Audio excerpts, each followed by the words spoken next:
for the next few hours talking about a lot of internal policy, talking about nominations, talking about the budget next week. These are going to be really, really, really dense conversations. They're going to be difficult to get through at a lot of times. I took the liberty to get snacks for everyone. I have chips. I have cookies. Get that. So please feel free to help yourself. And like, get enough for the meeting. Get enough for the meeting because like it's going to be really distracting to everyone if you like constantly get out. Thank you. Get those cookies. Get those cookies. Can I just sit here? No. I stood right in the center of that.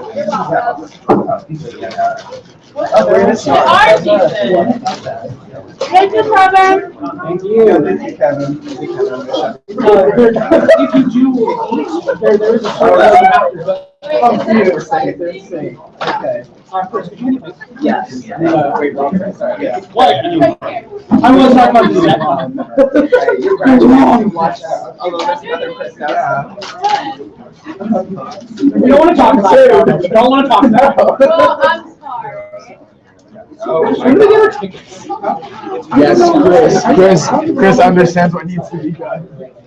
I don't know when we need tickets. I don't know when we pick up our regalia. I don't know. Maybe. That's in May? Okay.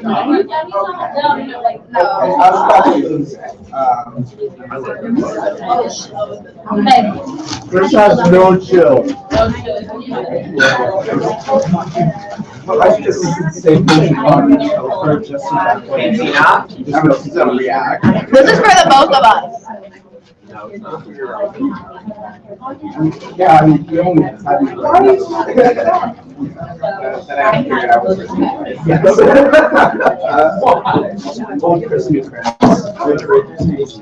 Chris, chill. Inhale cigarette.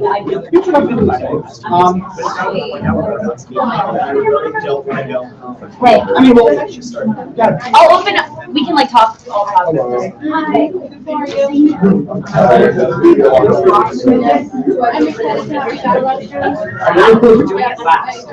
we're doing it fast. Oh, Because that is what I want to do. all right. No worries. Wow. No, I'm Hi.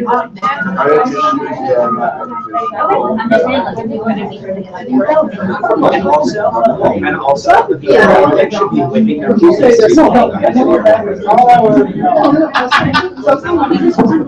Fine, then do it. It doesn't really matter. Nobody else knows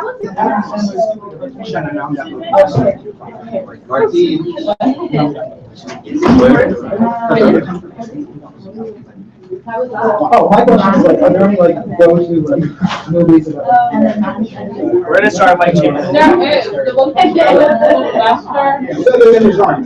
Are there any Jewish things specifically? You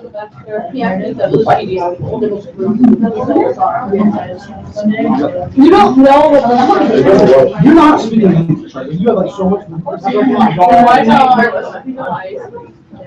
So, yeah.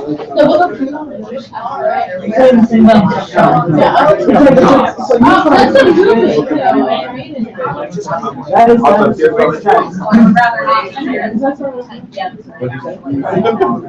What's the movie? What's the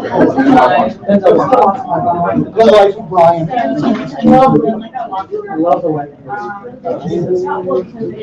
It's also watch it. You have to watch it. That's okay.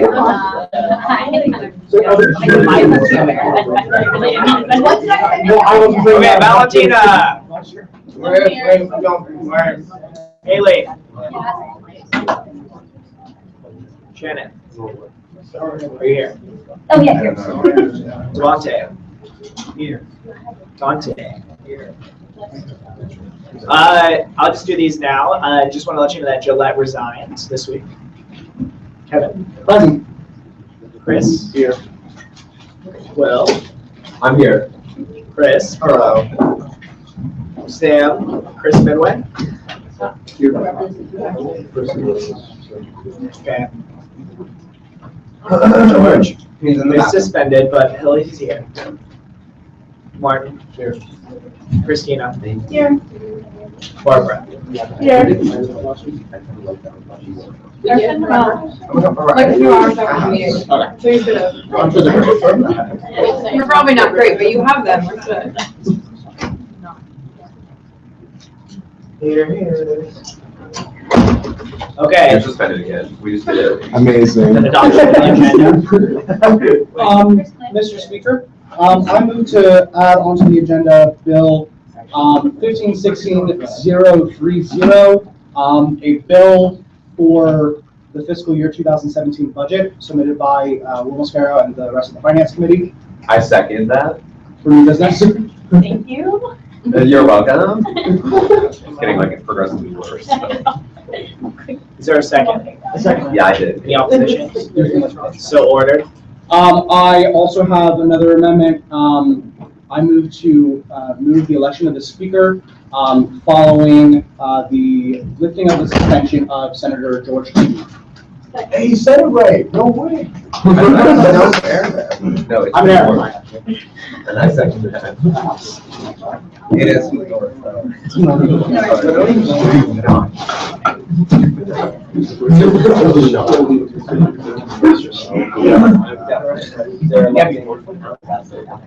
Yeah, so moved.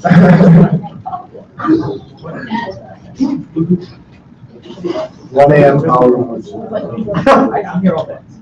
Gabe, can you actually keep the new business continued? Are you? You think it's? Sorry, come on. It's already. I'm literally.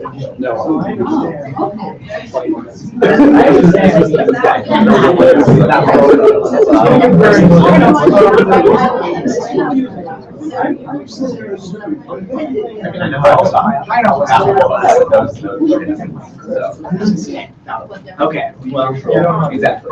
Especially. Okay. Anything else? Mr. Speaker, this time I move to adopt the agenda. Second.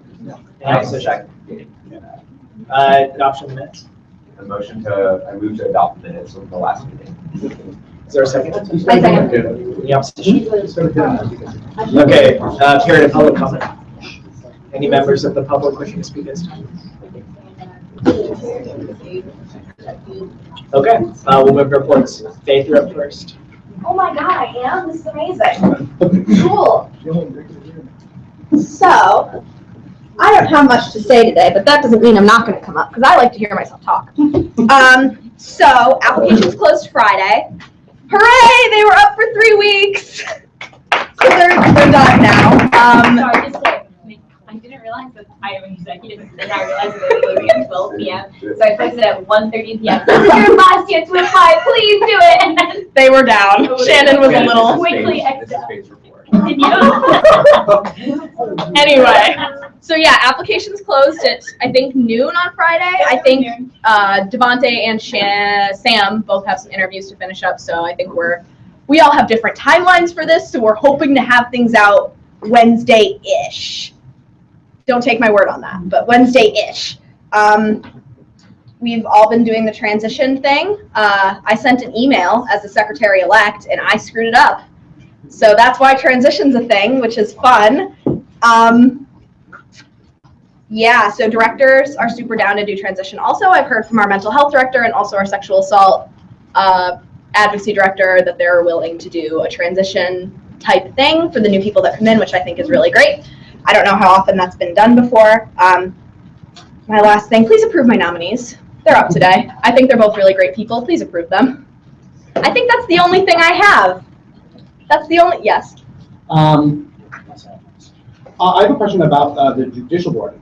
So I've been hearing, and I sent you an email a few days ago. Oh, yeah, you did, I've yeah. been hearing a few rumors that, Eric is graduating, which saddens me. I'm graduating, which saddens me even more, but lightens everyone's hearts. My question is, because I have heard rumors that, like, the appointment process is already happening, and I'm curious if, theoretically, if there will be a new judicial board chair appointment, will that application go online prior to the selection of a nominee? Yeah, so you did send me an email about that the other day. From what I am aware of, there is no current judicial chair appointment process happening now, or else I'm super out of the loop.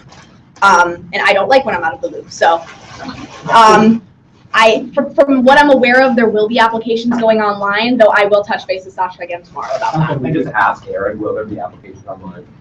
Well, he doesn't hire them. Yeah, I will touch base with Sasha, but as far as I know, applications will be online in this at some point. Yeah. Thank you. Anything else?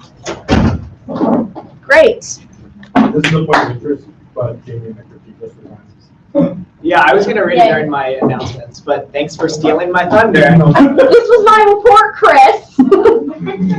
Thank you, Chase. I'll tell you more. I'll tell you more in a second when I report. But next is the SAC SG survey. I don't know why you called it. I didn't know what to name it. Well, it's From the finance. The report is SAC. Okay, no one told me it was from the finance committee the damn email. Elizabeth, this is the survey. I know. So it's Okay, I'm just gonna call it SG survey.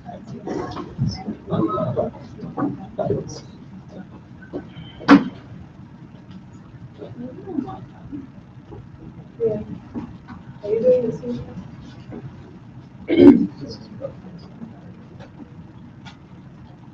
This one, that one. Yep. No, do that. Upload his comment. You can comment. Everybody good? Cool. All right, yo everybody. So way back when, I passed a resolution back when I was a senator that called for more analysis of how our money was being spent. It allowed the finance chair to commission anybody to do that survey and to report back before the budget process actually happened what the results of that survey were. Given that the budget process is just about to start, we have met that deadline literally at the last possible minute. But we're really happy with the survey we did. The basic idea was what determines why or how students feel represented by SG, what is your general approval rating, as well as sort of some smaller questions. Yep. So obviously the motivation is relatively straightforward. We have a pretty huge budget. We want to make sure that money is being spent in an efficient and efficacious manner. We are also presenting this to our Stat 514 class, so there are some notes that are probably less topical. The SG presentation, bear with us. Next. So student government, thank you to Chris, gave us a list of all of the undergraduates at AU. We randomly selected about 2,000 students from that list and got a response rate of about 11%. We sent around one follow-up. We collected demographic information as well as, have you been to KPU? Have you been to a sub-event? Have you seen a SAC advocate? Questions like that. And then we also asked, are you represented by SG? Do you feel represented by the execs? Do you feel represented by Senate?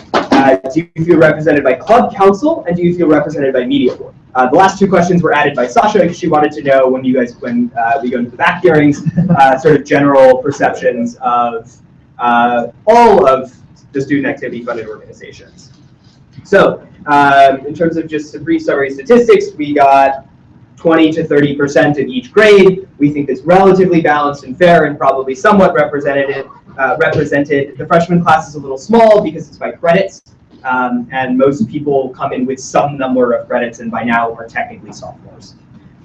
Next, relative sort of balance about schools, Kogod being the lowest representation, which actually does end up sort of factoring into our analysis a little bit later, but you'll see that. In terms of what we're calling your approval ratings. Next. SG's approval rating overall is about 45%. The execs is about half, and the Senate is considerably lower. We had some data to look back historically, but the survey process sort of invalidated it, so we can't really compare against it. We think that this is actually on the increase, but more years of data will tell. So these are some of our models. Basically, none of this really matters for you guys. But we tried to estimate what causes someone to feel represented by student government. There are two ways that we sort of came up with how to do this. It's, did you attend things? Or sort of model two, what we're calling it is, does it matter what you attended or how active you are in the student body? Both models work. Both models are relatively represented, and we have some conclusions sort of later. Skip 2. That is sort of a table of coefficients if you actually care in terms of, skip one more. The results for SG, if you are a member of COGOD, you are considerably less likely to feel represented by student government as a whole. If you attended Founders Day, you're considerably more likely. Those are the only two significant factors for feeling represented by SG. Next, skip to results exactly. For here, if you were a member of student government, you are considerably more likely to feel represented by the executive. That probably makes sense. If you attended Sub or Founders Day, you were also more likely to feel represented. So in terms of how you're making budget allocations, that's probably important. And then some of it, like one or more, not every single. Yeah, and then 2 more to Senate. Senate's a little more interesting. The upperclassmen are considerably less likely to feel represented by the Senate. COGOD is, again, also less likely to feel represented by the Senate. It is what it is. This also could be less significant because their response rate was considerably lower than the other groups, but it is still high enough that I'm willing to make conclusions based off of it. Yeah. I've seen it on a few things, but it's always been negative. What is the constant? This is now positive. What is that? So these are coefficients. So the model is a logistic regression, which means the way to figure out what each percentage is e to all of that over 1 plus e to all of that. I apologize for that. Yeah, but basically it's just it's your y-intercept in a logistic regression. Totally. Okay. Thanks. Yeah. We'll talk. So if you could skip down all the way to conclusions. Because yeah, this is just a different way of representing what basically is the same trend. Okay, little more. What's this? Again, it's the same thing. It's a different way to represent it. Okay, so a lot of factors don't actually influence student representation. In many of the models, like your grade didn't matter, your school didn't matter.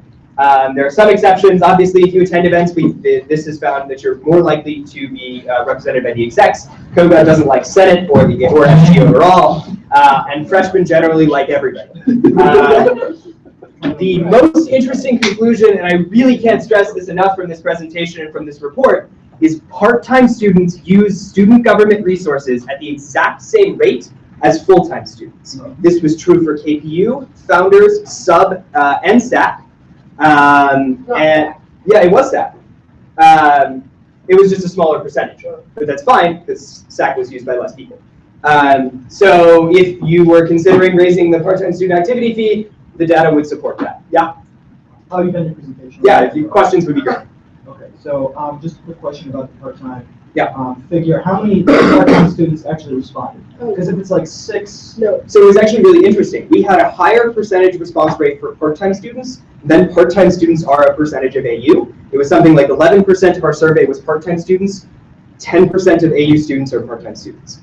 It was statistically significant. Basically, the rule of thumb is as long as it's over 10 or over 15. I want to say it was like 20. So we're very confident in those numbers.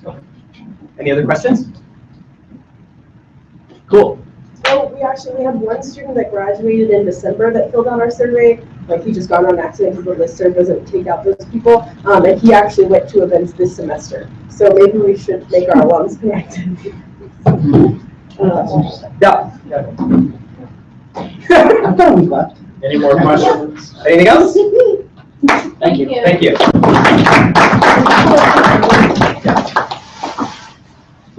And then we're all saying for the macroeconomic class to talk about that. Yeah. Statistics.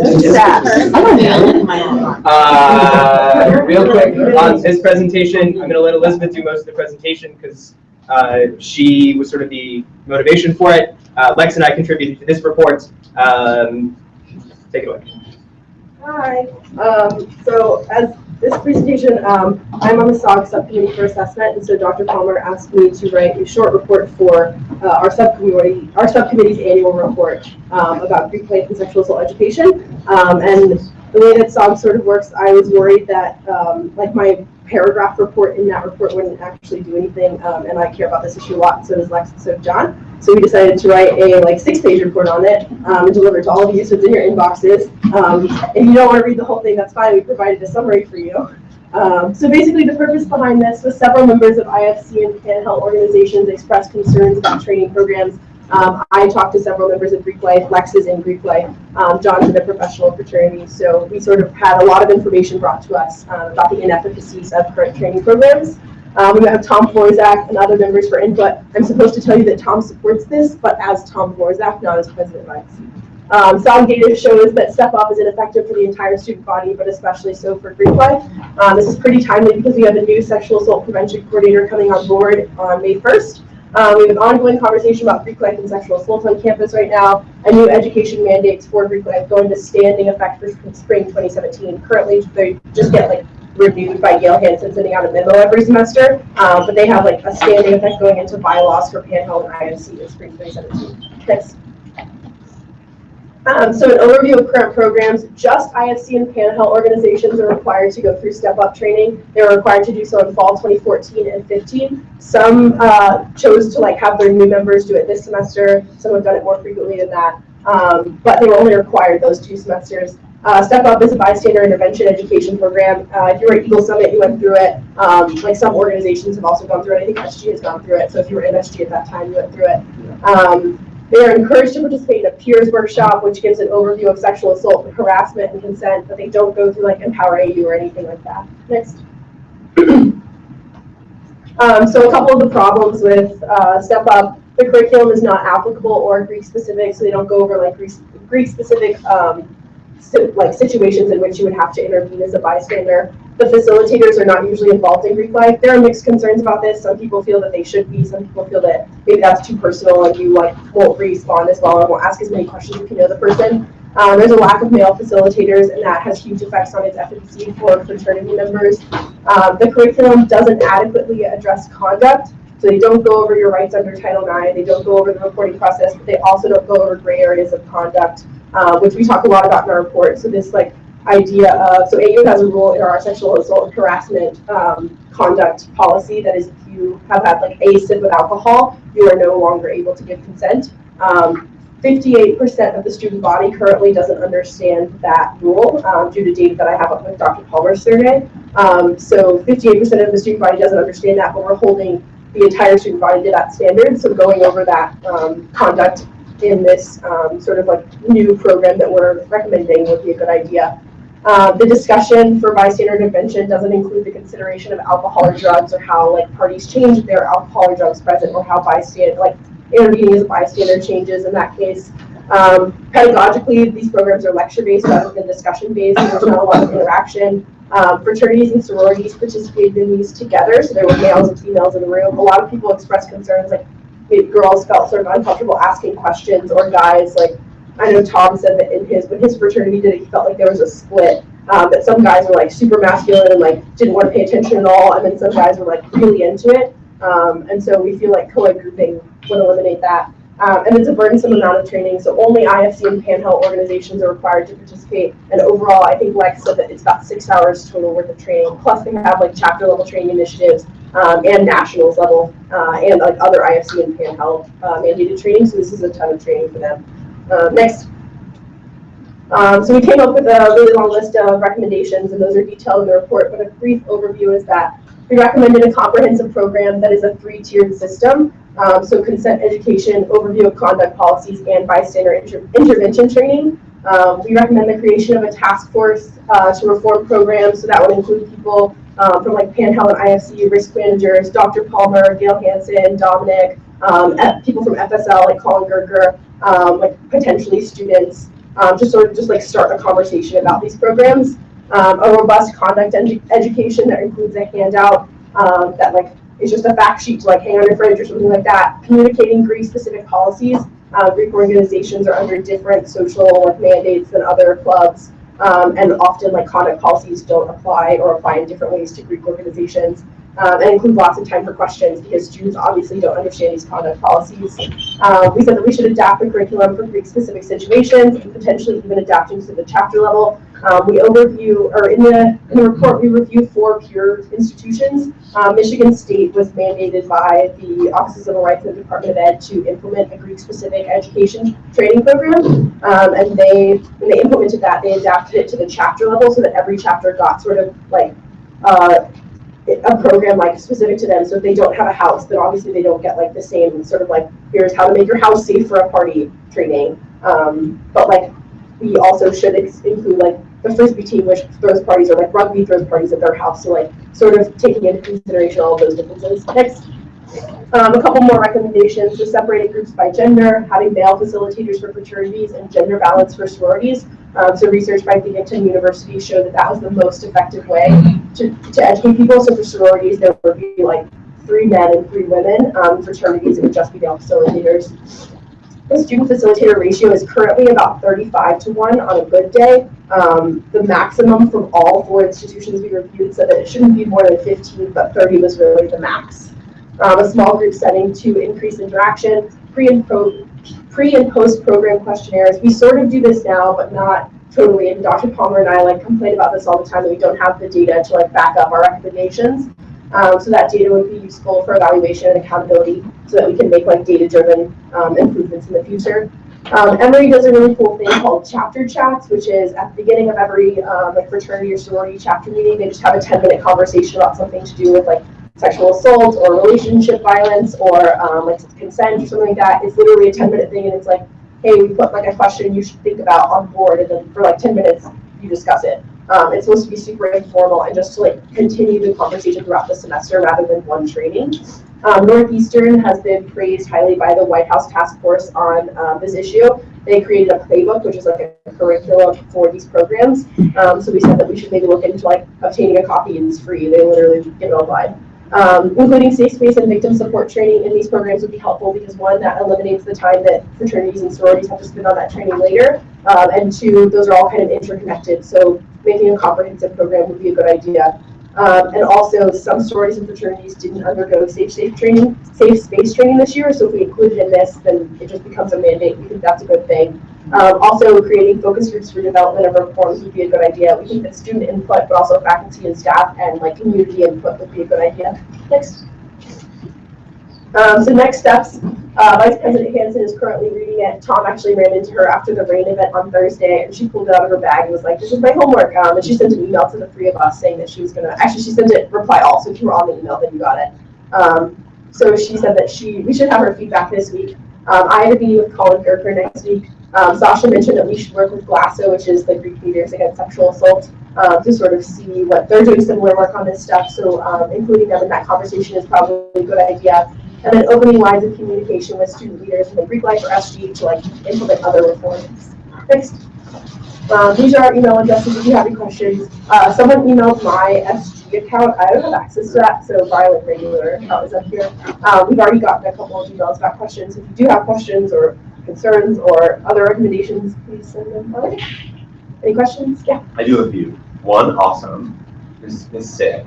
2, I have 2 quick questions. The first is, so do you know, like, with GLASA or outside of it, Greek leaders in general, are they like receptive to something like this? Do they, I mean, I'm assuming that they're the ones that agree that the existing training is insufficient.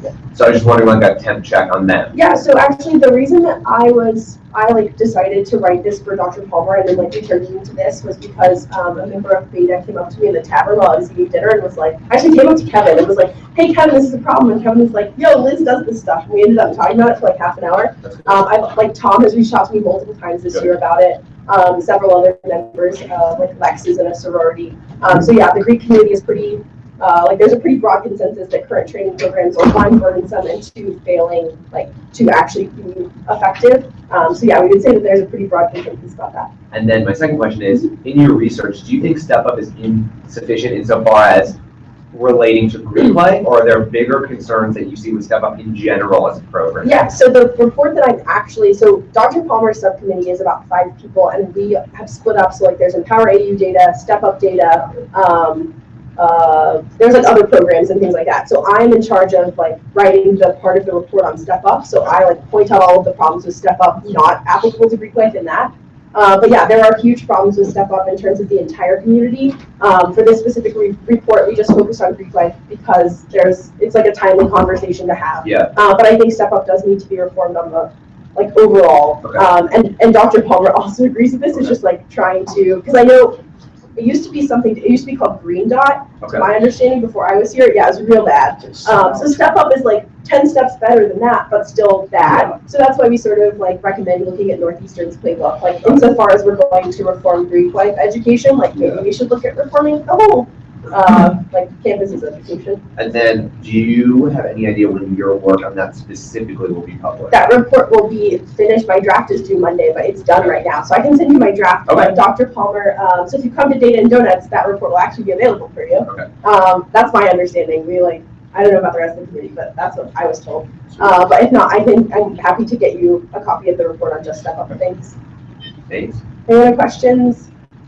Oh, I'm supposed to mention, so Kisa, our Sasha's director of Veteran Affairs, emailed me. She's in a sorority within the Intercultural Greek council. Collective, there we go.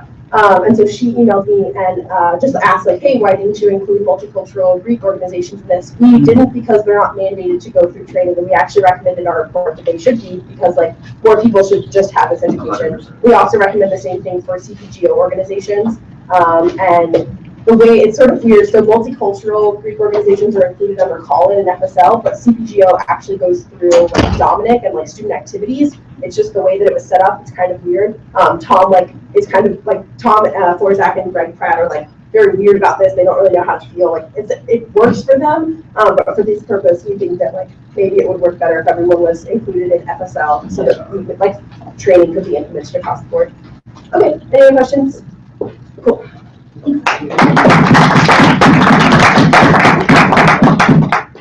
I didn't know if you had the update, so I thought I'd put you on. Yeah, I appreciate that. Thank you. I am just going to speak briefly about what happened this week, and then moving forward for the budget timeline of this coming week. So BAC did meet again this Wednesday. Sorry, that's such a weird. Okay. Did meet again this Wednesday. They confirmed our stipend proposals that we passed on Sunday, which is awesome. Student Activities also provided us the number for how much money we're going to have this year to allocate. The total number is $1,070,000, which sounds like a pretty big number, but is actually not a significant change from last year.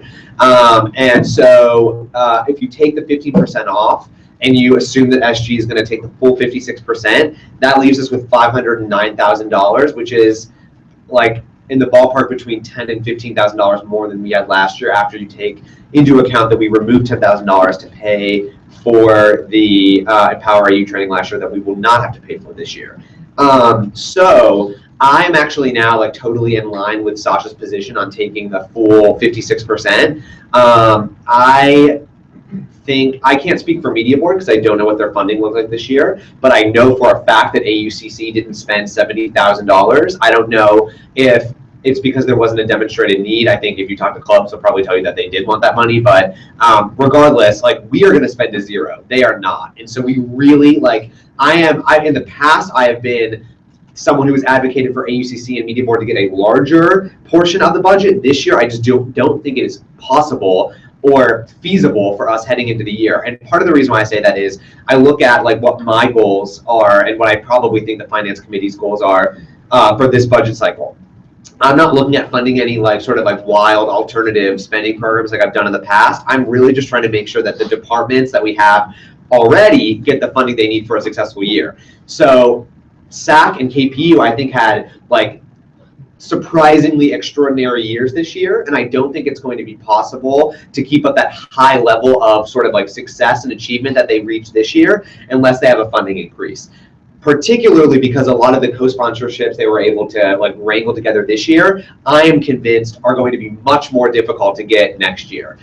So I do think they're due for a budget increase, and I think that the 56% makes that possible, and it's safe for us, and it's also going to be more than fair for Media Board and AUCC, and going to give them significantly more than enough money that they need. But those negotiations will be happening this Wednesday from 9 a.m. to 11 a.m. Those meetings are open again. It's in MGC 248, which is the media board room across from the drinking fountain and the bathrooms on the second floor of MGC. We have budget hearings scheduled for both Monday and Tuesday. So far, we have Monday with Founders Day, Tuesday with Faith, Martin, and Chris speaking on behalf of DOPAR. I'm going to reach out to Sasha and Jake if they want to talk about some of the stuff that the comptroller runs, some of those budgets, some of those accounts, and then also SG General. Sometimes the comptroller handles that, sometimes the president does. I'm going to talk to Jack if he wants to talk about VP General, and then John and I'm probably going to defer mostly, assuming I get confirmed later today. John and I are going to work together with the SAC director budget, the SAC budget for next year. So that'll be Monday and Tuesday. Wednesday is going to be when the finance committee meets to construct the draft of the budget. Once that's finished, that will go public, because then Thursday is going to be the budget town hall. The location is TBD. I'm going to try to put together a little video with some of the other finance committee members to get it very widely spread when it is, where the location is, so that students know how to influence the outcome of the budget. I'm done talking. Kevin. Location of the budget draft meeting on Wednesday? Probably 268. Okay. That's where we meet, right? That's the Senate office. Yeah. And then because that's probably going to be closed, because we're going to be freely discussing NDA numbers, projected and numbers. my follow-up is, so town hall's on Thursday, but are we doing reconciliation is the wrong word.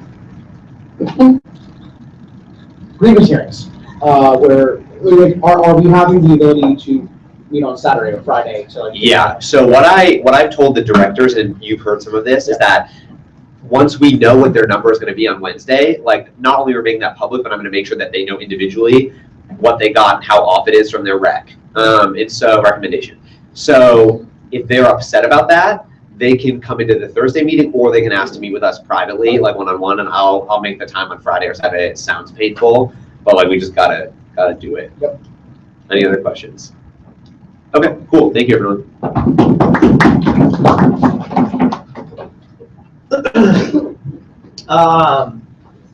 Gillette resigned this week.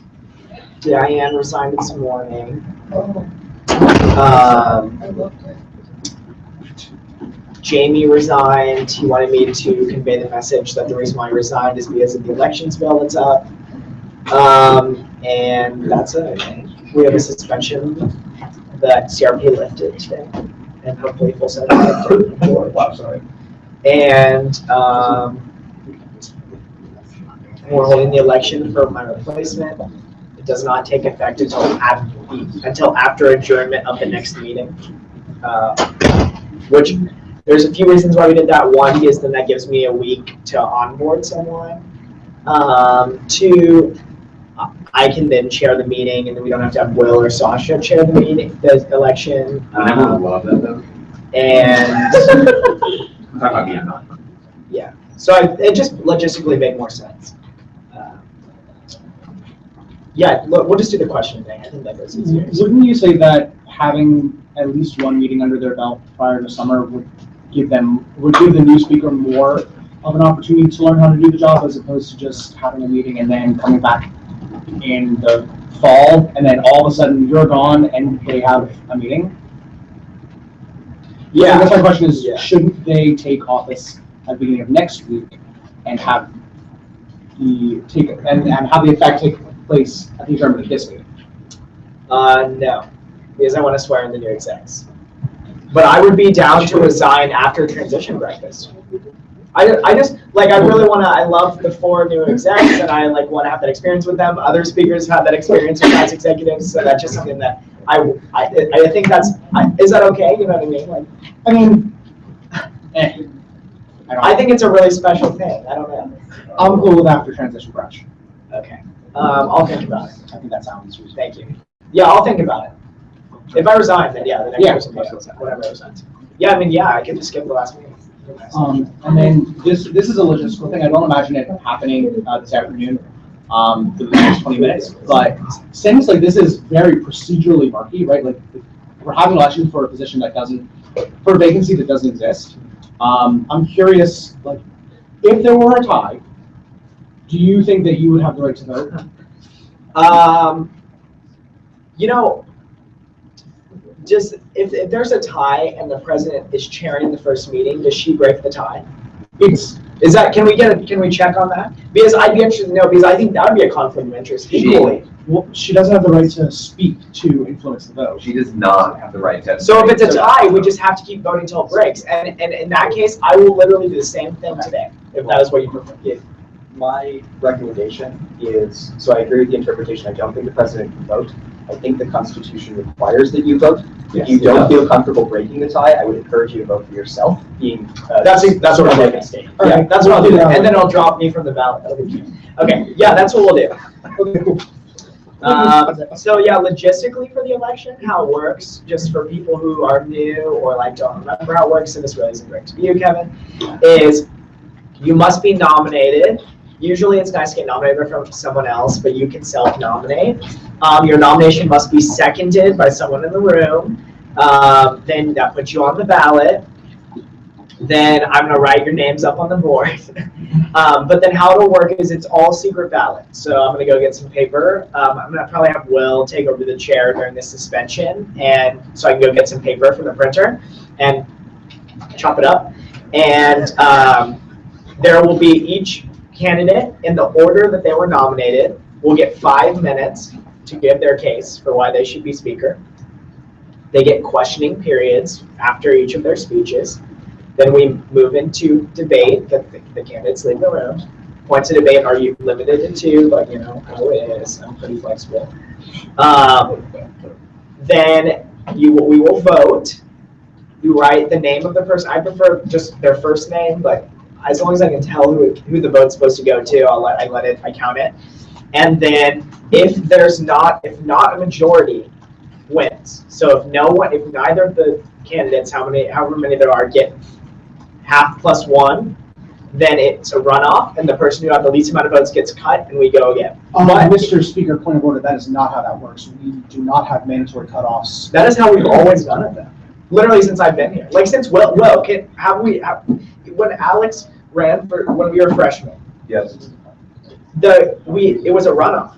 When it was 3 people, Was a runoff. Mr. Speaker, point of order, he dropped that out of courtesy. He was not required to write any of the governing documents. Okay. And if that is your ruling, then I appeal the ruling to the parliamentarian. Okay, that's fine. I can just stay and we'll just keep going. That's fine. So we continue. I mean, okay, yeah, it just makes the process longer, but then we just continue to vote I until think someone you're gets right. back. That's what they'll figure it out.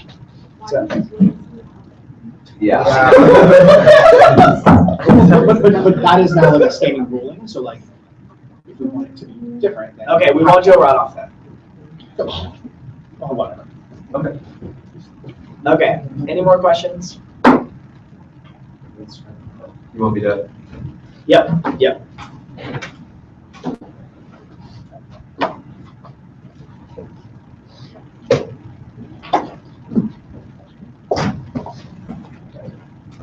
Watch how smooth things are gonna run.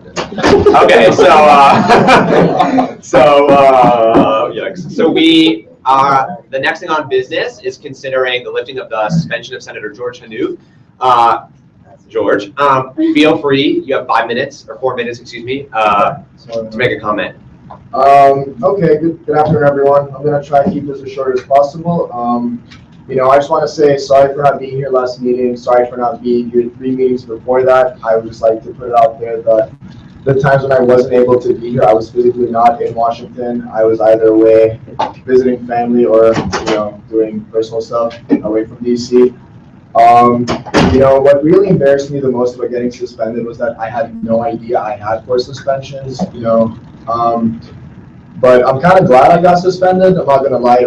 I feel like I got refocused to the student government because there's a lot of things going on with me right now. But I'm focused. I'm ready to give whatever I can to this organization. I'm committed and dedicated to working with you guys even further. I hope you guys will agree to lift the suspension. But before I go, I'm just going to put it out there because it really bothered me when I heard. I thought it was an absolute rubbish, tasteless, and meaningless decision to suspend Senator Kristen Gillette Pierce because you know, after all the good work she's given to this organization, and as a graduating senior, there was no reason with 2 meetings to go to suspend her. And I understand that the bylaws say 4 meetings and you get suspended, and I appreciate that we're following the bylaws and they need to be followed. But you know, sometimes you gotta say fuck the rules. Sometimes you gotta make the right decision with your heart and not make the decision with your head.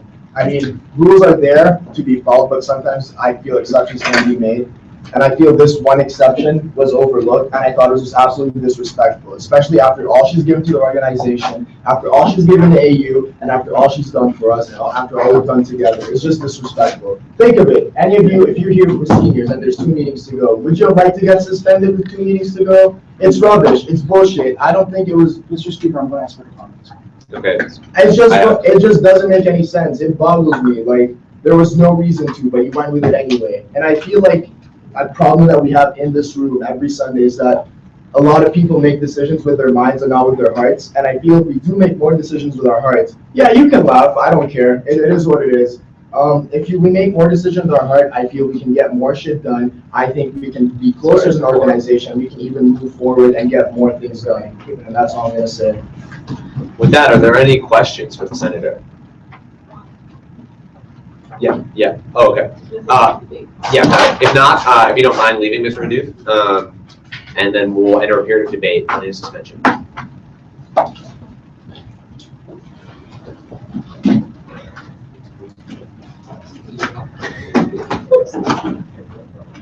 Mr. Levy, and then Ms. Fernandez. Mr. Speaker, I move to vote by voice. Okay. Is there a second? By this ridiculous method of voting? Second? Okay. All in favor, please say aye. Aye. All opposed? Okay, I'll go get him. He's cute. Yeah, he was sincere. George, you're done. You good? Yeah. Okay. Can I have someone who can volunteer to pass out the? I'll do it. Okay. You don't have to do it right now. We can wait till after the debate. But I don't mind. okay. Because now I'm like feeling very. You don't have to do it right now. No, I was just no. I think they're not. Well, yeah. Really big. Yeah, I'm just gonna have it. Yeah. That's still really big. It is. Oh, it's you. I'm trying to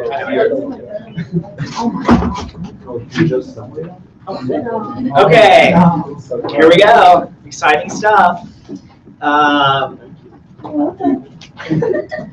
At this time, we're going to move to the election of the speaker taking effect at the end of the 16th meeting of the Undergraduate Senate, and I will open the floor for nominations.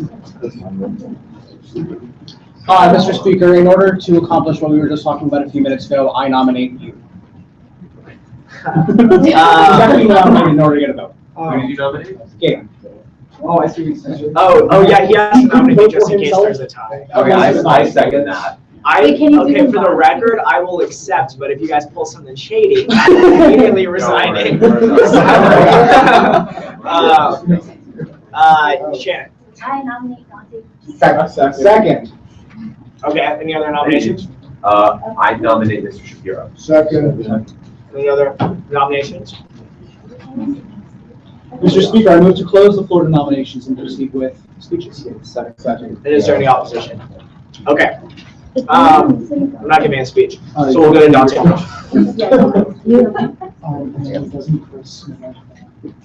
I'll flatter them.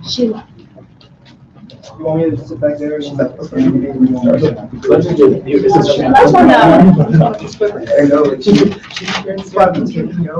Yes. Okay, hello everyone, and happy Senate Sunday, of course. So, 547 days ago, I was sworn in as a senator for the class of 2018. And if you were with me back then, you'd remember that I used to wear a three-piece suit and a bow tie.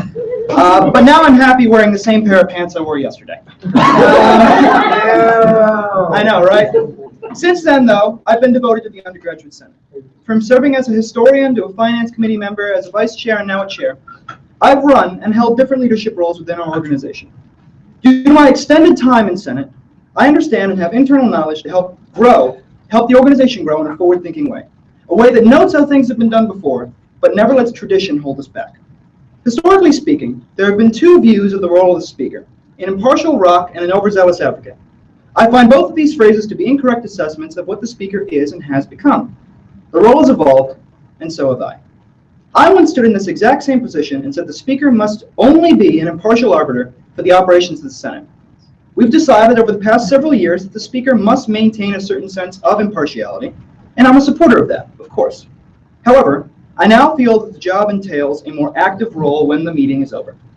The speaker must be a chair, of course, we all agree on that. However, their work cannot stop there. While it's nice to know the bylaws and how to abide by parliamentary procedure, it is not all that I can offer you. I believe if I were to use those qualities alone, it would be a disservice to the Senate, to student government in general, and the students. While someone can learn parliamentary procedure, it takes experience to learn how to be an advocate. At my core, I've always been an advocate. That's why I joined Senate in the first place, and that's why I'm still here. Speaking from personal experience, I know how hard it is to get meaningful change started on this campus, as I've mentioned all too many times before. I've been fighting for greater access to contraception for students on this campus. I've met with administrators, bless you. I've met with put that in the record. I've met with administrators, I've met with deans, and I've met with student groups alike in order to get my ideas implemented. It's hard work, and I do understand why some senators would find it difficult to see their ideas come to fruition. If I were your speaker, I would take it upon myself to get your ideas to the proper people. I would guide you in the right direction to have your ideas recognized. I want to amplify the work of the Undergraduate Senate so the campus can hear. Let me connect all of you with the proper channels so your thoughts can turn into actions. As someone who's been there when the university is less than supportive of different advocacy projects, I believe I can help you all navigate this complicated environment so every senator can be as successful as they want to be. And that's what I can promise you if you elect me today. The ability to see your work make real, visible change on this campus. I can promise you all that I'm ready to take your bills and actively work with you to bring them to the forefront. While you advocate for others, I will advocate for you. My point in running today isn't for a desk or an office or a fancy title. The reason why I'm running today is because I firmly believe in the power of the Undergraduate Senate, the change that we can bring to all these students, and I believe that is why I think I can run this in the right direction. Thank you.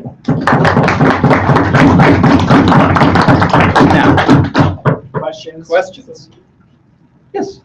So as a senator, what was your biggest frustration, and how do you plan to improve that as speaker? Oh, good God. Biggest frustration? Well, on the realm of advocacy, I think it's deans, administrators, just officials in the university not taking some of our work seriously. I've been in meetings where people don't know what the Undergraduate Senate is, they don't understand why we're talking to them, and some administrators have been extraordinarily helpful in the process.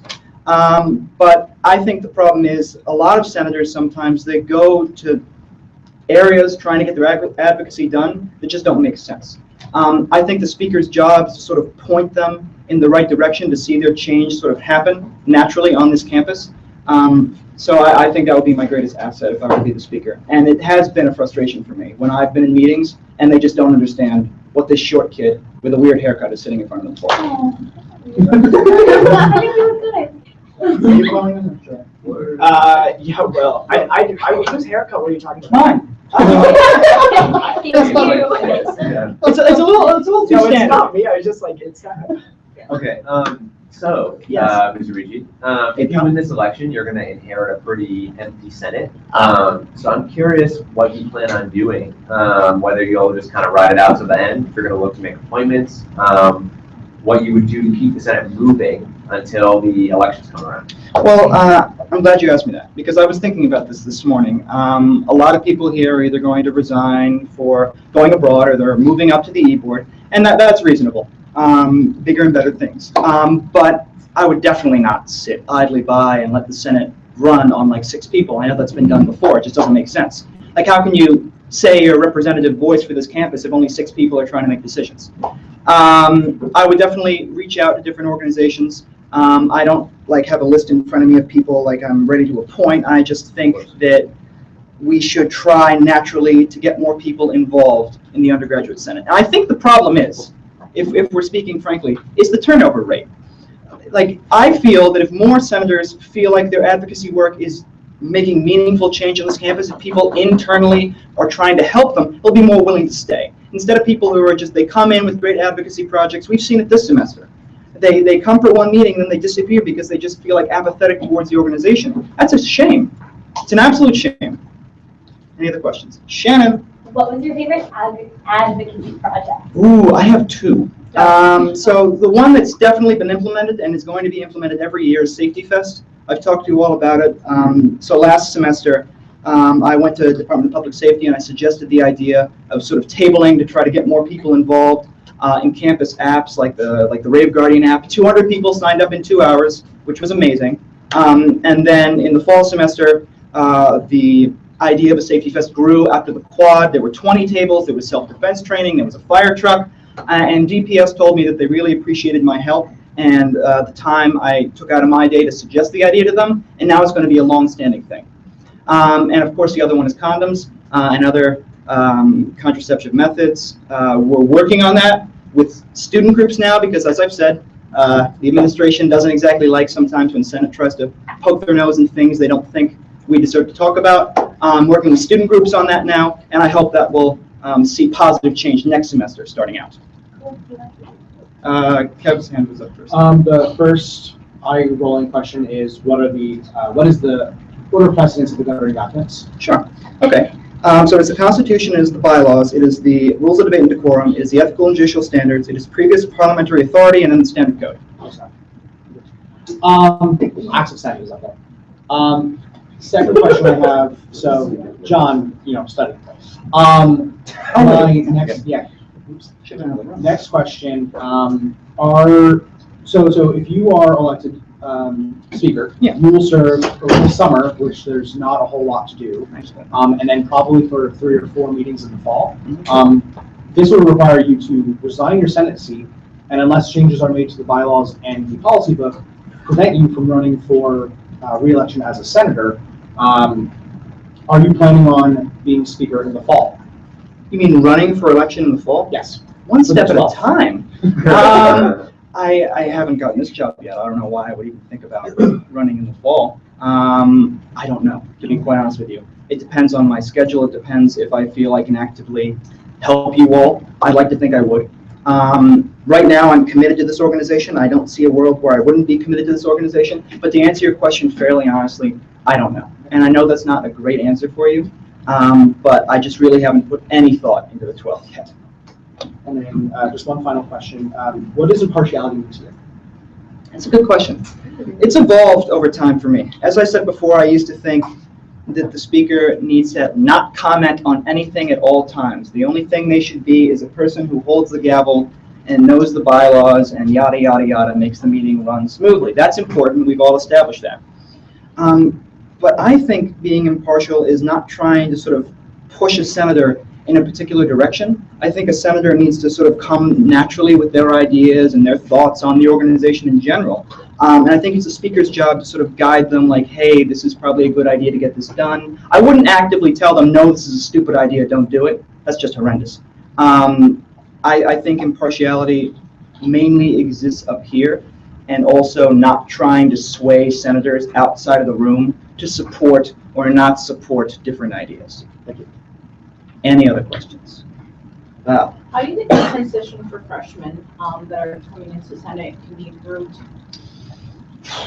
That's a good idea. That's a good question, excuse me.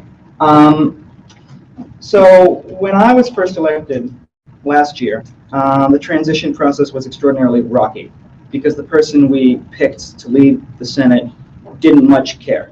I know Gabe did a much better job of that this year, even though he was J-boarded for some reason for it. I think when it comes to integrating new freshmen into the organization, the speaker needs to sit down with them. They need to say, listen, you clearly want to be involved in this organization. You ran on it. You applied for it. What do you want to do, and how can I help you do it? I feel like that just sort of like opens up a whole different dialogue. Because I think the survey sort of pointed out, sometimes the Senate can be seen as like this august body, like we sort of take too much time to think about who we are as people, and we're not like looking at like each other. I feel freshmen can sometimes be intimidated. I remember I was when I first started this organization. I saw people running around talking about all these big projects that I had no idea existed. Trying to get freshmen involved in advocacy projects that you're already working on is probably a great way to start that. Are there any other questions? No? Okie doke. You can stay in for a speech, but then you both need to leave in a bit. It's okay. Okay. I thought it was a question. I'm sorry. Thank you. Thank you.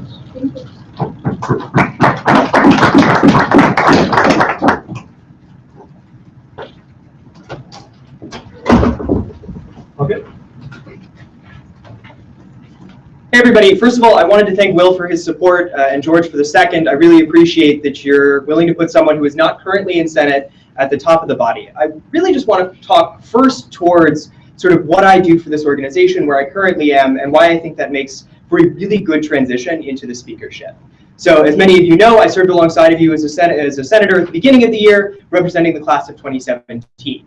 Gabe was also a class of 2017 senator. When he moved up, he was never replaced. There was an opening when we started, and I still haven't been replaced. This has led to what we were talking about during my friend's questioning about these vacancies. And I'm going to talk about how I'm going to fill that just a little bit later.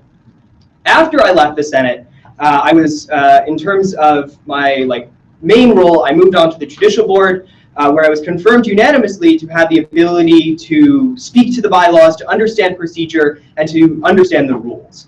I have also served as an advocate as the Deputy Director of Policy for SAC. You saw some of the reports that I did earlier today. There are some that I can't talk about just by virtue of how they have happened, but I assure you that we're working really hard on them.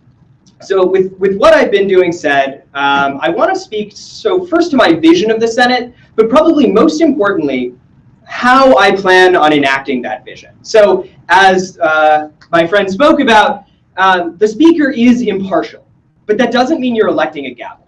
There is a fundamental role to presiding over a meeting and to administering the body, to ensuring that the rules are followed and the rules are followed fairly, so that people aren't upset at the end of the meeting. So everybody has the opportunity, even if they lose, the opportunity to express their opinions. And my command of the bylaws, my command of procedure, will help me in that effort. And again, as I said, when I was confirmed to the Judicial Board, that sort of concept was affirmed. But what I consider to be almost more important than just governing over the body is I want to talk about the enabling aspect of the speaker. As Dante mentioned, the speaker is not an advocate in his or her own right, but enables all of the members of the Senate to have a platform, to have the best possible impact. And so I really want to stress how much that is my goal and how I'm going to work towards helping you and anybody else that joins the Senate to have the best possible advocacy.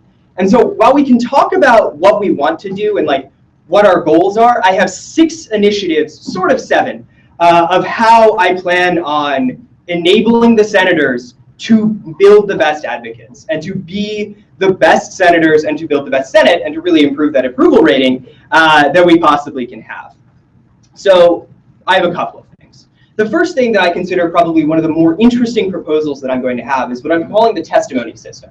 So say a bill gets submitted and goes up for first reading. Obviously, we hear about it again the next week. In between that time, I will open up a list to any and all senators to submit the names of people that they want to hear from. So say you're talking about expanding gender-inclusive bathrooms across campus, right? You might want to hear from the residential director of Let's Clark and Roper, Michaela Fowle. You'd submit her name to me, and I will reach out to her personally, give her the bill that we're debating, as well as ask her for her opinion and her advice. I can't guarantee that people are going to follow through on it. But what I can do is avoid the question during Senate, well, did you reach out to X person? Or did you get to talk to Y person? Because every senator will have the opportunity to at least make sure that that person had the possibility of speaking. They don't necessarily get to, but at least if they have the option and at least they get that ability, that's going to be great.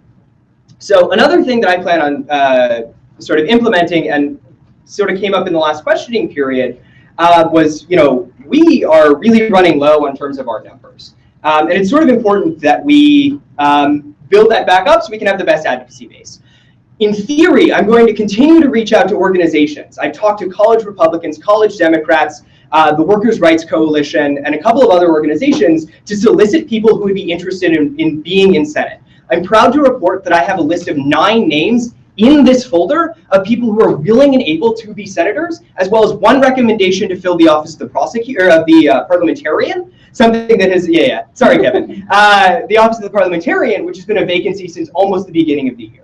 I think that these are important positions that we need to fill, and I am already ready to step in and fill those positions. Obviously, we need a confirmation process, but I'm pretty confident in their abilities as they're passionate people on campus. So I have a couple of other systems that I have a lot of other systems you can talk about, but those are the 2 main ones. Oh, sorry, can we go into questions? Yeah. Okay, so I don't know if you know what this, but like, so I believe that you're very qualified. However, I feel like you have all of your limbs in all of the different branches of student government. Mm-hmm. If elected, do you plan on staying in those branches? Like, what's going to happen? Because I'm not really comfortable. Yeah, no. So that's a really good question. I'm actually really glad that you asked that.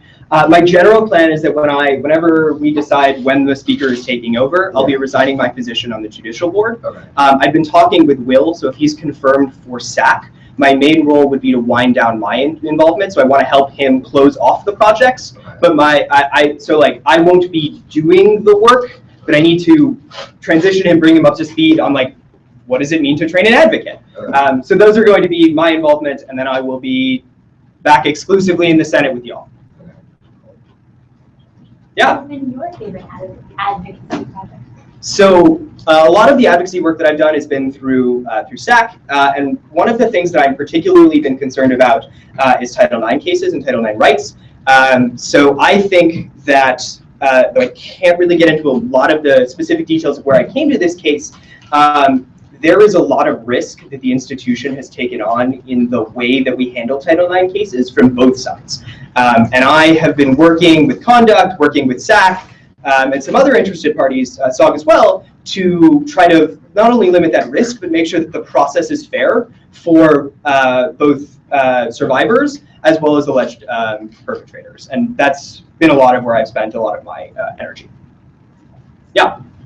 What is the order of precedence regarding documents? So this is a great question, and I was a little confused. I'll answer it, but I was a little confused with your answer to Dante, because from the Constitution, there is no reference to Senate legislation, but it is the Constitution, bylaws, rules of debate and quorum, ethical and judicial standards, past rulings, and then the standard code of American parliamentary precedent.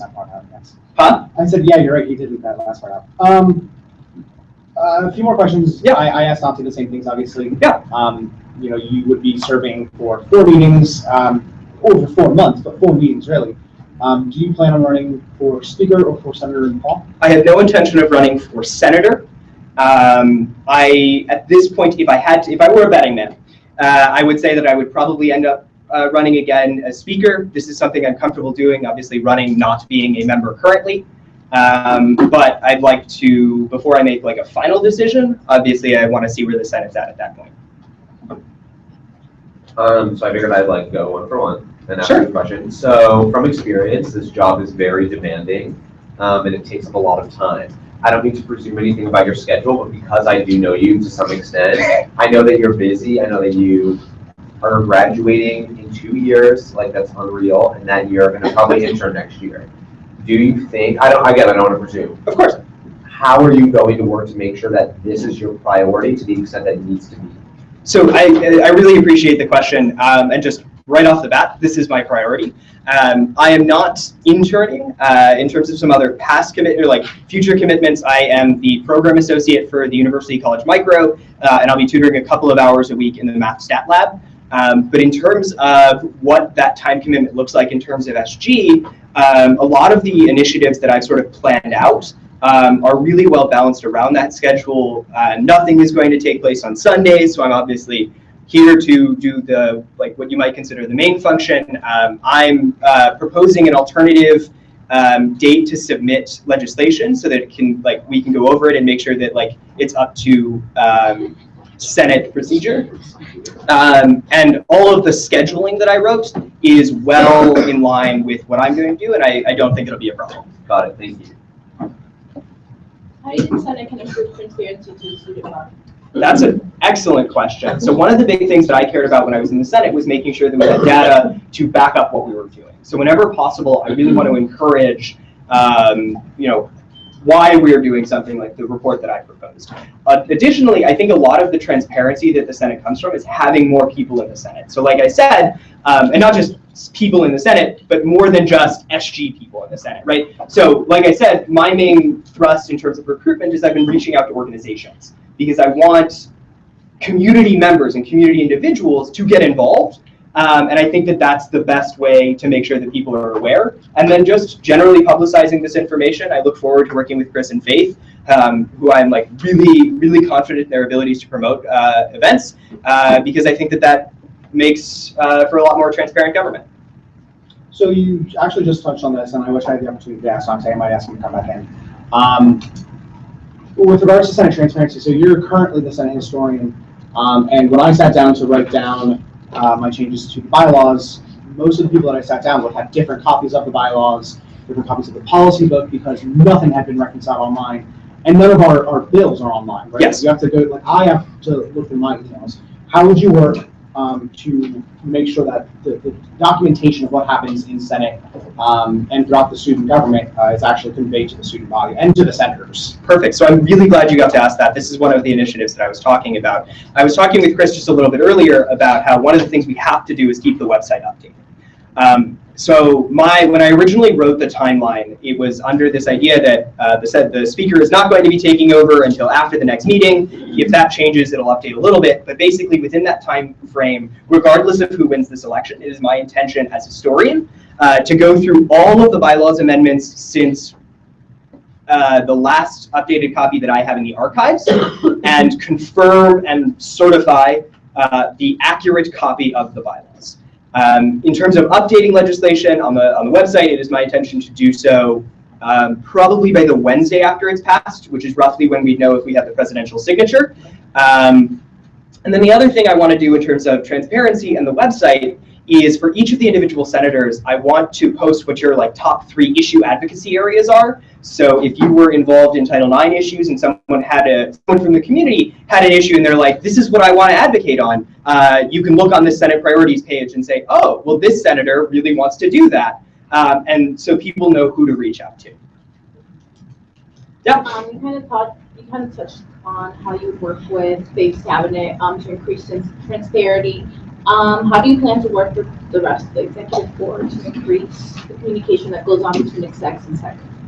Sorry. Yeah, absolutely. So a lot of that is sort of dependent on what the senator's initiatives are. So for example, if somebody wants to do an advocacy project that I think, wow, we should really get someone from Davante's cabinet involved, one, I'm going to hope that their name ends up on that list so we can get them to have a report. But I also plan on before Senate meetings. So right after CRP, we had about a half an hour window before Senate started. I would capitalize on that type of window to have people come in just to talk about what they're doing. Not give a formal report, not have to go through procedure, but this could be community members as well, just talking about like, hey, this is this awesome thing that KPU is doing. Why don't we come talk about it? Again, it doesn't have to be on the record. We don't need to build up all this stress, especially for community members, not just SG people. But I think it's going to be really helpful to getting people involved. Any more questions? Speak. What? Mr. Speaker, Only Mr. Speaker, point of order. Members of the executive branch do not have the ability to. That's actually very true. Yeah. Mr. Speaker, again, the point of order may not be interrupted. Alex, as a appointed director under the president's cabinet, does not have the ability to speak. See you later. Want to defer to Eric? Can you just whisper the question to someone else? Yeah, Alex, you have something to ask the senator to ask her. How do you define advocacy? So,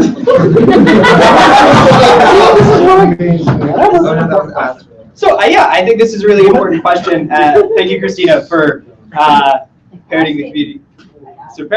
So how I define advocacy is, it's a really good question. So anyway, I think advocacy is pretty much someone has a goal and it's the process and setting up that goal towards achieving it. It's you represent not only yourself, but some other party.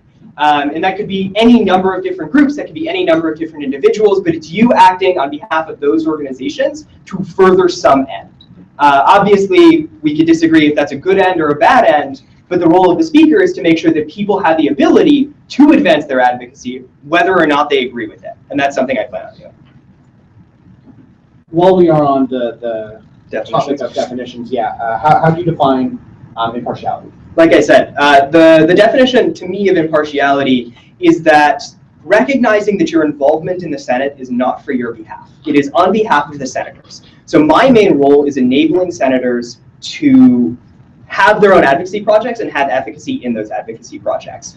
So I also intend to have like monthly advocacy workshop training. So for people, especially, I got this question, the question that Valentina asked is, well, how do we transition freshmen? One of the first programs that I might want to have is, how do you write a bill? I think that that's something that we sort of talked about, but didn't really get discussed, and a lot of like the first year students didn't get the opportunity to really understand that until much later in the session. And so by my definition of impartiality is I'm working to help you guys. I'm not working to help me, and I'm not advancing my own agenda. And on Sundays during the meeting, what does impartiality look like? So impartiality means mostly adjudicating the rules as fairly as they are written and like as they are written. In terms of something that I've never seen done in student government, we've actually talked about this, is I promise to, by and large, follow what's known as Speaker Dennison's rule in breaking ties. This is, it was a House of Commons procedure. It basically means that you are voting in favor of the status quo, because in order for something to change, it should actually have the majority of people voting in favor of it. So against motions to end debate, but against bills as well. This is what given that I'm telling the Senate what my platform is ahead of time before any questions come up, I think that is the definition of impartiality during the meeting. By the way, we covered all 7 initiatives in questioning. Any more questions? Debate? Yep. Thank you, Alex, for sending me the screenshot. You guys can find it later. Okay, points to debate. Chris. Okay, so once upon a time, when Gabe sent out that message or whatever on Facebook saying that he was going to retire at the end of this whatever, I was bored and I did not want to do my work as usual, which is how usually everything ends up happening. And I thought through, what if every single member of the undergraduate senate ended up running, and who would make the best speaker? So this is very difficult because I believe that John and Dante are both extremely qualified. However, now I've been able to think about this for like a while, and I just want you to all know that I would probably end up supporting Dante, because I think that he has the experience. And then I try not to let rumors get to me and stuff like that, but like obviously John is a part of many bodies, and like I have heard that there is a little like slip up somewhere where like you are allowed to be a part of the J board and the speaker or something like that, which does scare me, and I don't think he's going to do it. I believe his word when he said he's going to resign.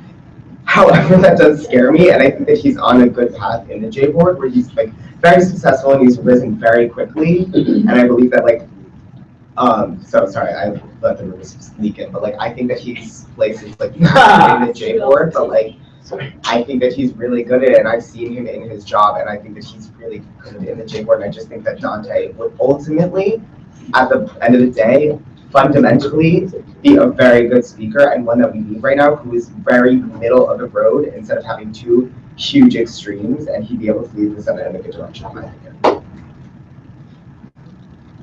So I think that in an ideal world, we would have more diverse candidates. I think that is something that we are lacking and we should work on improving in the future. With that being said, I also can't think of anyone who is more qualified than Dante at this exact moment. I think he's respectful and has a great sense of professionalism that is essential for the speaker role. I also think he has been around long enough to like understand the intricacies of this organization and how everything works in order to get things done.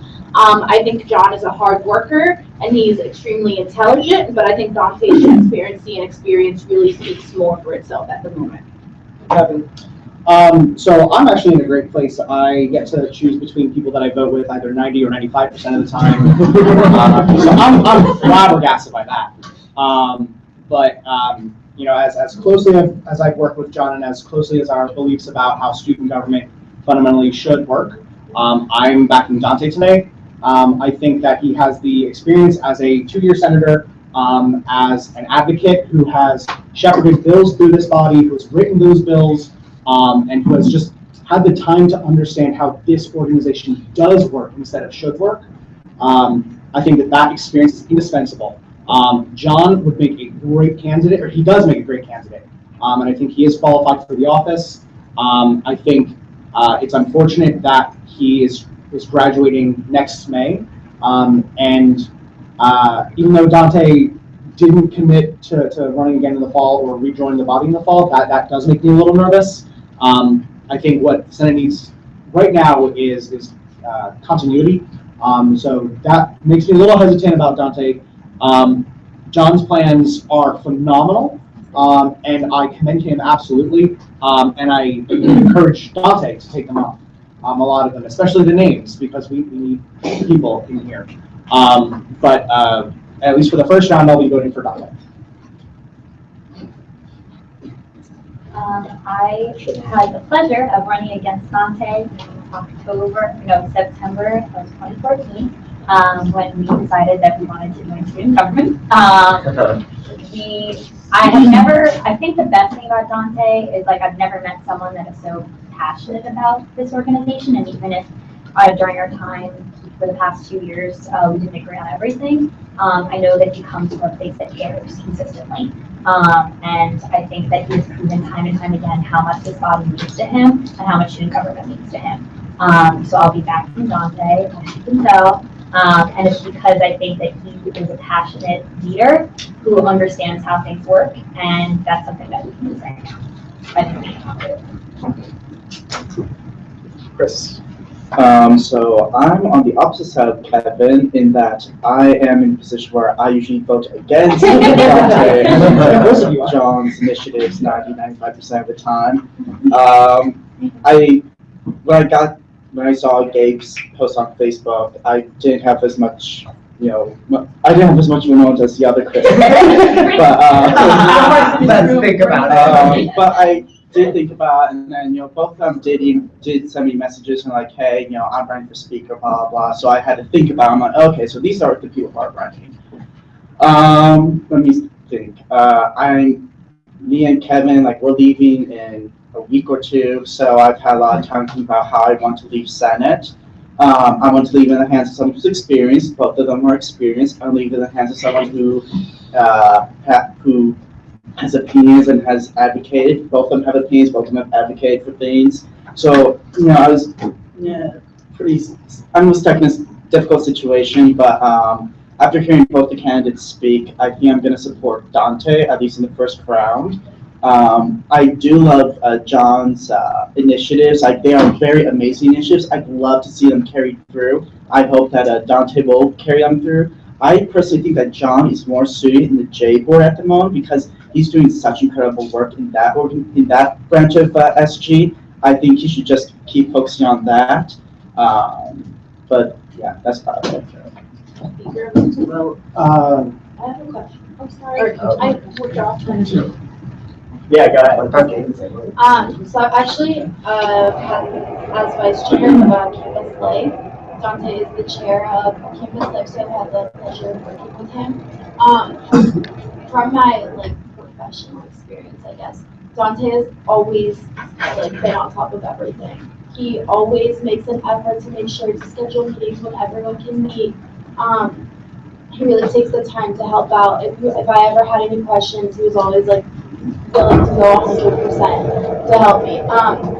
Similarly with John, he actually helped me get an internship, literally. So I know that they would both be really good at as doing the speaker's role and helping senators get help with whatever that they need. But I do agree with Chris that I think that sorry. I do think that John is more suited as a J board just because of his qualifications. I think he's really. I think he's just very qualified. And I am a little bit worried about the time. Any more points of debate or questions? I'm actually voting for John. This kid is really amazes me almost 100% of the time. I kind of disliked him first. He's really kind of prickly sometimes, but he gets things done better than anybody else I've ever seen in this organization. Maybe Kevin, you know, so it's, I don't know. I think he's with the issue of continuity on the table. I think it's a better decision for senators. Like, a lot of you guys aren't going to be here the next semester, so I think that it's important to have that option available. And if Dante is graduating in May, I don't see any reason why. John. Oh, John is graduating? Yeah. Oh, never mind, forget about it. Next May. Dante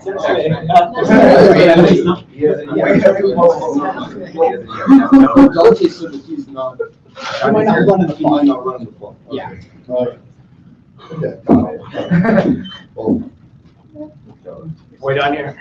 Oh, Shannon. Related to the issue of continuity, and as someone that is like leaving, I guess I can't totally speak on that. I just know that Dante and I came into Senate in a time where we really didn't have a lot of leadership, and we had to kind of figure things out ourselves.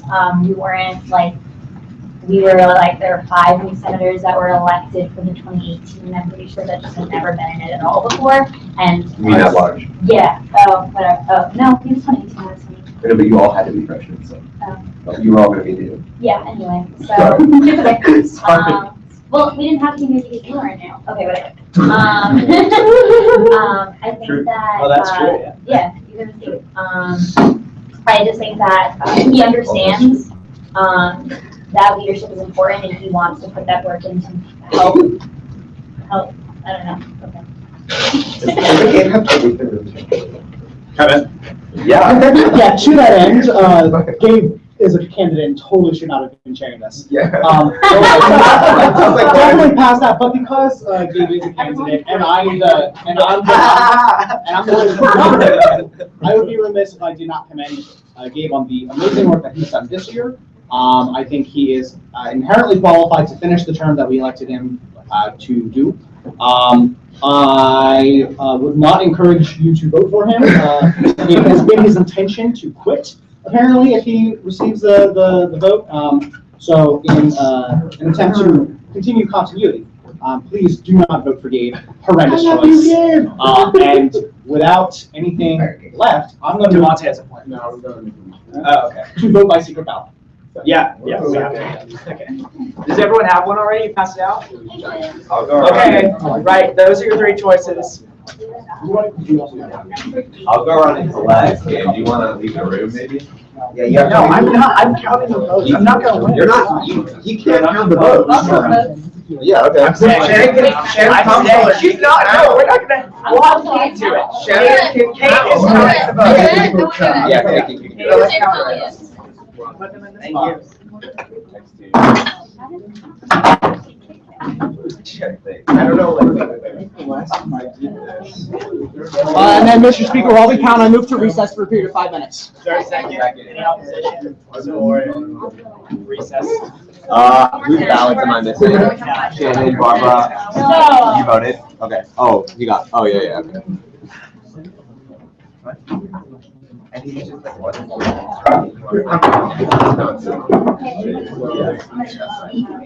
I got everyone? No. Oh. Sorry. In that case, it's You can tell you. I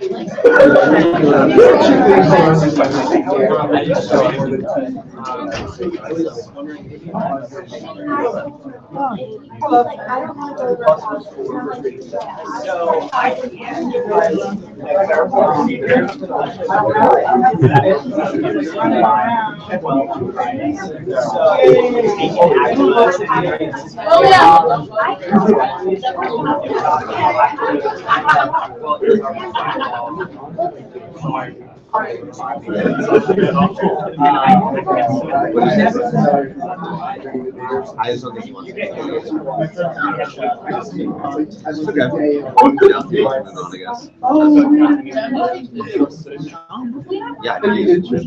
I just have a second. Yeah, it's like.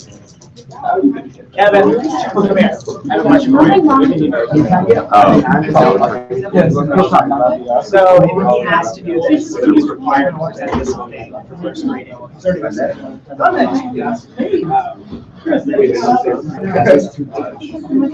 Okay, you know, this is saying, does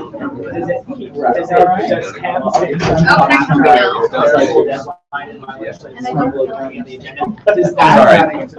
The counting is just beginning, so. My question is, he's saying that no one has to understand it because it is the final presented supersedes procedures.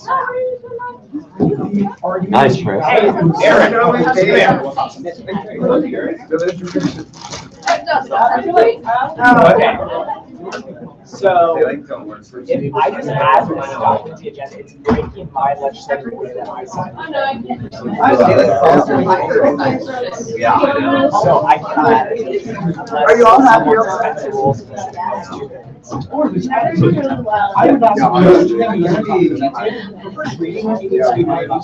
Oh, I know, well, and it also is current bylaw, not a individual. Absolutely. I know, but it has to be introduced into the agenda. Yeah.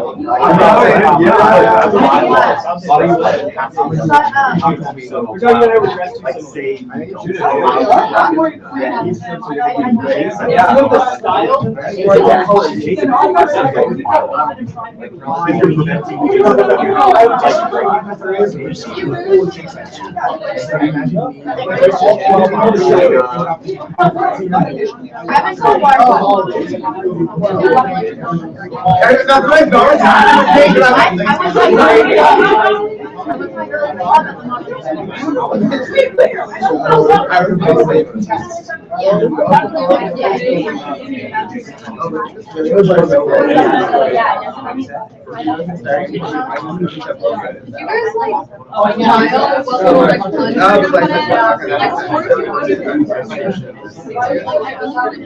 I get tortured.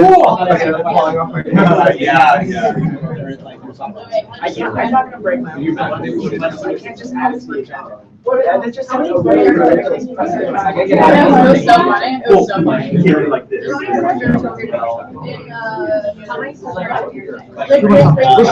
John. Yeah. What? Sorry, can you count while I talk to Yeah. It's cool, you know, I totally agree with that. You're back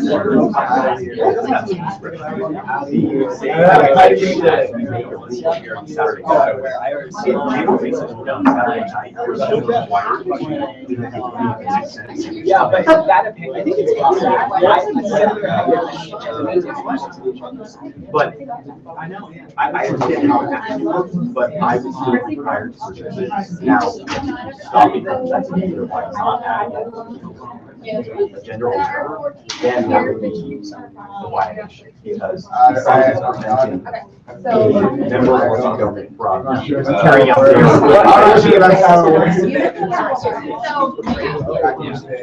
But the bylaws.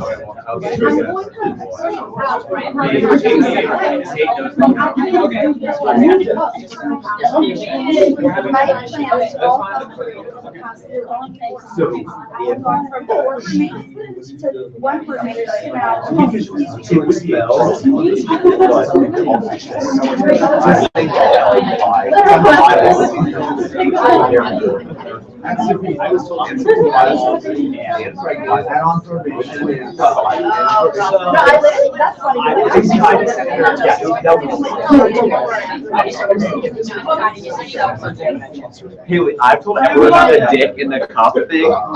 That shit fucked me up. Oh, sorry. Wait, can you show Andrew? Can you show Andrew? I gotta show Andrew. Like, it's the best. Which doesn't mean anything. That should reflect sexual Monogram. Everything that went into this or to me. I have all my towels monogrammed. I want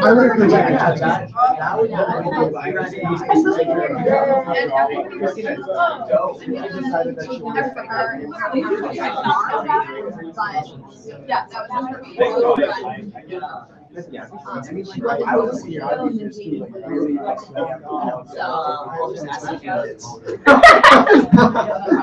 I know them not.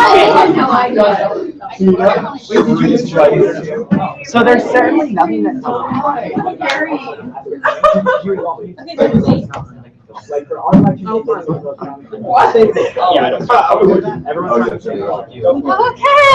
Okay. Yes. Cool. Oh, yeah. I didn't hear that. Yes. So by a vote, well, I can say.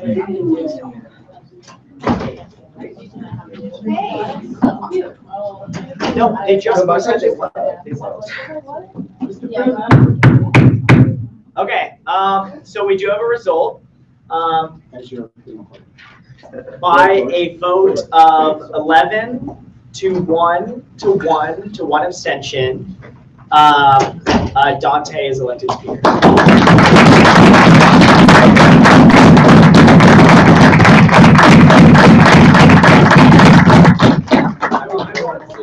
We'll swear you in at the next meeting, but why don't you come up and at least we can take pictures of the gavel and Shannon can take them. It's all about the picture. I know. That is so not true. I never get on Twitter. I never get on Twitter. Yeah.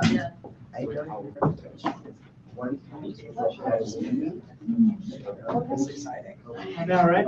You all said Gucci's Ready? Gucci, by the way. Shannon, you have to take action photos. I did not take Okay. Okay, you ready? Wait, you want yours up here? Sorry, Shannon. Damn. Already bringing down the hammer.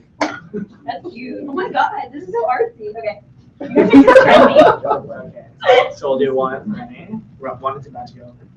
Actually, it should go. Should we look at them? I'm just confused. What are you doing? Just smile at the camera. Okay, there's so much you need to do today. Are we good? You guys want a candid? Do you want to laugh together? Yes. Okay. That's not a can. Do Okay. let's take a picture where you're Like, laughing, you so know, it's a like can. look at each other and like be laughing. You know, like Oh say my a God. joke. We're good. We're good. Thank you. So I have enough jacket. Okay, You don't congrats. have Now, leave the yours for a while. We'll swear you in. Make a transition. Okay. Oh, that'd be fun. Okay.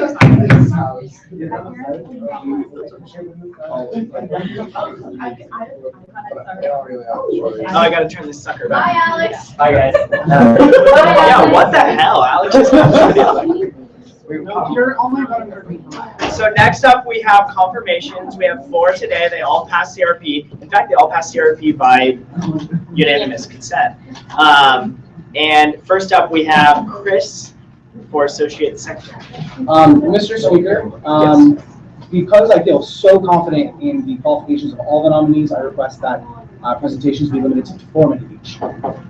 I second 4 minutes. Is that good? 4 minutes. Oh, no, that's why I did it. Yeah, I was gonna say, Chris is gonna take like 20 seconds. Okay, go ahead. So as I said to CRP, you all know me. I'm the Deputy Director of Public Communications this year, but I've done so much more in the Secretary's cabinet. And I've really learned a lot about the organization and about communicating to students. So everything from press releases to social media to outreach events to working with KPU and sub to working with student media. I've really learned a lot, and I really have deep appreciation for everything the Secretary's cabinet does. So that being said, I would like to continue in this kind of role that we haven't really had before in the Secretary's cabinet, of kind of managing, for lack of a better term, chief of staff kind of way, all of the moving pieces of communicating in student government, because there's a lot more than just posting on Facebook, sending out emails. So I think it's really important to take into account communicating within the organization, which is internal communications. So I think that that's something I can really excel in. But at the same time, I don't want to give up working directly with students and communicating directly with students, because that's what I love the most. That's why I got involved. There were 3 positions available in the deputies in the Secretary's Cabinet when I applied, internal, external, and public communications. And I applied for public for a reason, because I wanted to talk directly with students and get the message out. I wanted them to talk back to me. I wanted to start a dialogue. So I think that this position will allow me to get the best of both worlds in that regard. As I said to Faith when I interviewed for this position, and I don't think I told CRP this. No, I did. My experience in student government so far really came full circle in the beginning of this semester when Sasha approached me to take on the Metro UPass proposal, and working with talking to students, engaging their interest, and making sure they got the most information possible. I answered so many questions over the course of that month where we had public comment open and the town hall and the tabling in MGC. I've just learned so much from students what they want in a student government that works for them and pursues their interests with the administration, and even in this case, it was a third party.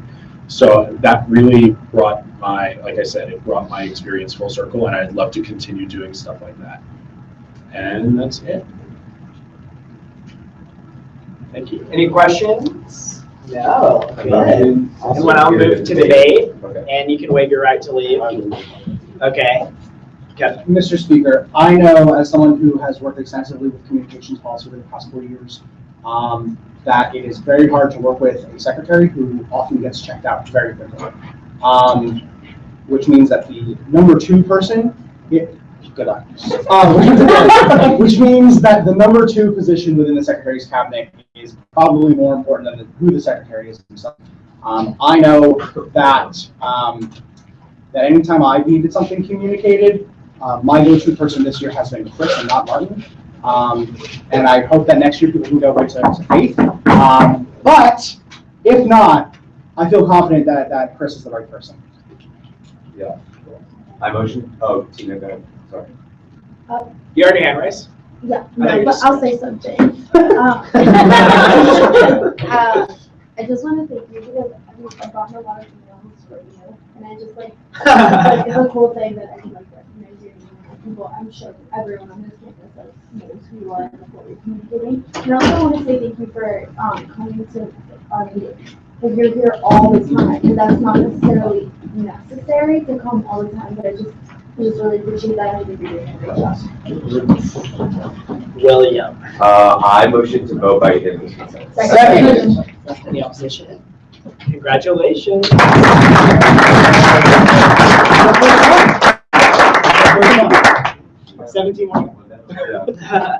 Next up, we have our fearless. Are we swearing in today or not?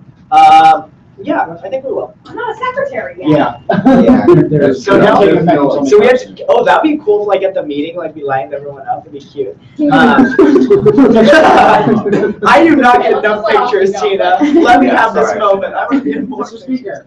Okay, sorry, Austin Morgan, our fearless IT leader. I have too many fears. They're all on the internet. Chris, enough. Wow, he's already doing a good job. Hey, hello to the fans at home who are watching. Let's see. I know it's like Yeah, it's like super messed up. I've been looking at it for like a long time. Basically, gonna retread a little bit of what I said earlier to the other people. This semester, just kind of fulfilled the duties. I am the current IT director, so I guess I would be a good person to do that again. Like I kind of said when I was originally confirmed for the position that I want like communication between people, and like the website's pretty important. Like it's a place where everyone has to go to get all the information. So basically, I've been glad that people have reached out to me this semester, like Val from KPU, etc., who have wanted things fixed on the website or whatever. I think I have a couple of like things that we need to get fixed still this semester that didn't quite get done yet, but those are going to happen. Some of you may know we've been working on the jobs board. We got that back up this semester. It's been going fine. There are still some technical issues that we're trying to get ironed out with like an update that should hopefully happen soon, but we have to pay for it, and that requires money to appear. Other than that, I would say an important thing that I've been working on is like keeping pretty extensive documentation of how all the tech stuff works, because when I first started, there wasn't much, and there was a lot of stuff that I had to figure out, or like, you know, dive in and figure out how the stuff worked. So it's important that we do that. And one thing Chris was saying earlier was about, not all of you were here, but he was saying that, you know, it's important that there's like a unified sort of messaging and visual style and everything, and so everyone knows stuff is from SG. Another thing we can work on is on the website, kind of making sure all the different parts of it look similar, because as it stands right now, there's a lot of different people who have worked on the website on Squarespace, so that's one thing we can work on. Other than that, there's not much else that I have to say. I'm happy to take any questions from anyone. You should, yeah, that's why I didn't vote for you earlier. I motion, or I move to enter period of debate. Second. Why are you Do clapping? you want to waive your right to leave? Yeah, because I feel weird about people talking about me behind my back. Typical. Sorry, I had to throw that out. Yeah. Who wants to do it? No, Kevin. The job of the IT director is very hard to do, and the position is very hard to fill. I think we've been blessed, #blessed, with Austin this year, and I'm looking forward to see what Austin can do next year. So I move to vote by voice. By unanimous consent, fine. Oh, Jesus. Wow. Any opposition? Anyone want to do acclamation? We just, okay.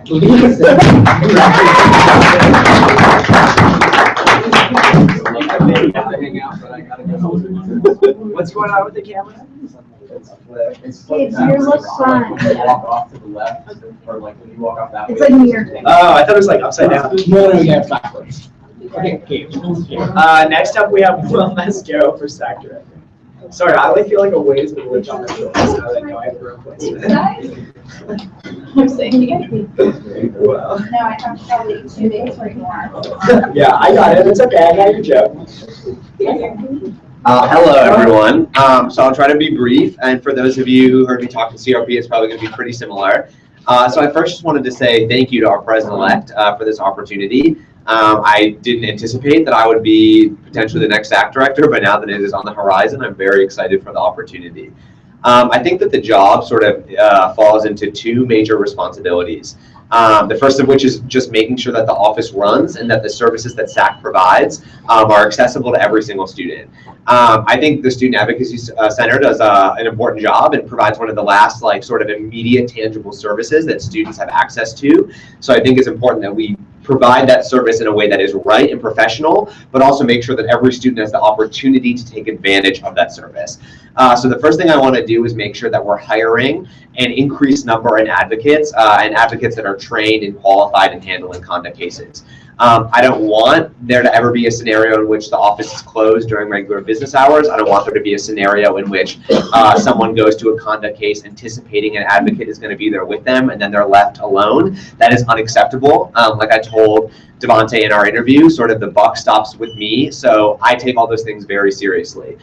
So I want to hire more advocates that are qualified. I'd like to have the number of advocates working in the office into double digits by September. I'm also planning on hiring a new deputy for operations so that there's someone who's going to work with me to handle the master schedule, to handle making sure that there's someone in the office at all times, to make sure that people are getting to their appointments on time. I, in the past, have tended to be someone that micromanages, so I think it's important to acknowledge that from the outset. And so I think hiring a deputy is going to make sure that if I mess up on the job, it's not the be-all, end-all, that there's someone who is also handling that aspect of the job also.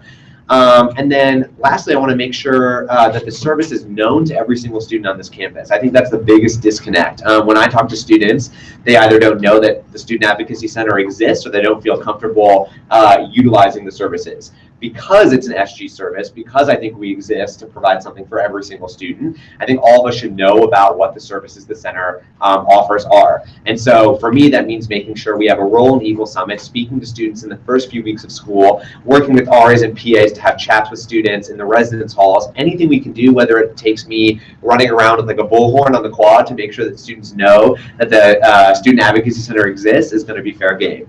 The second part of my job, I think, is more policy oriented. The director of the Student Advocacy Center works with the president to coordinate policy around the conduct code. As you heard today, John and Elizabeth have already been working on a number of policy initiatives that either directly or indirectly involve the Student Advocacy Center. So I already have a lot of work on my plate to accomplish. In addition to that, there are a number of things that our president-elect has advocated for when he was running for the position. Changing the way we do punishments for students that are caught with drugs, and also making the system where when your room is being searched as transparent as possible, so students feel empowered to protect their personal privacy as they should be and as they have the right to do, and a lot of them just don't know it. As I said in CRP, while I tend to be someone that is pretty forceful and pretty comfortable arguing with administrators, I recognize that in this new role, a lot of what I'm going to do relies on being able to have a relationship of trust with faculty head of the administrative head of the conduct process, Katie Porras. So while I'm going to be as passionate as physically possible about the passionate side or about the policy side of the job, I'm going to be working hopefully with John, as long as he'll stick around as the deputy for policy in the Student Advocacy Center, keeping the policy shop of the Student Advocacy Center running, but sort of like filing and moving those initiatives up through the president's office and his additional staff to make sure that my relationship with administrators is not compromised. So I think that does it for me. Are there any questions? Yes. The first one is logistical. Would you step down as a senator to be the SAC director? Yes. I'm not going to step down until the next meeting to get the budget done, but I'm going to step down as a senator. Thank you. Okay. Oh, so we've had like a years-long conversation right now about SAC potentially also serving as a service for people who wish to report instances of sexual violence. Yes. As SAC director, and we've disagreed on what SAC should do. As director, what would you do? I don't want this to be a cop-out, but I would do what my president is comfortable with, and I mean that seriously. I have my own personal views about the Student Advocacy Center's ability to involve themselves in that role. I am just one person in a cabinet of many people, and I thought about this before taking the job. My personal opinion on that issue, I think to some extent, dies a little bit by taking this job. I wouldn't want to do anything that compromises their existing services. I would be more than willing and excited to work with whoever the director of sexual assault advocacy is, and SOG, to see if we can carve out a role that's appropriate and worthwhile. Okay. Thank you. Okay. Thank you, everyone. You don't want to wait, right? No, I don't want people to feel uncomfortable if they want to be honest, saying I'm not good at the job. So Nice. Sweet. Points of debate. Kevin. So a lot of the things that I had to say against Ryan, I think I was the only person to vote against Ryan in public. Ryan is the current SAC director, in case anyone didn't know that. I didn't know that. I had asked his name a while ago. One of the reasons why I voted against him was because I didn't think he knew what SAC did, and that was discovered through his questionings, or through questioning him. Will knows absolutely what SAC does. He wants to expand it. I really actually appreciated his answer because I know that we've sat in this room yelling across the room about this very issue, and I think his answer showed a lot of maturity, which I absolutely respect. I'm not voting against Will. I emphatically will be voting yes. I believe he is the right person for this job.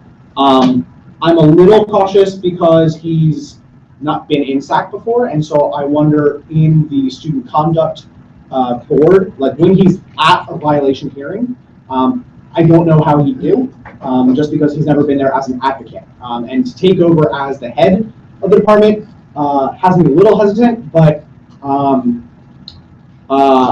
I have a lot more confidence that he'll be able to learn on his feet than the current SAC director. So I encourage everyone to vote yes. Dante. I brought this up in CRP, and I think it's worth bringing up again. I don't really remember if he brought this up in his meeting, in his speech right here. But in CRP, he talked about how sometimes as a senator and as a speaker, he was a bit of a bulldog sometimes. And that is not usually the type of person SAC, the director of SAC is. They need to be a little more passive, they need to be a little more thoughtful, because someone's collegiate life could be on the line in a manner of speaking. And CRP definitely addressed that, and Devontae and him have talked about that, so I feel very comfortable having Will be the next SAC director.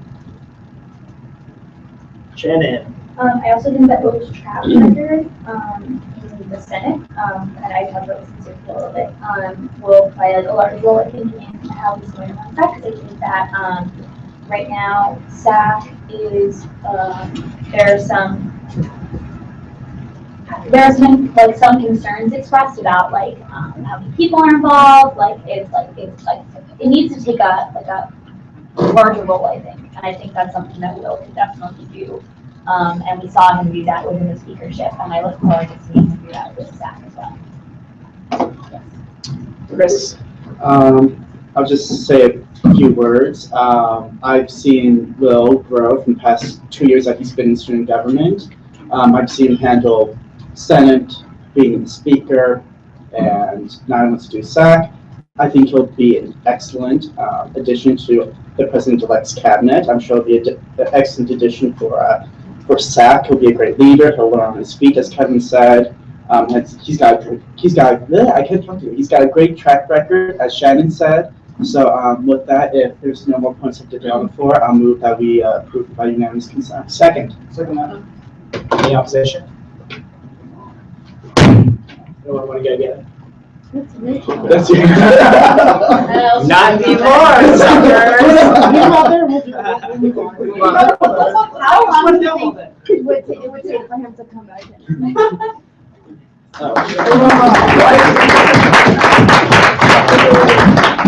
Thanks, everyone. Next up, we have Josh Gutmaker for Chief of Staff. Sorry, Hi, everyone. My name is Josh Gutmaker. I'm a first year. I'm a CLEG major. I applied 81 to American, which means I got in December. So I had from December until I got here to watch student government on social media. And I knew who Sasha was, coming in. And I remember the first time I met Will and Sasha and Martin at Eagle Summit.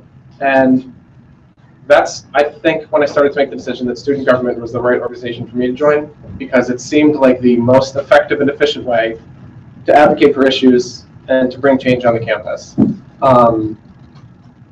Two hesitations I would have if I was a senator and you heard me speaking was that, one, I'm not going to be here in the summer. I have a summer camp that I love more than anything in the entire world, and I need to have one more summer there, knowing it's my final summer.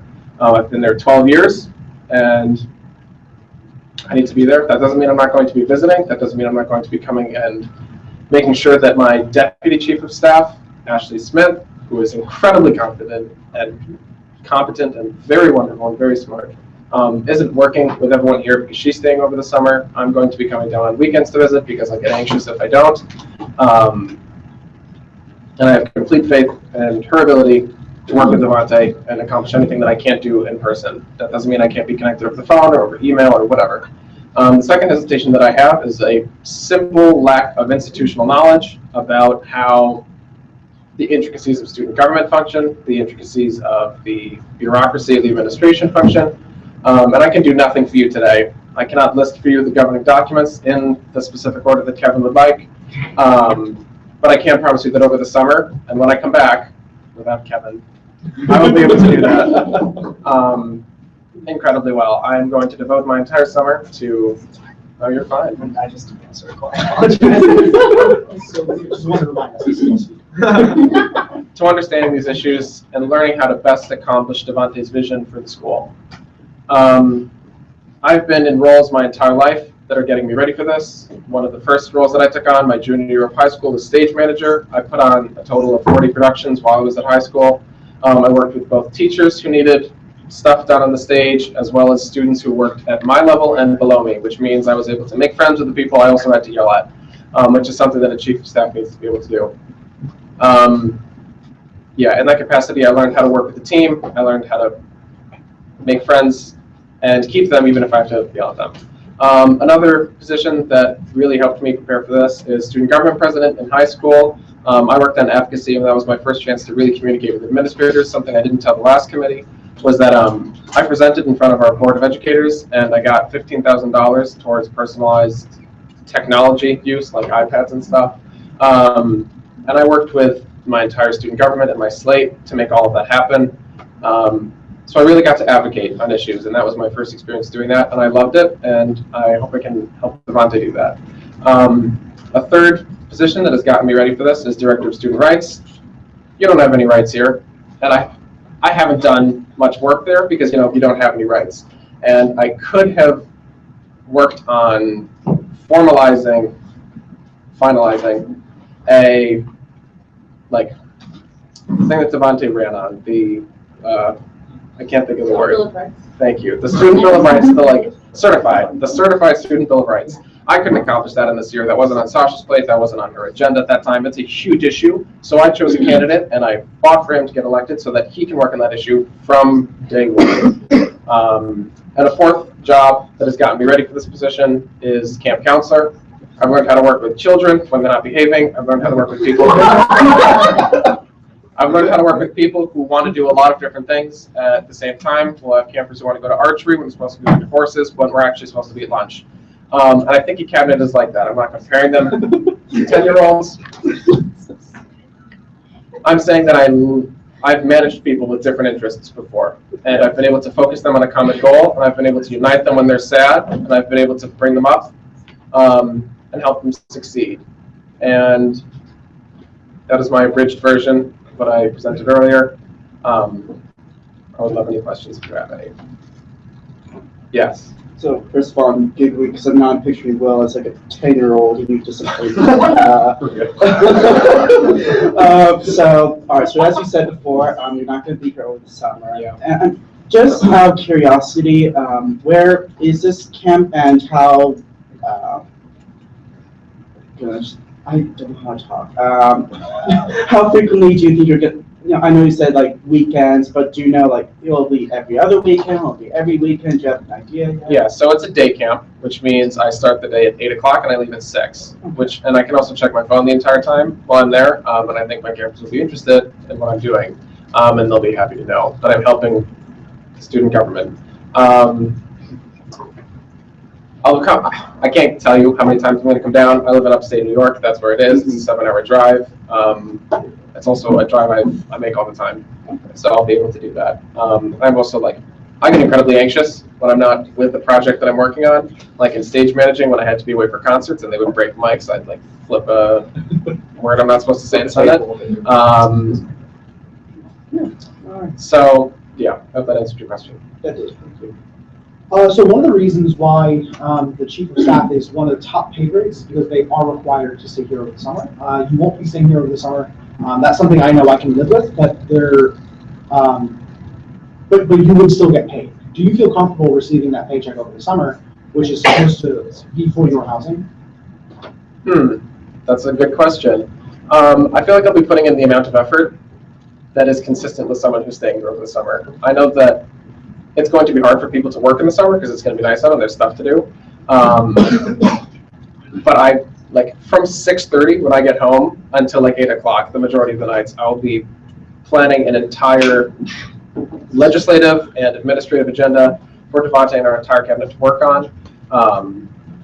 Something I didn't mention in the speech that I gave a few minutes ago was that I'm incredibly passionate about the issues that I take on, and I choose those very wisely. So once I pick an issue, or I pick a job, or I pick a position, I devote a disgusting amount of time to them. Whether that's stage managing, whether that's managing a campaign, I've just put in way too much effort, and people get worried about me. And I intend to do that over the summer, and I hope that that can make up for the lack of presence that I'll have on campus. If there aren't any other lingering questions, I'm gonna move to enter here to debate. Second. Okay. I'll convince you. Thank you. Hi, everyone. Ceremonial for a second. All right, so we'll do questions. Chris, I think your hand up was first. Oh, debate, actually. Oh, I'm sorry, debate. I'm sorry, Chris. Guys, I know, I'm already bad at this. All right, so while he did bring some very legitimate concerns, I'm actually concerned about the summer. The fact he's going to be gone for most of the summer. I am very confident in Devontae. I know that Devontae, he said that he's not entirely experienced with all the bureaucratic stuff that goes on with the Senate, but I believe that Devontae would have picked him if he knew what he was looking for. So I trust Devontae to have chosen a very good nominee. I will support him, so that's it. The Chief of Staff. Hi, everyone. I'm still Chief of Staff for 3 more weeks. Let's talk about Josh being Chief of Staff. Hold on, actually, this is not allowed. Are we in debate right now? Yeah. Yeah, it says in our bylaws that during confirmation hearings. That's for Senate leadership. Are we sure? Yeah. Yeah. Yeah. She's a current Chief of Staff. You're not like I. I'm still gonna say what I was gonna say. There's a speaker who is somewhere over here. She has not over there. They're over there. Well, fiddlesticks. I'm sorry. Would you like to be on? So I'm the Chief of Staff right now, and I think Josh is the best choice. And I have a couple of reasons for that, because I think it's changed. The role has changed dramatically over the past few years. I think it changed a lot with Will McNamara. He made it more into a very advocacy-driven role instead of less managerial. And then I did the same thing. I picked up anything that was left. For us right now, it was Greek life. We had a person that was a little bit unresponsive to emails. So Sasha and I picked up some Greek life stuff. And this Chief of Staff, I think, needs to pick up anything, any project. And that's just the way it should work. And I firmly believe that Josh can do that. I think he's amazing. I think he has a lot of really great ideas for student rights, and that's what he did this year, and I can see him doing that next year. I also have no concerns about the summer, frankly. I wasn't here in the summer. I wasn't hired in the summer, and I was fine. I was hired for financial aid in the summer. I wasn't getting paid, but I was totally fine. And also, Ashley, the person that will be his deputy chief of staff, was 3rd on my list after Michaela. So I have the utmost confidence in her. I think she's amazing. I think Josh is amazing. I think they both have the complete ability to do this job. And I am 100% ready to transition Josh, and I can't imagine transitioning anyone else. Okay, thank you. Yeah, you bet. Yeah, I'm glad that Faith isn't concerned about the summer. I'm not either. I think modern technology makes it basically to the point where like only you can hologram here, but like other than that, like he's gonna be okay. The other thing I would say in terms of like, and I said this in CRP, a more general sort of precedent setting thing, is that I really do believe that we should give a lot of deference to the president and the person they choose for their nominee. And so unless there was something so egregious that any of us could like find to like determine that Josh is not qualified for this job, I think you need to sort of just weigh the fact that it is certainly in our interest that the president, this future soon-to-be president, has the person at their right hand that they are most comfortable with. And that's clearly Josh. That's why Devontae chose him. And so I'll be happy to support him. Okay. Any other points? Kevin, your hand was up first, then Chris. Yeah, I completely agree with Will. I think I'm probably the only person who's voted against a nominee this year, which is a little weird. Spoilers are tricky. But no, I absolutely agree. I think it is extremely important, at least for the chief of staff, to give utmost deference to the incoming president. And Josh was correct. Like, I am very concerned that he doesn't know what SG internally looks like or does. I didn't ask him how many members were on the judicial board, but if I did, I wasn't sure that I was going to like the answer. Or how many senators, or how confirmations are handled. But I'm confident that he'll be able to learn over the summer. Yes. I'm also very confident that our incoming president is a senator who has seen it done. So for anything that Josh isn't able to do himself, I know Devontae will be able to make up for it. I feel confident in voting yes for Josh. Any other points, Chris? So I think he's great. I'm 100% for yes, like getting basic writers coherence. So. So I don't typically speak like as a member of the public, unless I'm like a proxy for someone, but I just feel like so strongly about Josh Gutmaker. I know him a little bit better than a lot of people in here. We live on the same floor, and that's someone who's like fairly connected to the rest of the campus as well as very involved in student government. And I've had a year to kind of like survey how SU runs. I could not pick out a better person on this campus for this job. And it sounds like the vote is going to come out pretty much in favor of Josh, but for anyone who is like any concerns whatsoever about Josh's ability to do this, whether that be over the summer or for the rest of the year, like you can come talk to me or talk to Devontae or talk to Josh because he is one of the hardest working people I've ever met and he's brilliant. So please vote for him. Mr. Shapiro? Sure. So we'll propose some amendments to the bylaws about paying people, and because we didn't get a copy of those, I don't know what those say, but I will point out for everyone's interest, if he is not here for the bulk of the summer, unless the bylaws change, he could face being removed from his office, which is not to suggest that you shouldn't vote for him. But if you want him, recognize that that is what the bylaws say, and feel free to change them. This is more just an advisory position, or an advisory statement. Okay. I was just gonna. I don't think it's even necessary. I don't think you made a good point. I was gonna respond, but I don't think it's gonna change any mind. So I'm okay to do a general. Yeah, I moved with my hand. Second. Any objections? Okay, vote by hand. All right, so all in favor of the nominee for Chief of Staff, please raise your hand. Count now. Okay, all opposed? All abstentions? Because I'm going to be calling abstentions. Nice. All right, so by a vote of 12 to nothing, Mr. Gutmaker is now the Chief of Staff. The Chief of Staff elect. Right, we need to swear him in. Yeah, but we'll use that title. Fair enough.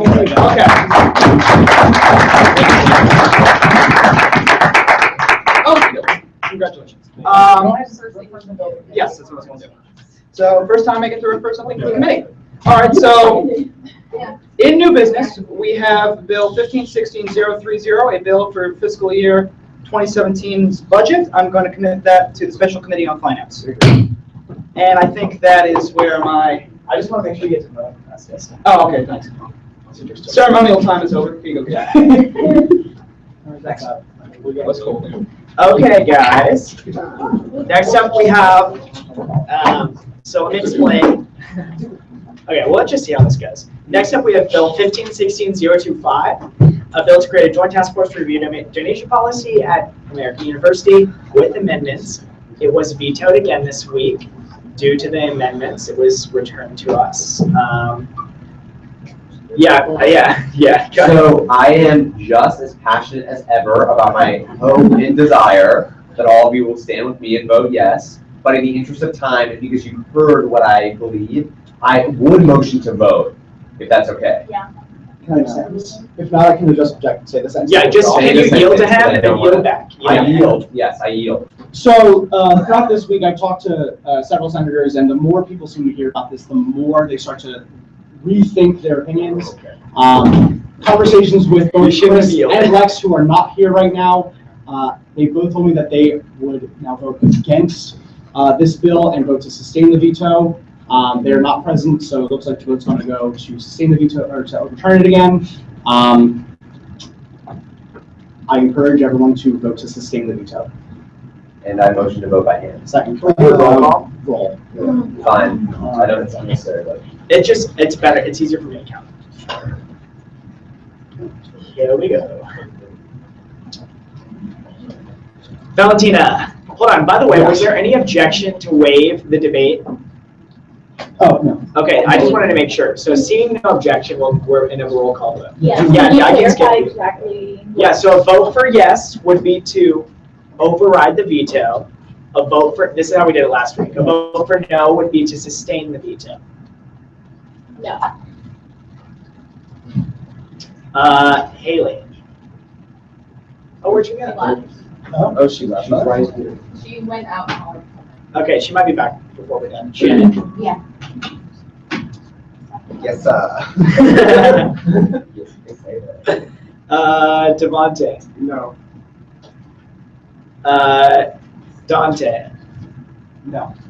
I saw his mouth moving. I'm consistent. KML? Emphatic no. Chris Doucette? Yes. Will? Yes.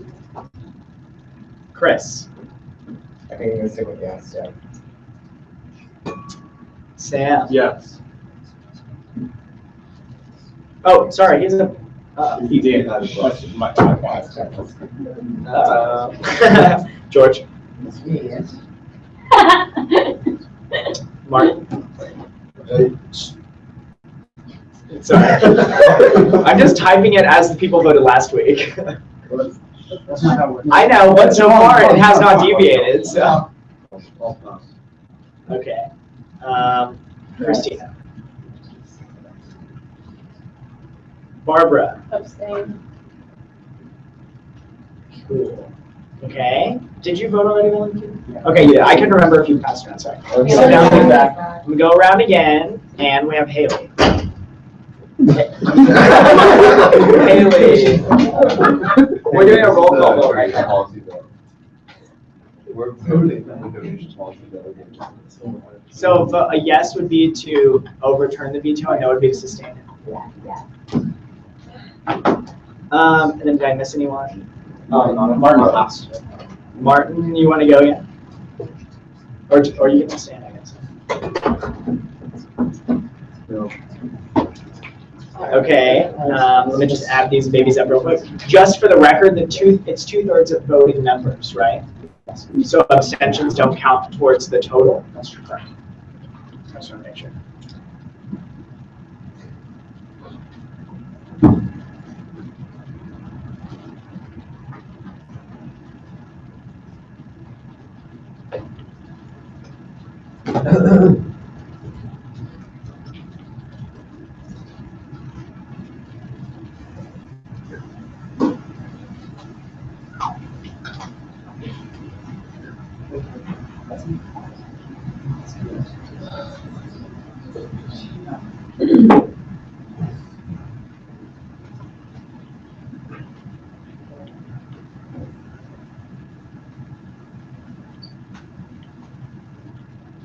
Yeah, so it does not clear the 2/3, and the veto is sustained.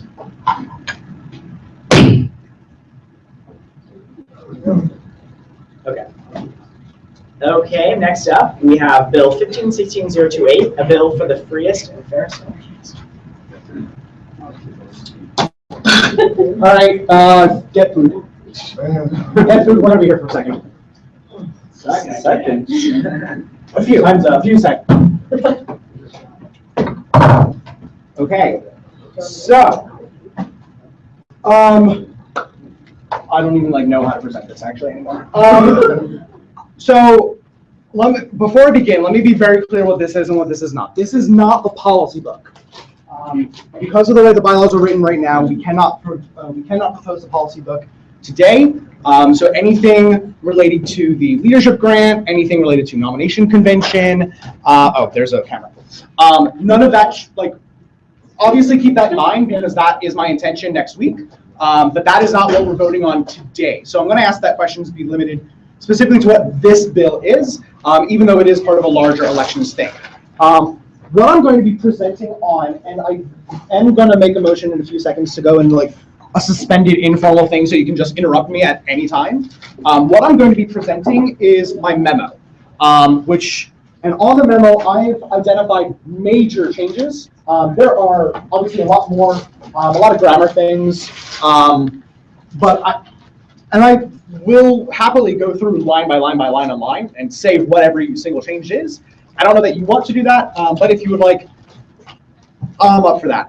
This is a major elections policy change, as you all read in the email from Jamie, which I'm sure most of you have read by now. I obviously disagree with a lot of his comments. I also disagree with the sentiment in that email, and I'm very disappointed in my friend. But here we are, and hopefully we can all take action on the elections policy changes that we said just a few weeks ago were so extremely needed. We can disagree on what these changes should be, but this bill should not fail. If you don't like it, let's change it and let's make it a better bill.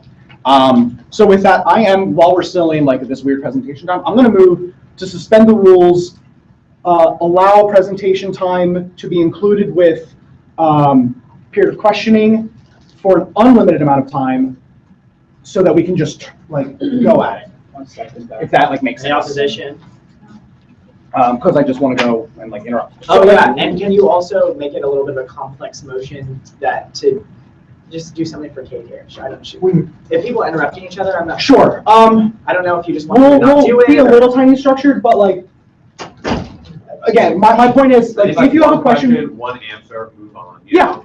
Yeah. So she can swallow in a minute. So again, like I said, I'm going to be talking about specifically the memo, because these are the things that I've identified as major changes. Take the introduction as like my presentation. So the first major change, and this is actually something I consider incidental and not part of the larger overhaul. And Kate, do you mind if I erase this? Oh sure. I can turn the screen up now. I know how to do it. It's that tiny one. Oh. So I've also highlighted them here. The first one is it allows the Speaker of the Undergraduate Senate to run for elected office. This is something that I tried a few months ago. The Senate voted down, but I said, hey, I'm going to try it again. The reason, and I'm going to present it again, is because I think that way back when we prohibited the Speaker from doing anything with elections, the Speaker was the supervisor of elections. They were the person that the Board of Elections, again, like way back when, reported to, and they were intricately involved. Will, when he was Speaker, had to resign for 2 weeks, let Gabe be, let Gabe be the like interim Speaker, even though Will was coming back just a few seconds later. I don't think he should have had to do that. Will actually disagreed with me a few months ago. Maybe I'm going to be able to change his mind this time. Who knows? Probably not. No, I just coming back. No, I know. I'm sorry. It's fine. It's fine. It's fine. It's fine. So the second, so that's what that does. The second thing is this treats the policy, the elections policy book, as any other governing document that we have, except the Constitution. So right now, the bylaws, as we are trying today, or as I'm trying today, can be amended. The Judicial Register, as we voted just a few weeks ago, can also be amended at any time throughout the year. As it stands today, the elections policy book can only be proposed 4 times throughout the year, and any interpretation is that the Senate only has the ability to up-down vote. So they can't amend it. Stop touching it. Just stop touching it. It's fine. I have all the changes here, and if not, I'll peek. So in the year that I've been in this Senate, the 11th, we've seen 0 policy books, even though it should have been presented now by today 3 times. We just got an email from Noah with the policy book. I don't think it constitutes a first reading. Yeah, check your emails. I don't think it constitutes a first reading, so I feel very comfortable and confident moving forward with mine. But that's also neither here nor there. If we have a JSEP that doesn't present a policy book like we've had for the past 2 sessions where they were supposed to, we don't have the ability to change it. So even if we identified in the fall elections from the Senate elections, that was a major issue with petitions. So right now, for example, you can't post on Facebook, I want to run for Senate, sign my petition to get me on the ballot. You have to individually message it to people, and I think it's silly. And most of the elections people agree, which is why we changed it. But because we didn't have it proposed to the Senate, we weren't able to change it. So this gives us more ability to take control over our elections policy. What it does not do is prohibit JSEP from proposing elections policy books. They're still required. They're still required 4 times a year because of an amendment that we made in CRP. Still required 4 times a year to present a policy book. This gives the Senate the ability, not the requirement nor the regulation, but the ability to take charge of the situation in the circumstance that we don't have a JSEP that is presenting a policy book. And then Dante brought up points, and we'll talk about that, about the veto thing. Oh yeah, we'll come back to that. Number 3, this is probably like the crux of the bill. So like to the point where I might consider voting against it if it doesn't include, or if this doesn't stay in, is the office of the prosecutor has been abolished in this bill. We've been having conversations obviously for the past few weeks. The elections prosecutor is abolished. There's nuance in that, and we'll get to that later. It is my opinion that it is not the person in the seat who caused the destruction of elections, but the seat itself. It is the chair. It is the office of the prosecutor itself that is the problem. I think the fact that it is there encourages people to prosecute others. The way I envision student government elections is a bunch of people, I see well, is a bunch of people getting together and making their case as to why they should represent you in KJS or 270. Not why this person might have potentially, possibly violated some archaic rule that you came across when you were, going through the governing documents at 4 a.m. in your room, like I do. Will, and then Martin, is that a hand? No. Will. So I see where you are coming from, and again, I agree with you because I feel like I experienced like the downfalls of the prosecutor firsthand. However, why are we going from like 100 to 0? You know what I mean? Why are we going from like a system that is messed up to nothing? Because what I still am not getting answered is if someone does need help, if someone needs help submitting a violation, if someone needs help being defended, even. I agree with you that I think we sort of politicized the position of the elections prosecutor to the point where they really only benefit the people prosecuting, and it puts a huge burden on the defense.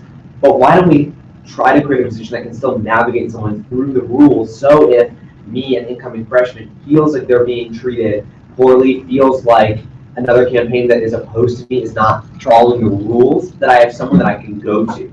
Sure. So it would be my contention that the JSEP, in their ability to offer policy suggestions and offer policy clarifications, would be able to do things like that. They wouldn't be able to, and then yeah, you're up. They wouldn't be able to prosecute a case. Not against Noah. Like Noah aside, I think he's doing a really good job. JSEP was not great for a lot of this year. That's not your fault. It's on the issues that are unrelated to you. And I also think they're one of the least known bodies of the student government. They don't meet regularly. They don't have an office. Absolutely. So, to Naomi's credit, she was accessible, to a T, too accessible. Yeah. So at least with Naomi, I knew where to go. So, are you worried that just tossing all these responsibilities on an existing part of the judicial board? Maybe you can comment if you think that this is appropriate or not. Oh, in the meantime, I moved to Grand Noah speaking rights. I don't believe he has them, but he absolutely should be talking during this conversation. Would be appropriate. Absolutely. No, I don't know if you want to address that right now. Do you? Okay.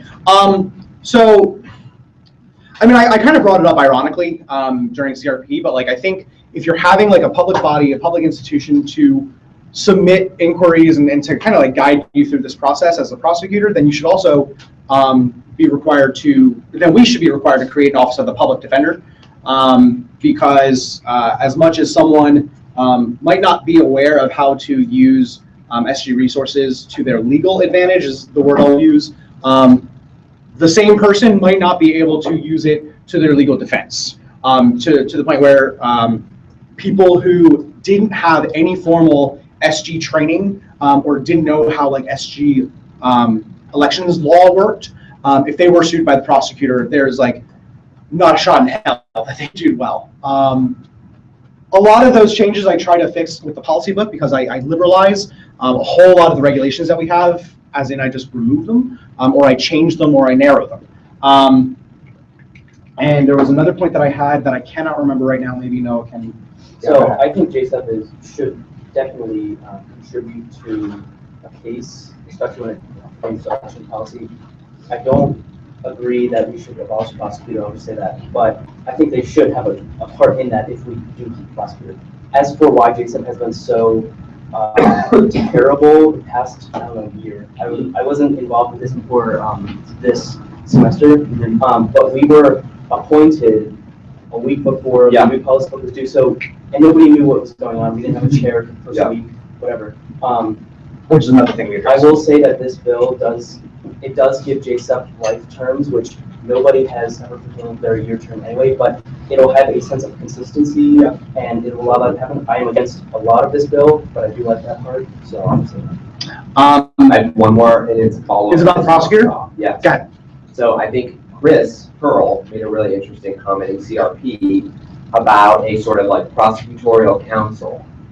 And in a system like this, you could have like 3 prosecutors. So if one person was responsible for supporting the prosecution side, there'd be another person already on staff who you could pick up to be your like defense litigant. Oh, so could this be like during debate? I was going to ask what you thought about it. Oh, sure. No. So like I will answer the question. And I kind of said the same thing. I mean, like I've been barreling this down for about a month now, and I don't know what that looks like aside from like in my head when I'm imagining it. My goal is not to have like 2 SG lawyers duking it out. Yeah. It's to have like all of the lawyers removed and people just run for student government because they have good ideas and want to help the students. Which and now I do remember what I wanted to say. The office of the prosecutor is not ancient. When I was a freshman, we didn't have a prosecutor. Jamie actually created the prosecutor. False. Joe created the prosecutor. Jamie created the election system that we have now. So the prosecutor was created because of this nifty little thing that we had called the show trial. The show trial was the AU students for the American University Student Association, AUSA, to replace the student government. They were accused of violating an endorsement regulation, and they were suspended until a hearing. Sounds familiar? So they were indefinitely suspended without any charges actually like heard. Once the hearing happened, it had been like a day and a half until they were able to make their case, but the damage was already done. AUSA failed. And we can talk about the merits of that, but in addition to getting rid of administrative suspension,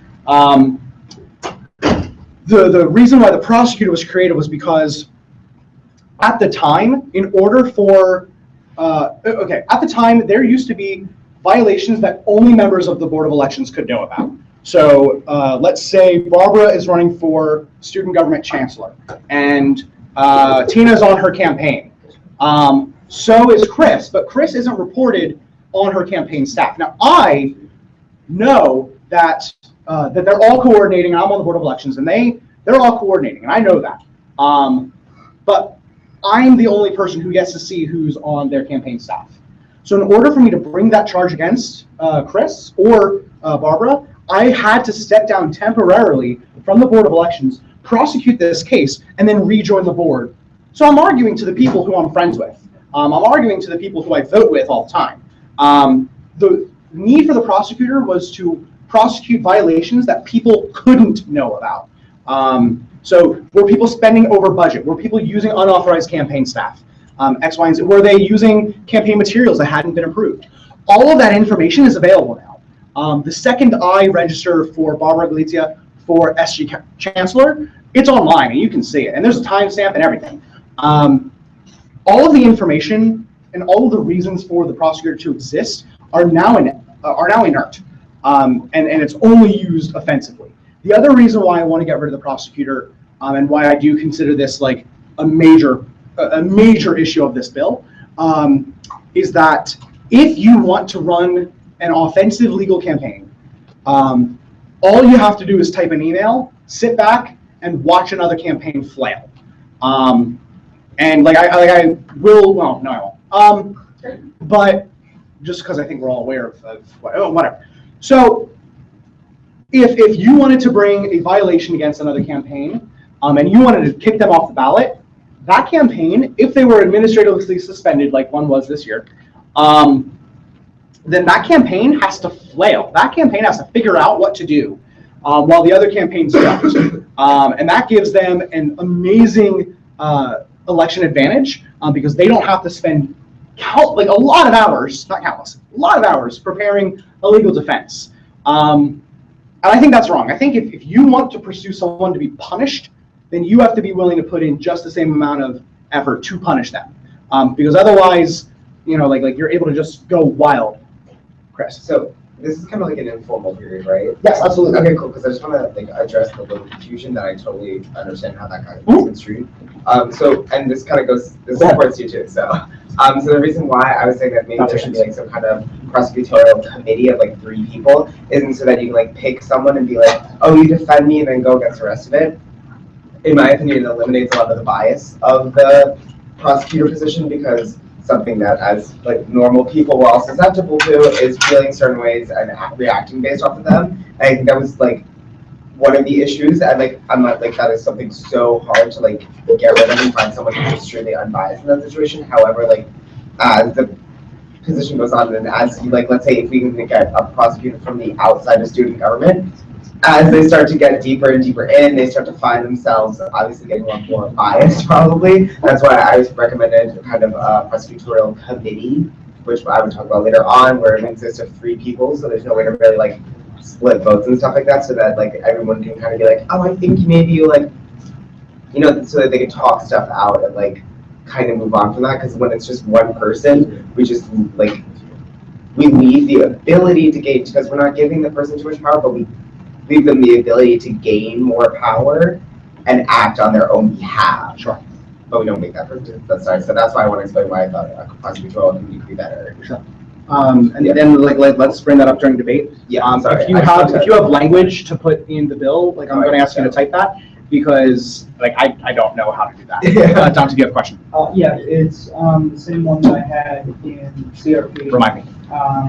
Okay, it's about section point 2 in your memo. Yes, the veto. The veto. Could you please Yes. explain that? Because the way it is written in your memo, I don't think it's completely clear on what would actually happen. Yeah, absolutely. So in the memo, what Dante's referring to is the ability of the Senate.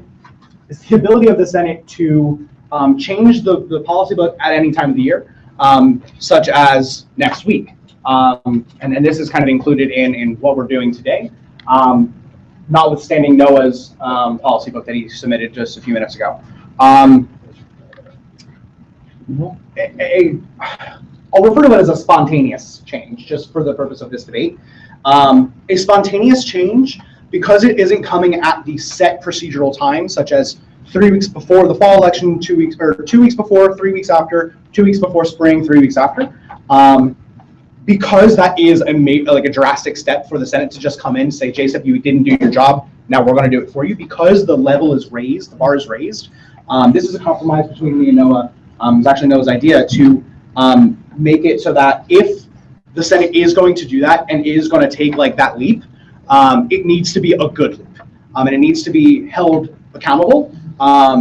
So if they wanted to change it, if the Senate wanted to change the policy book at any time in the year, notwithstanding the 4 times, they would require a presidential they must get the president to sign it. If the president vetoed it, it would not go into effect.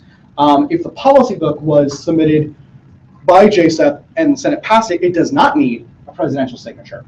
So this is kind of a way to prevent the Senate from going rogue, and the example that I used was in the fall, right before Senate elections, to include in the policy book, all incumbent senators will receive an extra 200 votes. That could totally happen. It would never, I really hope not, unless y'all go, completely crazy with that, right? But it's because of weird examples like that that we decided it was important to have the president's signature to make sure that we're at least working together. Quick follow-up, in the form of a question. If the president were to veto this document, what rules would we be going under for the election cycle? You would be going under the previously passed. Okay, thank you. Yeah. Any questions on that, Noah? Please Can I feel just free. say something about the memo? I'm sure this was a mistake, but there is an error in your memo that, do you want me to like say? Please, yeah. Okay. In number 3, I know this is under the policy book part, but in number 3, you say that campaigns are prohibited from using these offices and remain space for staff, blah, blah, blah. But in your actual submission of the policy book, you allow them to use this space. So it's just one error that. On the bill? On the elections policy book when you submitted, it says something different than what's on the memo, number 3. All right, so this is for next week. Let's do No, the chat. I know it's for next week, but it's important to know that there are mistakes in the memo. So don't take everything in the memo for granted. I need you to compare the documents because I didn't look specifically at the memo as hard as possible, but I found one error already. So we just need to compare. Is that not an error though? I would have to read it. But what maybe I missed this, just example, what is inconsistent in the memo in relation to the bill? I'm curious, I don't have you. Okay, so again, this isn't for the bill, I know this is next week, but for the elections policy book in the memo in number 3, it says at the end of number 3, campaigns are prohibited from using these offices, but in the policy book he has submitted, it says they are allowed to use those offices. So in fact, that's incorrect. And I will take out So you the just need policy. to be careful about what it says in the memo. So while I hold the floor, I would point out that my policy book does create 2 distinct uses for the student government office space. The reason why, or the change that we have allows for the conversation that Will and Devontae had, and including the conversation that, so you would have been allowed to meet with Devontae about elections. You would not have been able to assemble your campaign staff. Yes. That distinction is made in the policy book. Okay. So I'm going to move on because that's just like a false reading of both the memo and the policy book. So while we're here, number 3, like I said, we're still, my intention is to abolish the office of the prosecutor. Are there any other questions while we're on that? To clarify, Please. just the elections prosecutor. Yes, this is a good time for that nuance. So there are 2 prosecutors in the SJ. There's the Office of the Elections Prosecutor, which exists in the bylaws, and then there's the Office of the Prosecutor, which exists under the Judicial Register. Naomi, just like for our clarification, kind of served both roles, but was officially the prosecutor. The reason why she had to be the prosecutor is because the Elections Prosecutor definitely did not allow her to prosecute Gabe for whatever. So like let's be clear, like she was the prosecutor, not the election prosecutor. The prosecutor, I'll just say it like that, does have jurisdiction over elections. Now, when we passed the judicial reform a few weeks ago, it was also my intention to rewrite the Judicial Register, working with Eric, working with the rest of J-Board to figure out how we can do that, how to liberalize. We created that commission, or the committee that Gabe created but never appointed any members to. So like I am disappointed that I'm graduating and there will still be a prosecutor. One of my regrets, but it is my intention to work with literally anyone over the summer to find out how we can best address the judicial board, or the prosecutor. Eric, Noah, Jamie, and John have a lot of reservations about this, and you're going to hear from them. They want to include at least the prosecutor, maybe not the elections prosecutor. It's worth a conversation. We've had many hours of this conversation over the past 2 weeks. I still fundamentally disagree. It would be my intention that the next step after this is to delete that prosecutor as well. And I'll be more than happy to go into that either during debate or after. Yeah. So any further questions on prosecutor? There's only 2 more that I have. 4, JSET members may serve for long as they would like, so life terms. This is an interesting one. I actually tried to do like a January to December term. Noah brought up a really good point that no one's ever served that either. And we created JSET. JSET was created for continuity, so that people wouldn't come in every year and reinvent the wheel to refigure out elections policy. Allowing for life terms is a really interesting way of doing that. This is not one of my original ideas. This is Noah's, and I give him a lot of credit for it. I don't think that it's going to be the end, like the be-all end-all to our problems, but I think it's an interesting experiment that we'll be able to work with. My original goal was actually 2-year terms starting January and then going, no, it was originally like from the day you're appointed to stagger. It was really weird. This is like a good administrative way to get rid of that, especially because the way that the bylaws are currently written, you must be confirmed by the first meeting of the Senate in the fall. You must be, or you will serve for the period of a year. It's not really clear. What happens if you're appointed in February? Like, when do you serve until? So this is a good way of addressing that. The final one, and this is one that I really kind of hope that we're all on board with, is the inability, is the prohibition on the judicial board from suspending a campaign or taking any other action against a campaign or candidate prior to the resolution of adjudication. That is a whole lot of legal mumbo jumbo for, like, they can't punish people without determining guilt. For the past several years, or for the past year at the very least, it has been standing J board precedent to suspend a campaign or candidate upon receiving a ethical violation submission. So if I accuse Noah, because we're running for SU president together, breaking.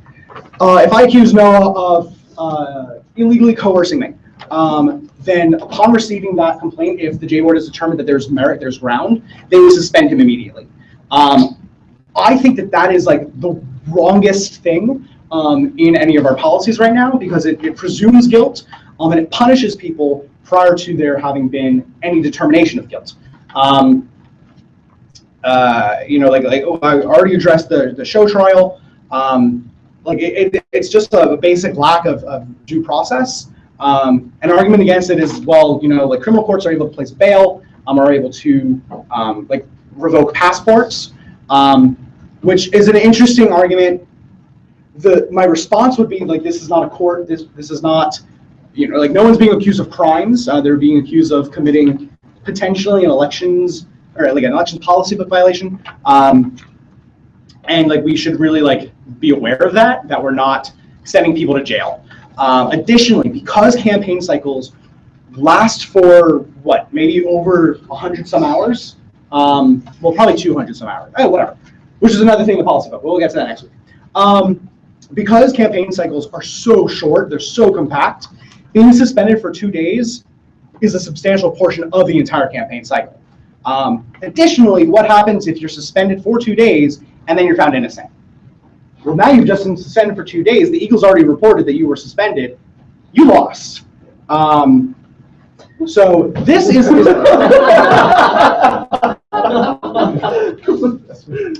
good way. This is a good way to ensure.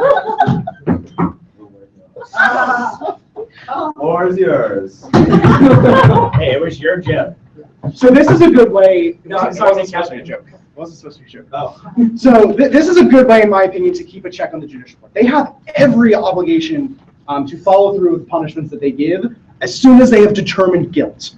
Otherwise, it is a pure injustice that people will be punished just because the prosecutor made a really convincing argument in an email.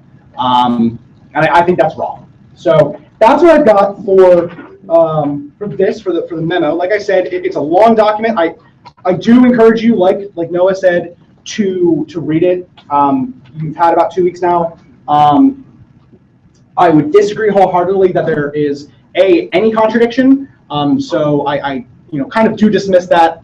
And I cannot suggest strongly enough how disappointed I am in receiving Jamie's email just a few minutes ago. Jamie's always been a good friend of mine, and it kind of hurts, at a personal level, but also on a professional level. I haven't been insulted like that in a few years. So I hope that you guys give this bill the scrutiny that it deserves. Not all of these changes are the best. I know I wanted a few more things in there, but this is not tyranny. This is not oppression. This is not a radical revolution of the bylaws that have not already been scrutinized and talked out in full detail. I tried to make myself as open as possible to meet with anyone interested, and I haven't been taken up on a lot of those things. But that's what I've got. I encourage you to pass the bill with all fortitude. And just so he can also have 2 points, I'm going to let Eric finish. I had a question for you. Oh, sorry. Well, Yeah, please. Partially a statement about what you said earlier. Yes. About the prosecutor. Yes. So I can't find the 24th meeting minutes where the prosecutor was confirmed. We don't know if she was actually, the 24th meeting at the. Oh, last year. Yeah. You don't know if she was actually confirmed? No, we know that she was confirmed. We don't know what she was confirmed as. Now, I made the joint appointment, it was prosecutor. Yeah. It was prosecutor. It was not It was called prosecutor. prosecutor. Oh, yeah. Second, Right. second question. The FEC actually does have the ability to administer fines and sort of things in a civil procedure. All criminal procedures, like criminal violations of federal election law, are referred to the Department of Justice. Absolutely. So reconciling your points about that this is not this is a civil procedure. What are your thoughts on the fact that the FEC can impose certain fines without a finding of guilt to be sanctioned before? My response would be that you just quoted from the Federal Elections Commission. And it's like literally the point of this bill is to recognize that we're students. I think it's a common phrase that we're students first, senators second or third or fourth, who cares? But like what we are, I'll tell you this, we are students first, senators second through 10th, and federal election lawyers never. That is not something that we are qualified to do, and we need to be aware that like in trying to federalize our elections policy, like we just complicate it and make it so that people can't join this organization.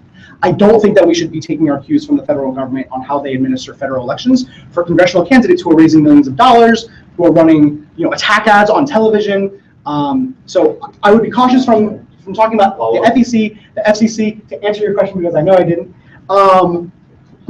Yes, the FEC does have the ability to find candidates both prior and post. Both prior and before the adjudication. They don't call it adjudication, they call it court. But yes, that is something they can do. The reason why J-Board has been preemptively suspending campaigns accused of ethical violations is a noble one. It's to prevent the possible reoccurrence of that violation. Just the classic example that I'm just going to keep going back to is if I'm running in the Senate race against Chris and I threaten I'm going to punch him if he keeps running. The logic is let's suspend Kevin so he doesn't make that threat again. I think the threat itself is fine. No. I want to say. I think the threat enough is good enough to send to a hearing. And I think that punishment would then be just as valid as if it turns out that I'm suspended day one, the day I was accused. 3 days later, it turns out that I actually never threatened to punch Chris. But he used that violation, that argument, and there was enough, reasonable, that's not the word, probable cause, that I might have done it. So I was just suspended for nothing. Chris has had 3 extra days of running against me. And again, now there's an Eagle article that says I was accused of punching Chris, of threatening to punch Chris. I think that's wrong. Okay, follow up. I wasn't bringing up the idea of the Federal Elections Commission saying that we should adopt those laws. I was asking you because you just spoke about how we are doing civil violation, not criminal. So I was bringing up an example of a civil violation that can have fines. I'm not trying to bring in federal law, and I actually opposed that at the beginning. So that was more of my question, is that it does exist, and if you're going to reference the fact that civil trials don't have this, they sometimes do. So, you are correct. If there's an error in my memo, it's that I don't know what civil violation or criminal violation means. I start law school in the fall. Hopefully, when I come back and try to change SG elections policy again, I'll get it right. But it seems as though my use of phraseology was incorrect. I don't think that this should be treated like any sort of actual crime or actual law, right? Like this is elections law for student government at American University, where 2,000 people vote, and we should feel good about the people that we're voting for, not wonder like what shady legal stuff they should be involved in. Dante, and then maybe let's move to debate. You're going to move to debate? Yeah. Any last questions? I have a question. No. Do I have speaking rights? You have speaking rights, absolutely, for the rest of the meeting. Cool. Okay. Thank you, everyone. Dante. Okay, I'm going to enjoy my last few minutes of being partial for a little while. So I think on the whole, this is a pretty decent bill. the one next week with the policy book's a little more precarious in my mind, but this seems reasonable to me. All 5 of the points Kevin has made in his memo seem pretty clear. The one we're having the most qualms about in my mind is about the prosecutor. At least during debate, we were having the most qualms about it. As Kevin said, it's still in the judicial register and more work has to be done about it, whether we want to keep it overall but for now it remains. Whether that's good or bad, that's not the point. I think if we were to pass that section today, it would be a statement for next year to look into the role more critically. I think like Chris's idea is an excellent one. It's worth talking about. Talking about the idea of just having a spring prosecutor or a fall prosecutor just to talk about elections instead of having it the whole darn year. That's also meant to be spoken of. I think we should pass this right now in its entirety because I feel it is probably the best we can do. Feel free to Whoa. Please time us up for you. Oh, really? Was it? Did he mention your name specifically in this comment? No, but. Okay, so we'll go Seth, Eric, Chris, Noah. I don't usually speak in debate, but I think this just election policy in general, I think this is really important because it shouldn't be difficult to run. Like you shouldn't have to have this deep knowledge to run. I think that this is student government. We do go to American University. We want this to be as open as possible. We want people to have fun doing this, and we want people to feel like this is a body and this is like a group of people that wants more people to join it and doesn't want to shut it off. So I feel like if you don't agree with this, like Kevin said, have the conversation. It kind of does scare me that Kevin is leaving because I want people to be as zealous about this. Like I want people to take this up and have those conversations and really be willing to think critically about this stuff because it starts at elections. That's what sets us up for the next year. And we have a great group coming in for next year of executives, but we should always want to go more. We should want to draw more people into this and make sure that this is as positive and as open a group as possible.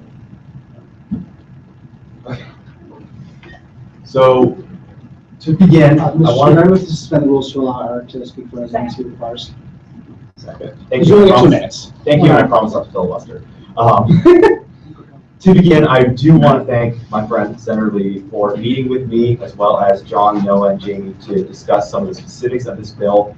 We had a lot of discussion back and forth, and I think, as a lot of other senators said, it's very important that we look at this critically. Reforms are needed. I will completely admit that. I think that there needs to be reforms. And while not all of the J-boards and election apparatus concerns were addressed in this bill, I do want to recognize the hours he spent listening to us and the effort that was put into putting this bill forward. I think that one of the main things we have to look at in elections is making sure that it's not written for people in SG, it is written for the people at American University, people that want to join this organization, because one of the main ways you can join this organization is through an election.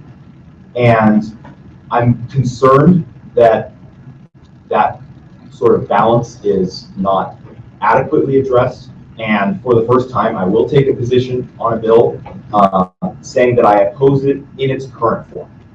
I do not oppose all of it, obviously, because my concerns are such that it would be better to keep the current system rather than implementing this one. The bill fundamentally alters the balance of power between the Senate, Judicial Board, and elections apparatus, and I'm concerned that the new role of the Senate in elections will allow it to micromanage elections. Elections policy must be separate from the people that are actually elected. The people that are being elected should not have the primary role in setting elections policy for their own elections. And that's why JSEP was created. It's an independent committee that sets the policy. It's supposed to be a committee of experts. I understand that has not happened, but like I said, I do support some of the things, many of the things in this bill, and one of the things is giving them elected appointment. One of the important things about having JSEP write policy is to make sure that they are an independent body and that they're the experts. They're the ones that are going to carefully weigh all this stuff, just like Kevin, just like I, and then the current JSEP do. We carefully weigh this. We only need to worry about elections, whereas the Senate has to worry about a lot of concerns for the students. So it allows a specific organization in student government to focus only on elections issues, and then everybody else can spend time focusing on more broad concerns of the student body. Many of the rules in the elections policy book do not make sense to non-election people or even to election people. That's something that we found.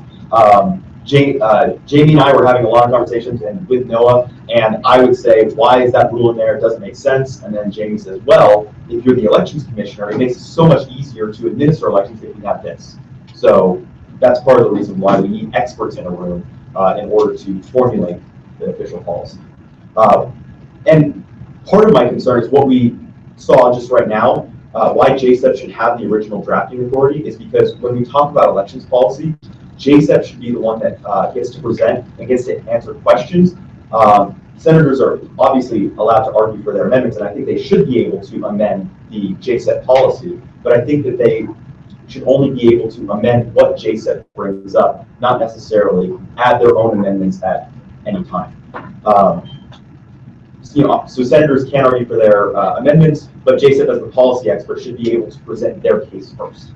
In addition, changing the bylaws in respect to all policy books, which is something that I don't think we talked about in the presentation. Right now, the bylaws say that policy books are not allowed to be submitted by an individual senator. They are submitted by the body that is in charge under the bylaws of creating them, and then the Senate can consider from there. I think if the Senate wants to amend the policy book, and it should be able to, we should only have a caveat that senators can amend the policy book. It shouldn't be a blanket that they can amend any policy books at nearly any time. And I'm concerned that that's something that this bill might do, which is, it affects not just elections, but a lot more beyond that. I also oppose removing the elections prosecutor. We need someone in student government to be able to fight for non-members of the student government, for people that don't know the student government policy. Senator Levy is right that you need knowledge of the bylaws and policy book in order to prove the case. But the way to get rid of SG lawyers, as he's called them, is simplifying the elections policy book, which we'll look at next week, but it's not getting rid of the prosecutor. The problem with the prosecutor is that the ability of the prosecutor to bring cases allows people that are not as well versed in student government policy to still have a voice in the process. The way we have the system, the way the bill is written right now is that getting rid of the elections prosecutor will protect incumbents. It will protect those that know SG policy because they've either written it or worked very, very closely with it. Well-connected campaigns will always be able to present a great complaint, as in what the prosecutor does now, and they will also be able to defend themselves very well because they know the rules, they have the people that are able to present a good argument. A non-SG member would not have good complaint, and because we use beyond reasonable doubt as our standard of guilt, because if you're going to kick someone off the ballot or at least suspend them, you do need to prove that these actions did happen. And that bar is set so high for a good reason, but I don't think someone not well-versed in SG policy is going to be able to meet that bar. But someone well-versed in SG policy would be able to. So it gives the protection to the incumbents and the well-connected. The quote-unquote SG insiders will have a much easier time convicting a non-SG insider. Eliminating the elections prosecutor, we're not getting rid of SG lawyers. Like I said, it's actually getting rid of and liberalizing, which I've been working with Kevin on, some of the more arcane rules. As far as the administrative suspensions, I'm not as strong on that. However, I am concerned that if we completely remove it, that student government loses its ability to police itself and that student activities will have to step in. I completely agree that you should not suspend a campaign unless there is pretty clear evidence, and it should be narrowly tailored to only stopping the complaint of action. So I think that it should not be used. I actually can't think of a reason why you should use it, and I don't think that if we're going to keep administrative suspensions, that we should keep it in a way that would have allowed the same administrative suspension that happened in the spring to happen under this new policy. But if we get rid of them completely, then when when it hits the fan, student activity is going to shut down elections instead of a internal delay or some kind of rectification coming from us, not student activities. I'll yield to you in a second. Not a question. Oh, sorry. Okay. Great. In addition, I don't think that we should get rid of the prosecutor right now because we should alter the bylaws and judicial register at the same time rather than doing it piecemeal. It will be much clearer for procedural purposes. And even if you agree that there are systemic problems with the prosecutor, reform should come all at once for elections and for the regular prosecutor, not once now and another time in 3 months.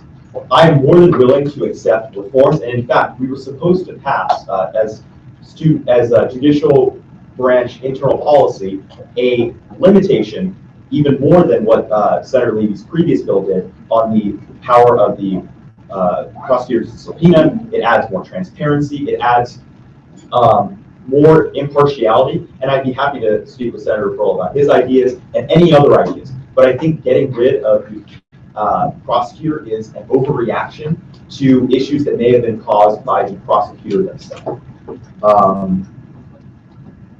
I'm more willing to reform and overhaul the elections prosecutor to make sure it's transparent and the power is diffused, and possibly a new prosecutor could show that it's not the actual office, it is the person, and it makes it even more important who we pick and who the Senate confirms as elections prosecutor. To finish up, when you vote for this bill, as I began, I want to make sure that everyone's thinking as a representative of their constituents, not a member of SG. We're here to serve them, and we're here to allow them to join our organization. And I think that student government is best when we have the most amount of people in participation. In my time as SG, in SG, I've seen many elections overhauls, and I'm concerned that this one will not live up to all of the expectations that have been brought forward. So I hope that you will be willing to hear why consider why the elected prosecutor should be moved back in, and thank you for Thank you. I was listening. Sorry, it was a little joke. Sorry, you just talked for so long that I forgot. It's all right. All right. So I'm hopefully not going to take as long as you did. So I feel like you know how I'm going to vote for this. I'm probably going to vote for it.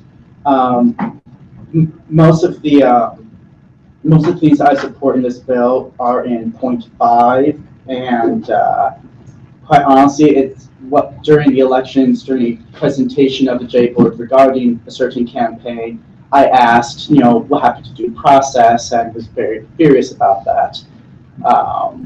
And honestly, that's what we should be trying to focus on. You know, focus on due process. We should try to focus on making our system better because it is broken. And I'm very happy that J board is, you know, supportive of reform as well. I applaud that. I do have a concern well, not a concern regarding the bill itself, but regarding the point that was raised as to point number 2 on the memo.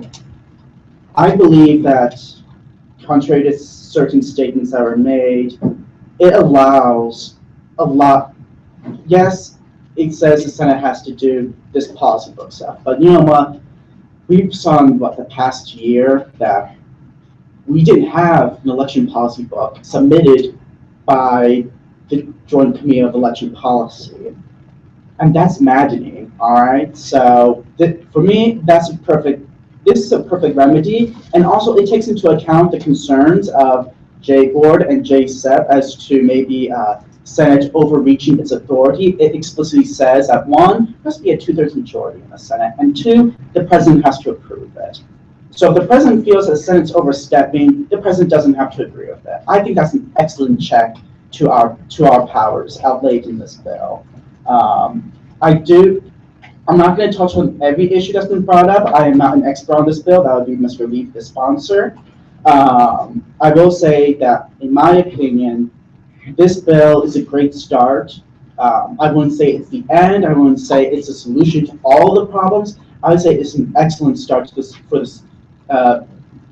It's an excellent foundation to ensuring that the problems that are raised, not just in this election cycle, but in past election cycles, can be focused on, can be looked at critically, can be looked at and resolved in a constructive environment. So I will support this bill. I encourage everyone else to do so as well. And with that, I'll go to Noah.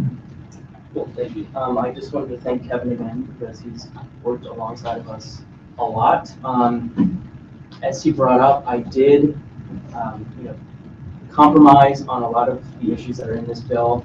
I just want to say, I supported them at the time because they were not being as progressive as they were. So I wanted to kind of scale back the differences that will be changed. So I think along with Eric and Jamie, that JSEP should have the authority only to change the policy book. I know this is hard, especially in this bill, that you'll get more power. As a independent group, I think we should have the sole authority over it. To Dante's point, when you said this might not be the best we can do, but it's what we have at the time, I would say that right now, myself as JSEP chair, Eric as J-Board chair, and Jamie as former elections commissioner met for a number of hours as well. We have come up with what we think would be a good revision of the bylaws. So we would hope that if you are kind of inconsistent or don't understand a lot of this one, you'll let us debate ours if you come to the floor. We think we meet a lot of the issues already in this bill, but not as much as this one is doing. I am against this bill as a whole. A lot of it I do like, but if we pass this bill as a whole, I think my role as JSEP chair, it would be very, very bad. It should be considered that the JSEP chair, the J-Board chair, and the former elections commissioner being against this bill as a whole should say something about elections. If we're consistently in elections, we know what has gone wrong. We know the frustrations that have happened and everything. But if we're all against it, it should be said that maybe this isn't the best thing right now. So I hope you can trust me as JSEP chair, working on elections policy. This is what I do pretty much every day. Well, not so much, but so thank you. I hope you can take my thoughts into consideration. John, and then Haley. We'll start there. So I'm going to have a relatively short speech because I don't think that there's anything I can say to convince the Senate. I think the Senate votes primarily based on their own self-interests and based on sort of how they consider their experiences, which I think is a reasonable interpretation. It certainly comes from constructivism. But I hate this bill. There are lots of it that is good. I've expressed a lot of this opinion to Kevin. I was staying out of this debate because I had political considerations. I don't really care. Look, the big section people care about is getting rid of the prosecutor. They care about getting rid of administrative sanctions. I oppose both of those wholeheartedly. I think there needs to be somebody who is an unbiased arbiter of the rules who can bring up charges. Whether or not the Senate confirms someone who met that description is not like the fault with the rules, but the fault with the person and who was nominated and who was confirmed. I think that that's a problem, and I think that we should pick like a more, like maybe even an SG outsider who can just read the rules and become familiar with them. I'm fine with that if you think that it would reduce bias, but the rules are not the problem so much so as the person. In terms of the administrative sanctions, again, I think Eric put it succinctly. This is also a line I've been parroting all week.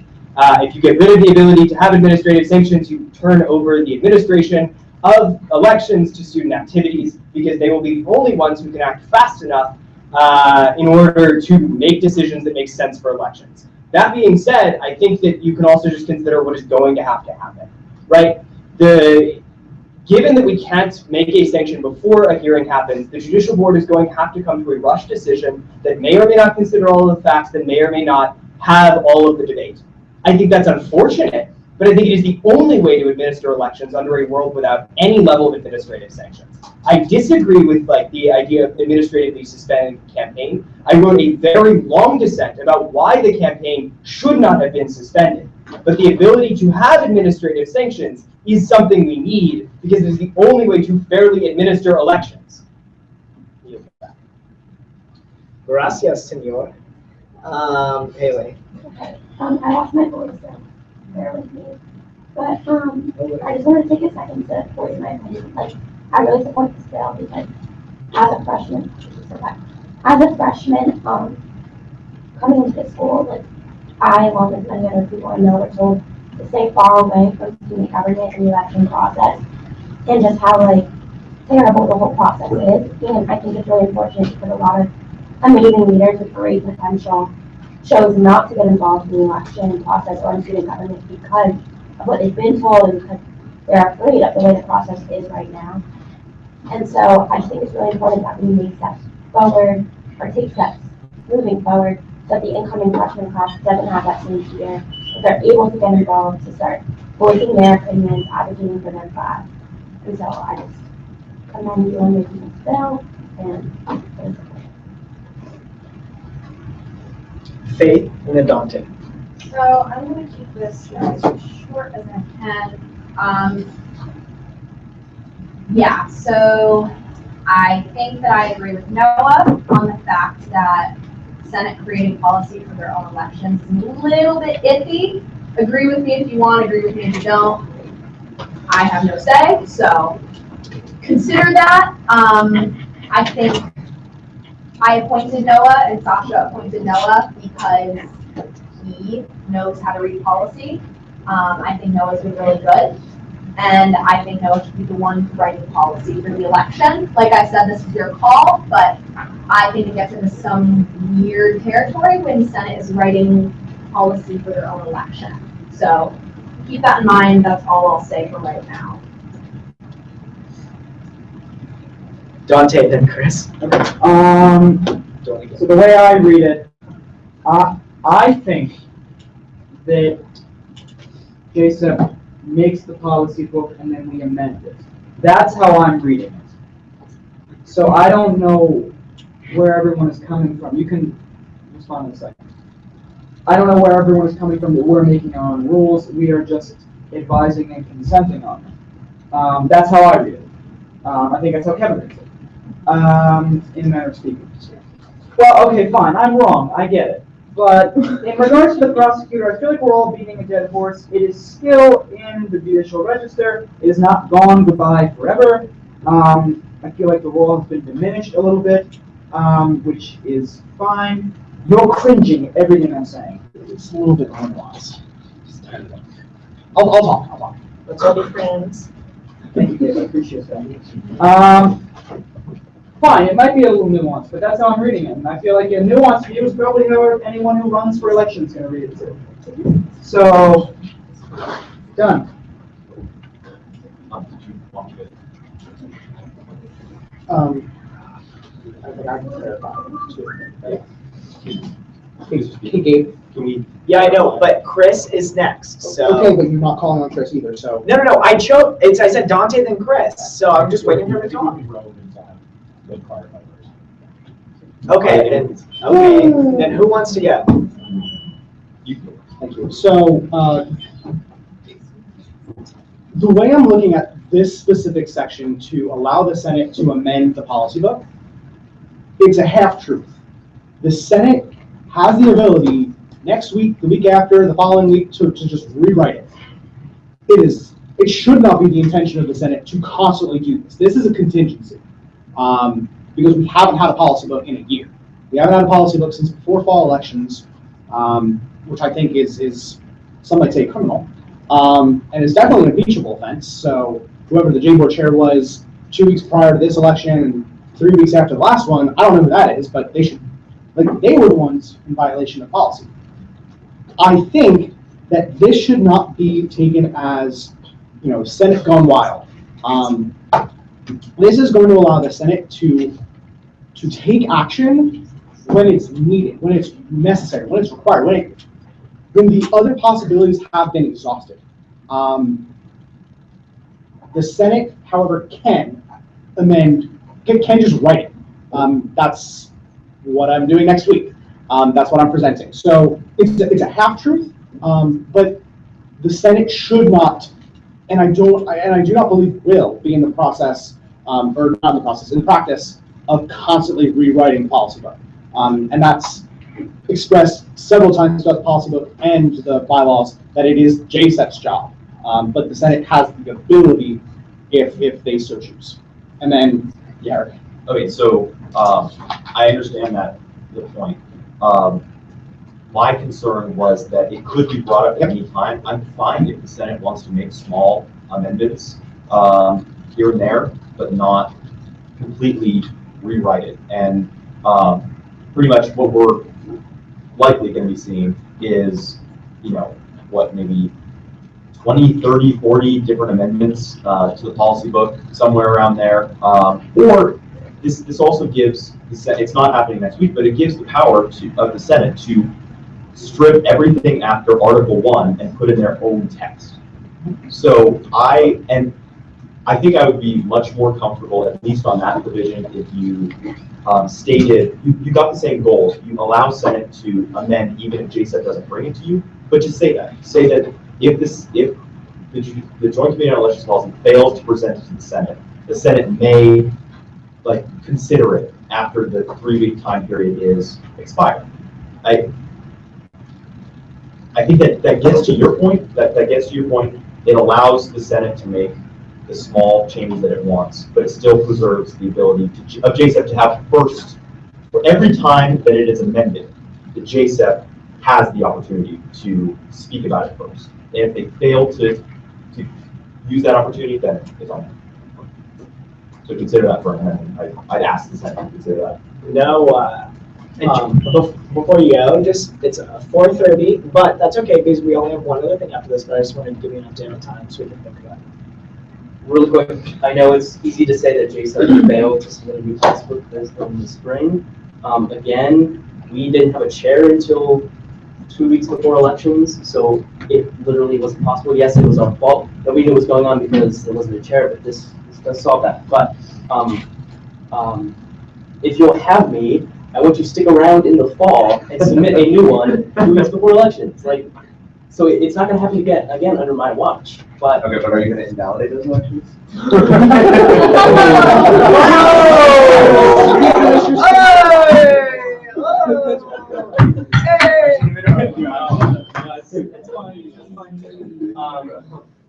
Keep it in mind.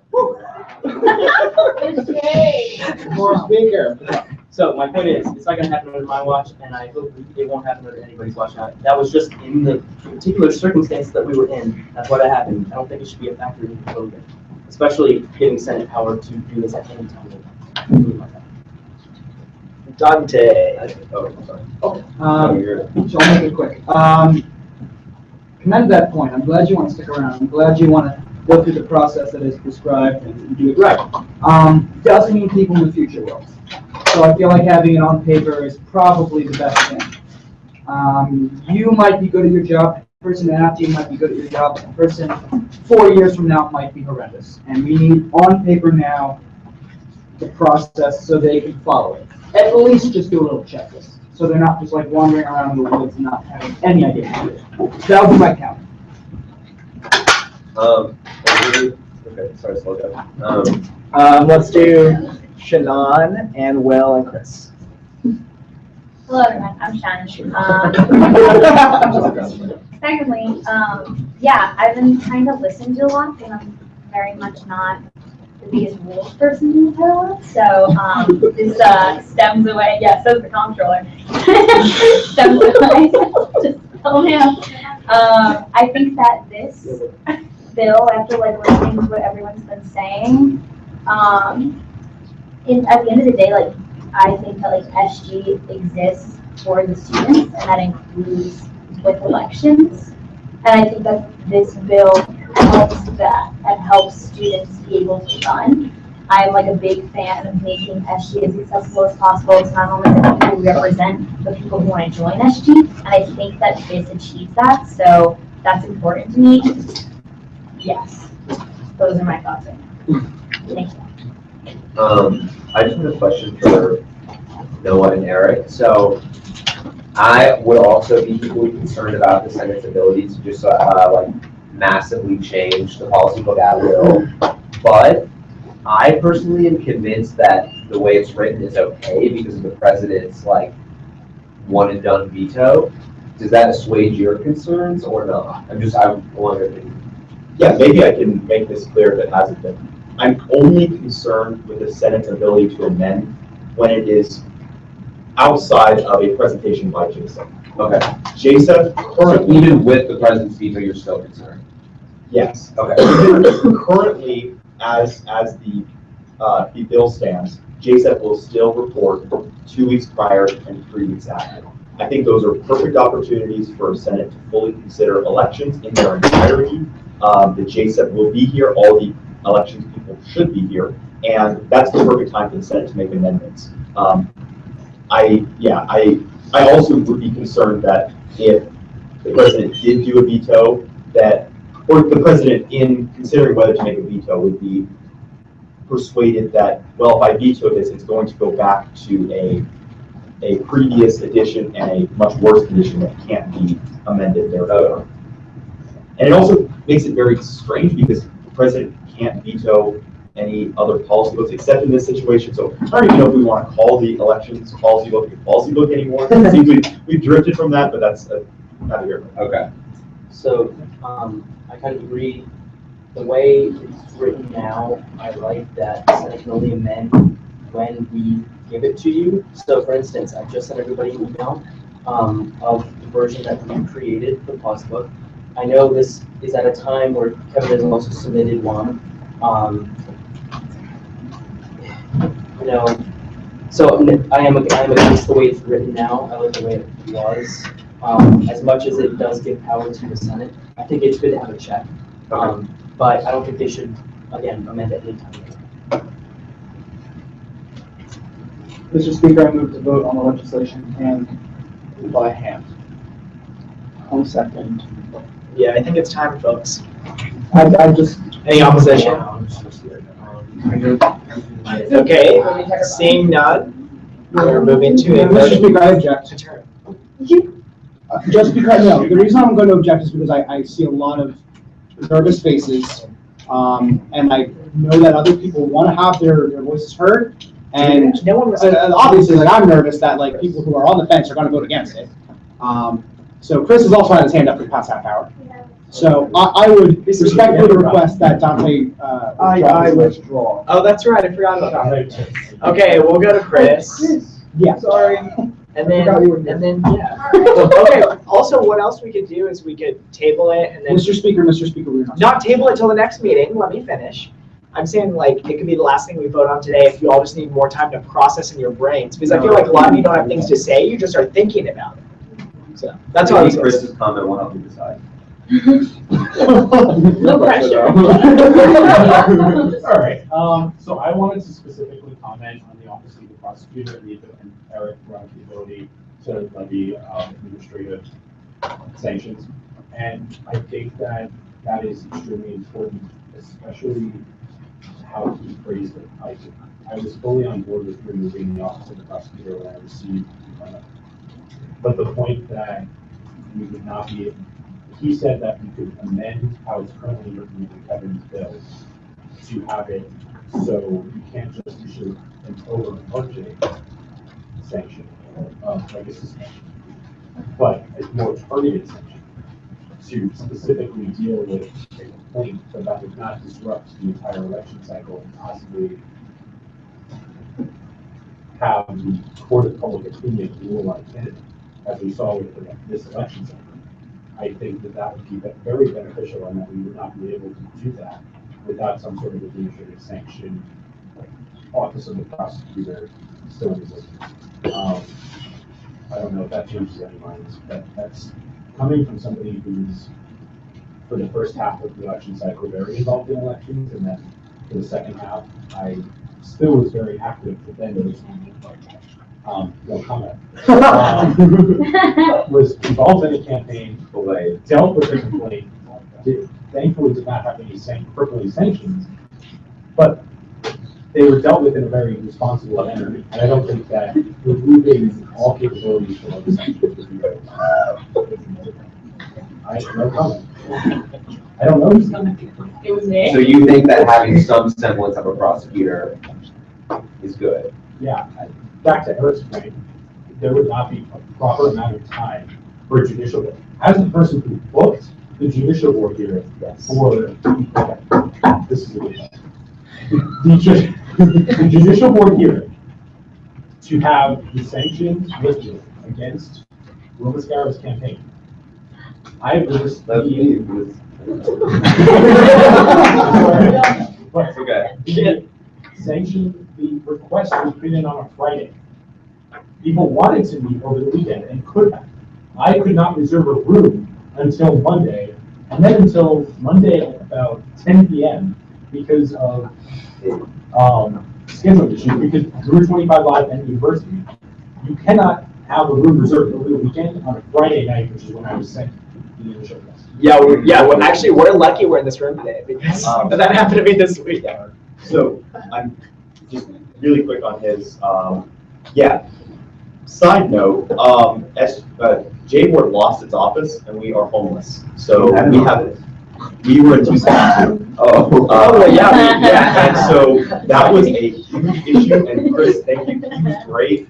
Even though on that day of that hearing, I got a frantic phone call saying the time had to be changed and the location was being changed. It was that. So anyway, that's more of an indictment on the administration. But anyway, that would also help us make faster decisions, is giving us a permanent place where we can kick out anybody in that room in order to have a space. So actually, Even so, you would still not be able to get together because you can't hold a hearing in the Senate office, for instance, because you need to request in a room.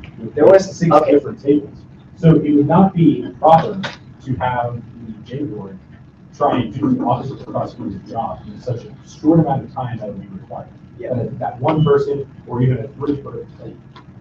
It's just not feasible from a booking room kind of thing. Yeah. Also, for the record, our former chief of staff was supposed to have made a grand bargain with AUCC so that we could use 262 whenever we wanted, and it never happened. So technically, that still could be your office. I yield to John. Mr. Speaker, this is, no, it's, Speaker may not yield except for a question, and I doubt that this is a question. He's already yielded 3 times. So I request that we return to the order of things. We have always allowed yields, especially for extra points and stuff. So since you guys have the floor, I want to hear what the senators have to say. Like, you guys are the ones. John's a senator. But we're members of the public that have an invested interest. Mr. Speaker, point of order. Let's return to order. Yeah, he's yielded to John Shapiro. So, in the interest of Kevin, does the speaker not believe that, given the time frame of that hearing, when the room was requested, how long the judicial board members met, and then even though they wrote as fast as they could, when the decision finally came out, that this makes a very hard timeline to operate under? So from start to finish, I was notified on Friday that there would need to be a room for us. And so I received a room confirmation response until Monday morning, which is the day of the hearing. And I was told by student activities that the room request was denied.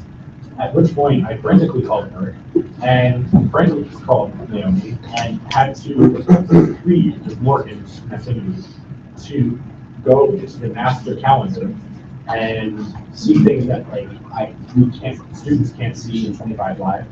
And we ended up getting Butler Board conference room at like 10:30 at night after the IFC was done. So, and then from there, it then took another 2 days for the opinion to be released, which was the first day of voting. So that it seems like a reasonable timeline from a member of the public standpoint. I was not involved in at that point. The campaign.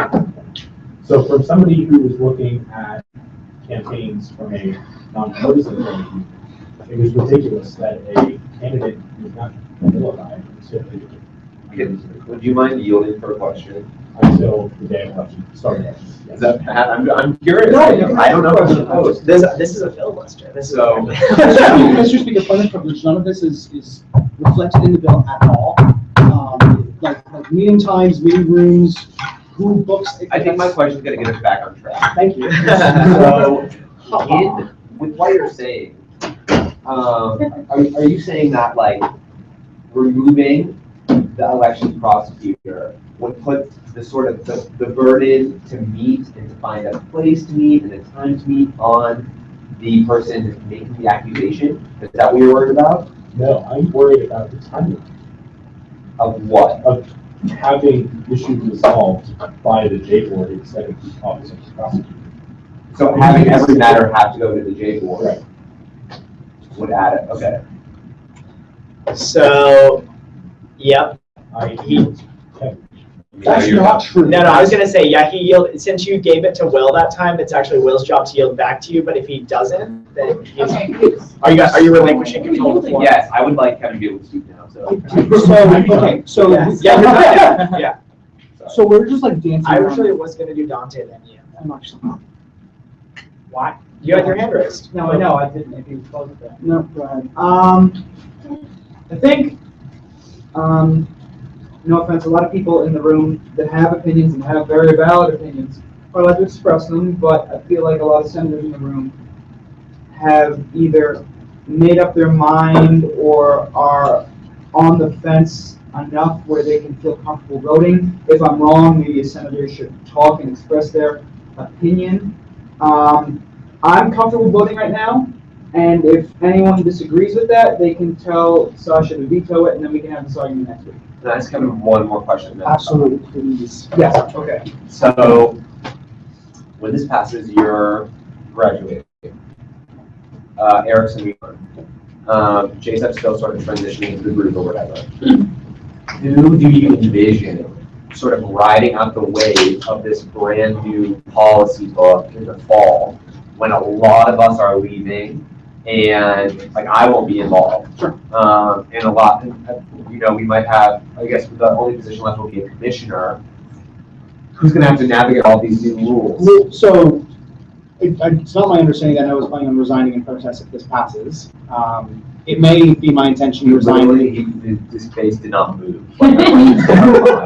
So it is my intention. Still has yet to It is my intention for whatever it's worth to resign if this fails. You're gonna resign if this fails? Potentially, I haven't decided yet. If this is like, I am staking a lot. That changes everything. What I build over 4 years Okay. to do this. But if I could answer your question, a lot of these changes, specifically in the bylaws, have nothing to do with fall elections. Fall elections.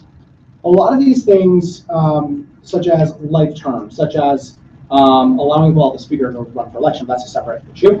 The ability for Senate to amend the policy book at any time, given that given that is the intention of JSEP to propose the policy book every time they're supposed to, the fall policy book could just like reverse everything that I want to change. I don't believe that there is fallout from this, right? Like, this is a new system, and as professionals within the organization focusing on elections policy, there is policy and you enforce it. Obviously, that there has been pushback, and that is very visible. It is worth noting that the chair of the Judicial Board, the Elections Commissioner, and the chair of the Joint Committee on Elections Policy proposed this bill. That is absolutely worth noting. I'm kind of proud of that because I think that the people who enforce the policies that a lot of them have been written by these people themselves, I think like that is part of what's in there. Can I ask one more question? Did I answer your last question? Yes. Okay. Because now you made me think of something. Cool. Okay, so say, I promise this is the last one. Say I'm running, say I decide like, screw SAC, I'm running for Senate again. Sure.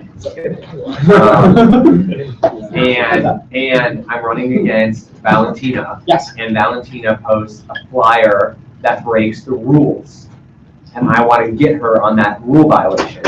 Under the status quo, because I know how the system works, I'm gonna send an email to the elections prosecutor with a photo of her poster, and I'm gonna say, like, I want you to do something about this. Where do I go in the new status quo? Sure, so we actually leave it up to two possibilities, and this is something that is better addressed for next week, because it is in the policy book for specifically these is it in this? No, I think it's in the policy book. Point is the answer. So you would have two avenues. You could pursue the violation yourself. You could email the chair of the judicial board and say, her flyer, and we do mess with, or I mess with campaign materials, which is worth another conversation next week. You could say, Valentina has besmirched my good name, and this must be about a violation of some, you might not know what it is immediately, but like you say, like, I think it's a violation. You talk to the chair of the J board, they say, all right, well, you got to tell me what it is. Then you would have to go back to the books and say, okay, it violates this rule right here. Then you would go through the full, not necessarily the hearing process. And this is what I was like about earlier. Like, there's still mediation. There's still, did we get rid of conference? No, we kept conference. With no prosecutor. You're right. There's still mediation. There's still a hearing. And there's also mediation would be handled by the chair or by the entire by the chair or the chair's designee. Sorry. Of course. By either the chair or the chair's designee. By either the chair or the chair's designee. The other recourse, specifically, and like it's very interesting you asked this question this specifically, the elections commissioner would now have the ability, because they're not required to, under my new system, to pre-approve every document. They would have the ability to go to the judicial board and say, this is a violation of this rule. You would have the ability as a candidate to say, hey, I want to air this ad and give it to the chair. You're not required to. If you do and it's approved, you're solid, you're cool. If you don't, you're doing it at your own risk. Last question for you. Do you worry that newfound power given to the commissioner could do exactly what we're trying to avoid by getting rid of the prosecutor? But like if Naomi was the commissioner next year and I was running, I would be terrified because then she'll have the ability. What? Oh, sorry. No, they were like a sorry. I should. Sorry. What's this? Sorry, I'm done. I promise. Would they then have the power to go on this witch hunt and try to find my posters? So that's actually a really interesting question. It's not one that Jamie opposed this because he didn't think that anything should be allowed to go up without his approval. Because that's where the conversation left off, we didn't get to the nuance of a commissioner witch hunt as opposed to the prosecutor witch hunt. I would have to, again, this is a policy book question, so I will definitely look into it as soon as we leave here today to get you an answer specifically to that question. It would be my opinion, though, that it is the responsibility of the commissioner to conduct the freest and the fairest elections. For the commissioner to go on such a witch hunt, I think would be a failure on the part of the Senate in the spring semester that the commissioner is appointed. We're in a bit of a weird position now that Jamie has resigned and there's going to be a commissioner. Can we get a commissioner next week? Yeah. Either next week or in the fall. That's exciting. Either next week or in the fall. But I do not believe that this gives the commissioner any other power that they don't already have right now, which would just be a blanket veto all of your campaign materials. When I was a candidate for comptroller last year, the commissioner Steffi Merrimankin was wonderful. She was a great person. But it took her at least 24 hours to respond to all of my material submissions, and that wasn't good for me. So by the end of it, I just started putting them up, and I sent it to her, of course, but without waiting for her response, I just did it because I was running a competitive race that I was losing, and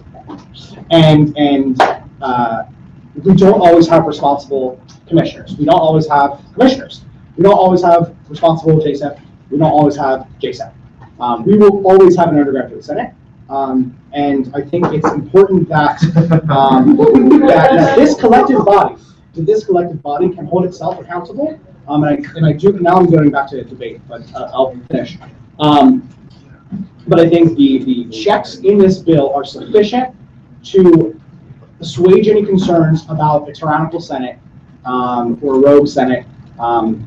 So I do hope that I've answered your questions and alleviated your concerns. Something else? I just have a basic question. So, there seems to be like, and please, anyone correct me if I'm wrong, there seems to be like two issues that people are on the fence of with this bill, and one being the prosecutor being outdated, and then the second being that this could be changed at any time. Would you consider, and I don't know how people feel about this, but would you consider extending the conversation for those 2 points outside of this bill, not including them? So, if I understand your question correctly, if we take these out and I propose it in a separate bill next week?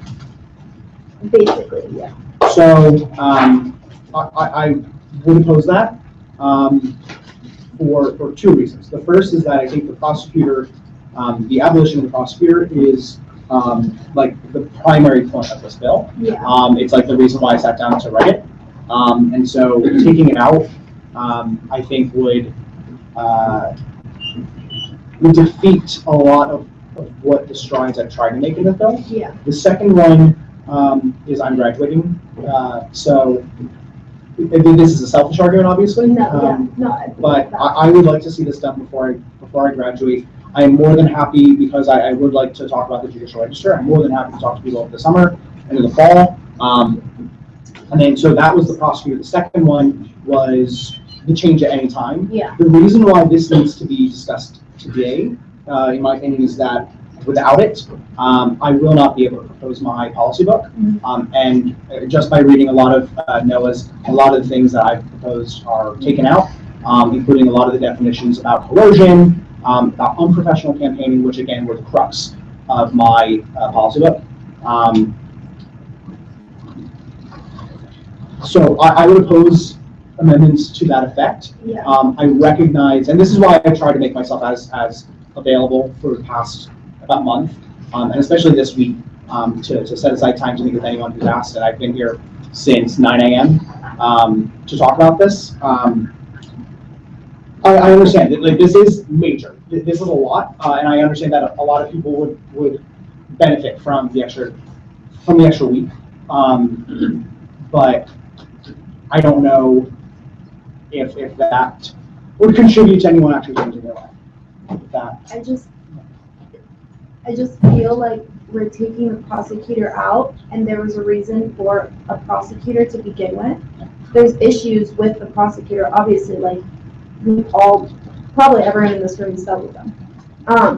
But I just feel like we're taking it out and not putting anything back in when there was an issue. Well, I want this to be my final point of debate.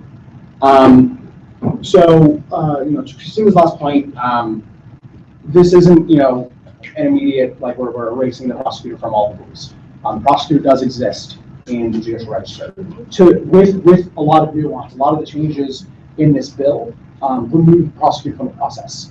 So if you were to approve this bill and then go to the fall and keep the prosecutor, you would have to go back and amend this bill to allow the prosecutor to take part in a lot of these conversations. I think, and I've said this a few times now, I think that this bill is obviously comprehensive. This is, and I'm calling it an overhaul for a reason. I think we've been working off of, for a while, the idea that, that we have the prosecutor for a reason. And so to get rid of it with immediacy is a big step. I think I've made the case as to why the reasons why we have a prosecutor are now outdated. They happened when I was a freshman. Since I was a freshman, we've now created logistical contingencies to prevent that from happening. Furthermore, I think that all of the expanded powers, all of the tyranny of the legislative branch have been addressed through other changes in this bill, such as subjecting any radical change or subjecting any immediate change, spontaneous change by the Senate to a presidential veto. This is to address the exact concerns that the Senate shouldn't be changing elections, radically to favor themselves. So again, And then I'm, never a fan of like, oh, I worked really hard on this, please like vote yes, because I work hard. I worked really, really hard on this, and I know a lot of people have worked really, really hard on opposing this. I think that this is absolutely the best way to move forward. I think it addresses the vast majority of the concerns that have been raised in the past election cycle, that were raised in the fall election cycle, and issues that we didn't even encounter, but can see happening in the fall, and also just general reforms such as allowing you to post a Facebook status saying, hey, I'm running for president, here's my petition, instead of having to be very circumspect about it. Those are things that we all agree on, but in order for just that conversation to happen, this bill or part of it needs to pass. So if you're voting no on this bill, I would encourage you to say that now, and so that we can have honest conversations about how to make it more stomachable. If not, because a lot of the opposition I've heard has come from non-senators, I don't want to assume, but I would like to move to vote. I second. So, Mr. Speaker, I move to vote by hand. And is there any opposition or objection to moving to vote? By hand. By hand. Okay. Seeing none. All those in favor?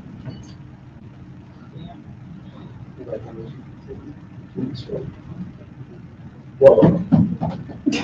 Is it? All those opposed? By a vote of 14 to zip. Passed.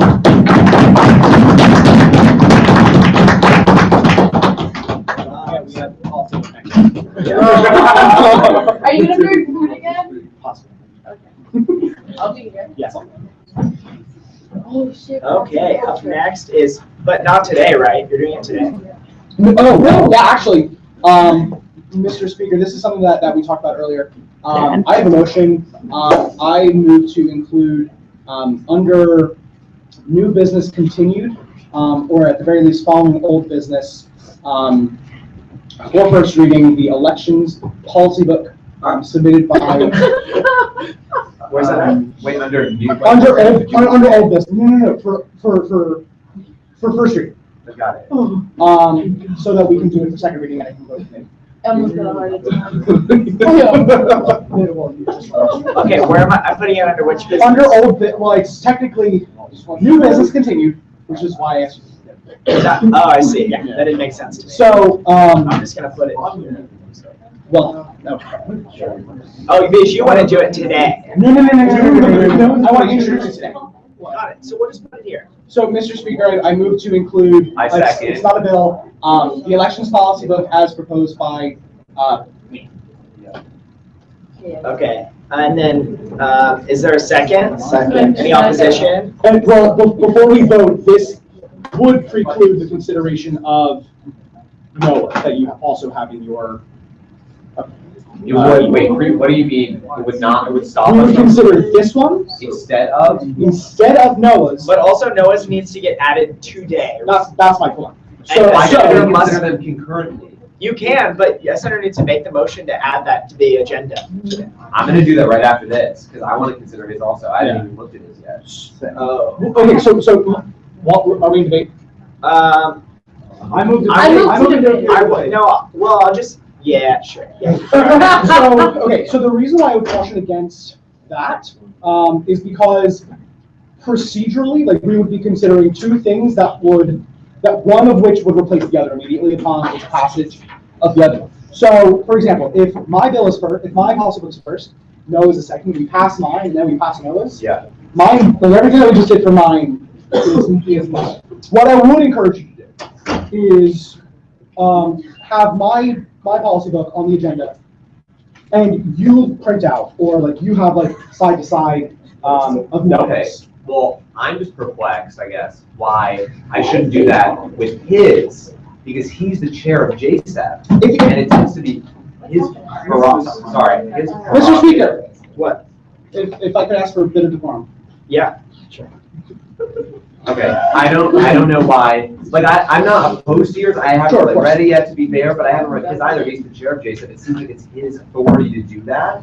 And so I'm more likely to accept his and then have a piece of paper with yours. Absolutely. So the reason why I would again oppose that is just we've had mine in our mailboxes for 2 weeks. I honestly don't know if Noah did consult with all members of JSEP. All of those meetings are supposed to be public, well announced, and that's the kind of things that I have my ear to the ground on, and that's not something I've heard about. If you would like to consider Noah's, that's fine. And obviously, like I wouldn't have any recourse to oppose that. I would plan, because the bill that we just passed, that I sincerely hope Sasha will sign, does come part and parcel with my policy book.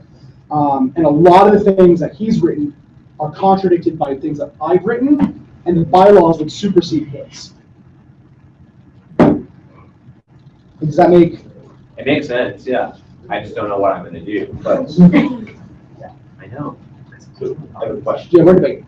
Go. Okay. And I'll yield to a question. Yeah, my question is, as I understood your debate on how, even under the way the bill was passed, which is not exactly how I wanted it, you had said that JSEP would be the one still presenting it. Why is that not happening now? So you convinced the senators to adopt this with that in mind. So the reason why I think it's out of order is because A, the time has expired. This is the third week, and they've not proposed it. Additionally, I'm unconvinced, like I said, that this was done properly. That the rest of JSAP hasn't been spoken to. And then the final reason is because the reason why I've introduced this is because JSAP hasn't introduced this, and this is very much a 11th hour response that is now incongruous with a lot of the changes that we've passed. So again, like it is important. I've already gone through my policy book in like black marker to like highlight what Noah's changed it back to his proposal, and I would encourage everyone to do that. I would encourage Noah to write a memo telling us what they do. A lot of things he just merges sections, and I didn't know that, and I had to scramble around and find them. I would encourage again everyone to look at Noah's and say, like maybe that totally sounds better than KML's, but I think putting like a concurring policy book at the same time like makes us like procedurally like in a hell zone. That's not in trouble. I was going to say it puts us in trouble. Yeah, I was going to say danger zone. It puts us in a really weird procedural place. Yeah, so I got Take me back into. Okay, what's going on? Who's next? We're in debate on his. Okay. Yeah. No, we're in debate. No, he's asking why we're watching baseball. Oh, it was. If you're gonna put anything on, you gotta put the NBA playoffs on. I'll just leave it Can I ask Kevin a question? I yield for a question. Thank you. So if they were to consider Noah's policy book, Yes. they would have the ability to amend it as necessary. Absolutely. That okay. That's all I need. And it's the same thing All I with need to mine. know. Absolutely. I said if you would consider Noah's policy book, you also have the ability to amend that. Yeah. Absolutely. But I just feel like kind of stuck now by feeling like I have to say yes to Kevin's because Noah's will be like a universe different from the like world we're entering with what we just passed. Yeah. I really like am annoyed, but like I feel like I have no choice but to like surrender, I guess. Yes, I yield. And then, yeah. Oh, I'll yield and then it will call. Right, you can just have the floor. Well, I yield. Okay, thank you. Where is Noah's proposed policy book? You may have not received it. It's hashtag undergraduate Senate. Gabe, can you forward? Yeah, I got it. I have no. I got it. Yeah. Gabe, can you make sure that all senators get the proposal by Noah? You guys got your email, but you haven't been added to the list. Should I forward it to hashtag? No, we don't want I don't know everyone. if everyone wants to read. No, there's, the yeah, policy. hold on one I mean, second. I did, so. Is this it? Which one is it, Kevin? It's the one from Joint Committee, it's number 5. This one? Nope, further up. No, There.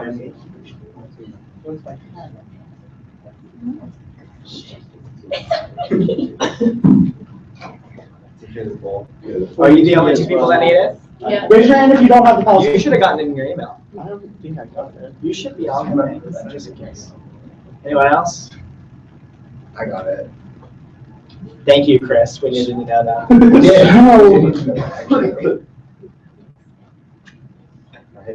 Yes, pick it up again. So, to Will's last point, I really hope that people do not feel trapped and don't feel compelled to vote for this bill. What I am saying is that starting with NOAA's, just in order to get it to translate to where we are with the current bylaws, would take a lot of amendments.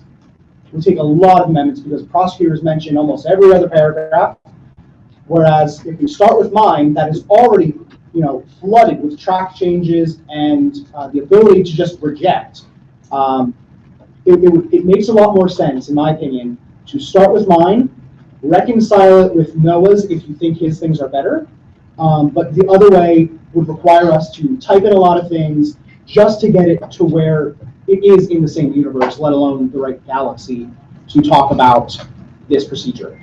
Like I said, I'm already marking up what he's changed as opposed to mine. So far, nothing amazing, but I'm in section 2. So, Can we John? Sorry. Jonathan will. Okay. So there is a lot of concern that Kevin has had, and that's why he put all of the effort in. Again, I applaud that. To maybe senators aren't reading the specific line items of every intricate level of elections policy. There's a lot there. I understand that. So in terms of that concern, I think it would be appeased if you started with the JSEP version and had to defend every single change as to why you are throwing us into this random new election cycle. Again, we would dispute the need for a lot of those changes, and if you don't need to make the change, then the Senate doesn't have to hear about it. Mr. No, I'm next. Actually, Will was next. I was going to ask him to go for a question. Of course, does he? Would the same standard be held to JSEP, that every single change from the current policy book must be scrutinized by the Senate? Oh, no, every they're the single one. experts. I'm sorry? They're the experts. Are they? Yeah, they write elections policy. That's okay. No crosstalk. This is my answer to the question. Well, So I think leading on what John just said, I just kind of feel bad in a way that I think is valid for this conversation because this kid's role is what you're doing. So he already just lost. I don't know, he has one of the worst jobs in student government. I'm just in my opinion. And I feel bad that the one lingering responsibility he has left, we're taking away from him. Just because you got to it first and you did it right, and he might not have. I'll be sure to yell at him if he didn't. Well, but or check him or whatever. It isn't more. But I am probably going to vote no to this. Check it because I do want to respect what is left of JSEP's authority. Mr. Speaker, I move to vote on the amendments to the agenda. By voice. No, I object. Fine, that's fine. You don't need to object, you just have to request a motion. Okay. Could you specify what yes and no means? yes means add this to new business so that then I can assign it to a committee so that we can pass it next week. No means don't. Fair enough. Thank you. All those in favor, raise my hand. And it has to be 2/3. This is Kevin's policy book? Yes. And I was going to say, now we have to add Noah's if you guys want to do that next week. All those opposed? You just told me that you can't add to concurrent piece of legislation. So the clarification of that is if you don't add this, you can't add those. By a vote of 8 to 4. I'm sorry. Ooh, it might have happened. Yeah. Is that 66? That's 66 on that. Oh, Mr. Speaker, 8 out of 12 is 66%. Yep. I'm not changing the outcome. Oh, crap. So that means it goes to the agenda. What are you doing? He's abstaining. I'm going to abstain. So it's going on the agenda? You cannot. Mr. Speaker, point of. Okay, I can because it's not, I can choose not to change the outcome of the vote. The vote is a 2/3. Without me voting either way, am not required to vote. It is not a tie. It is not a tie. It is not a tie. Let's ask. It's not a tie. Mr. Speaker, the Vice Chair of the Judicial Board does not have the ability to ask a parliamentary inquiry. Any question on this and any ruling of yours is out of order. Okay, I would like to ask Thank Eric you. for an inquiry. Whoa. Here's my inquiry. Thank you. Because you have to get it to me first, then to him. And what I'm telling you is, yeah, that's right. Is that not how it works? He has to, thank you. And I'm going to rule, you can challenge my ruling, but I'm going to rule that I am only required to vote when it is a tie. This was not a tie. This was a 2/3 majority. Are you going to challenge my ruling? Yes, because I know, because I had the job right before you. You can choose to, but I'm not I think you required may have read to. it, I don't know. So Okay. I'm gonna ask. So, am I required to for a 2/3? We can keep moving. We can keep moving with the rest of the meeting. You can give us an answer. I think I have it right now. Article 1, Section 5 of the Constitution states that the Speaker shall vote in all matters when it affects the outcome. If your vote affects the outcome, then you are required to vote. Then you realize how many things we have to go back on now. Yes, Mr. Speaker, point of inquiry, is abstaining casting a vote? Yes. Thank you. Oh, you don't count abstentions. Okay, Is voting present? okay, guys, here's the deal. If this stands, then that means we have to go back to all the other things, including I think George, what was the other 2/3 vote we had? The barely passed. The veto. Yeah, but the thing is, the veto, I would have changed the outcome. I didn't vote. So do we have to go back to that? We have to go back to every other time in history that I did not choose not to? Well, then why are you forcing me to do it now when I've never done it before? Okay, like.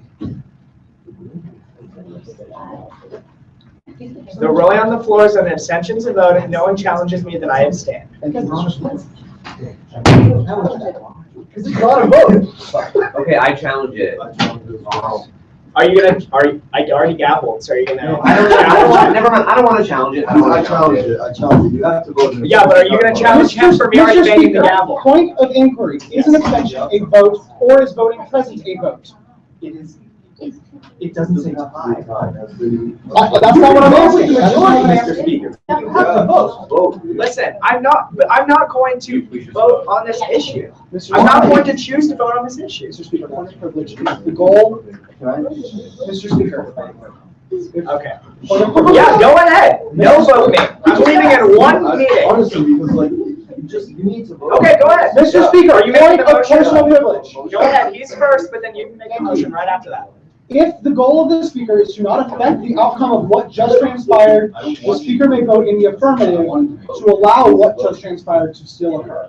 Got it. Thank you. Are you gonna make the motion? No, I want you to vote. I'm not going to. Thank you. I voted to abstain. Then you violate policy. Mr. Speaker, I ask for decorum and request that we move on in the meeting. Okay.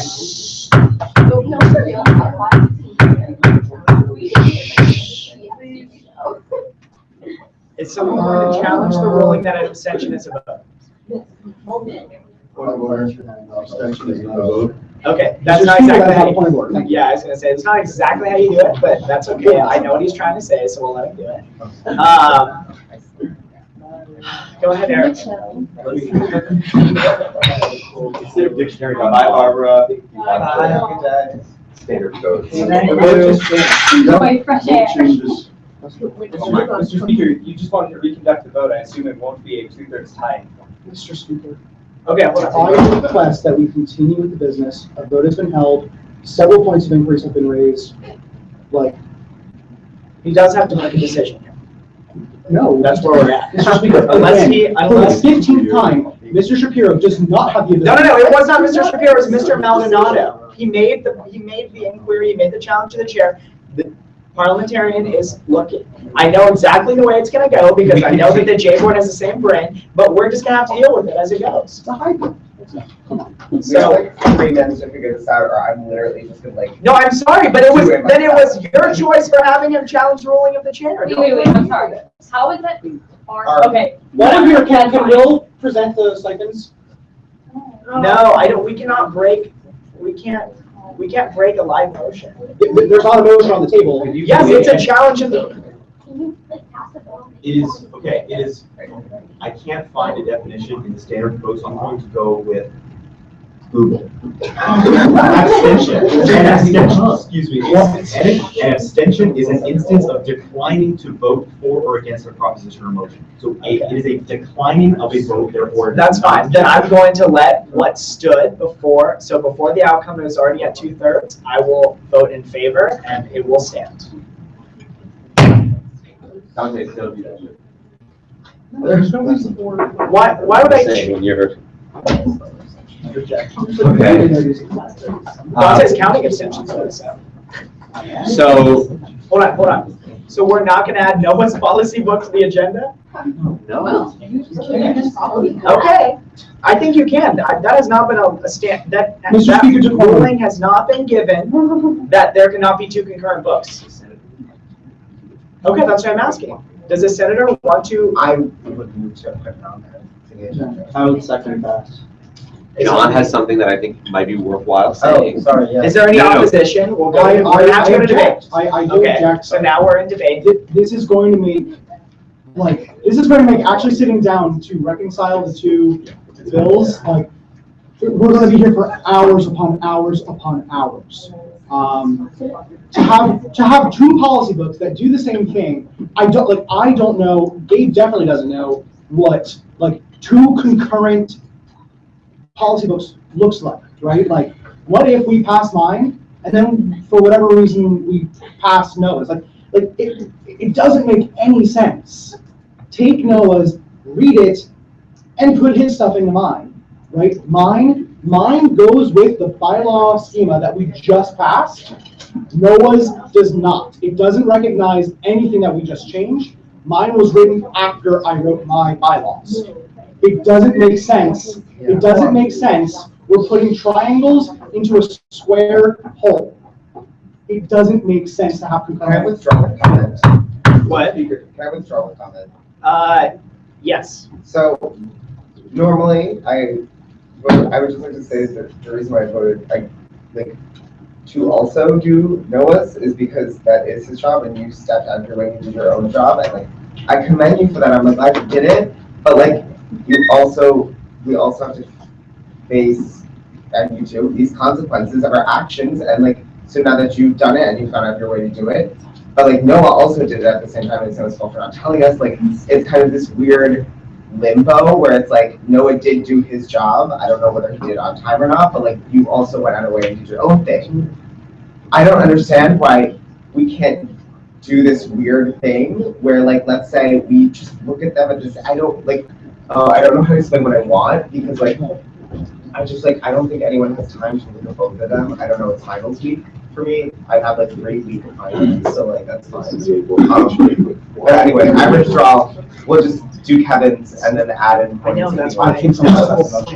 So that's gone, I guess. Or no one ruled it out of order for that reason. So it's already on the agenda. Gabe, I withdrew. Thank you. Yeah. So do you see what I'm saying? I mean, I see what you're saying. It's a little too You late can to be point talking that about out to now. them. Okay, point it out. Listen. What did he say? This is ridiculous. Mr. Speaker, I'm going to request that order be maintained for the rest of the meeting, because there's 500 things going on at the same time. What's up, Sharon? Gabe, Like that. what did Literally John like say that. to you? Okay, so What did John say to you? why does it? I'm just gonna yield to John. He can say it himself. Okay. I'm not playing this telephone game. So I have a couple of points that I want to raise. Again, I'm not taking an opinion of the legislation, just on what the bylaws and the rules say.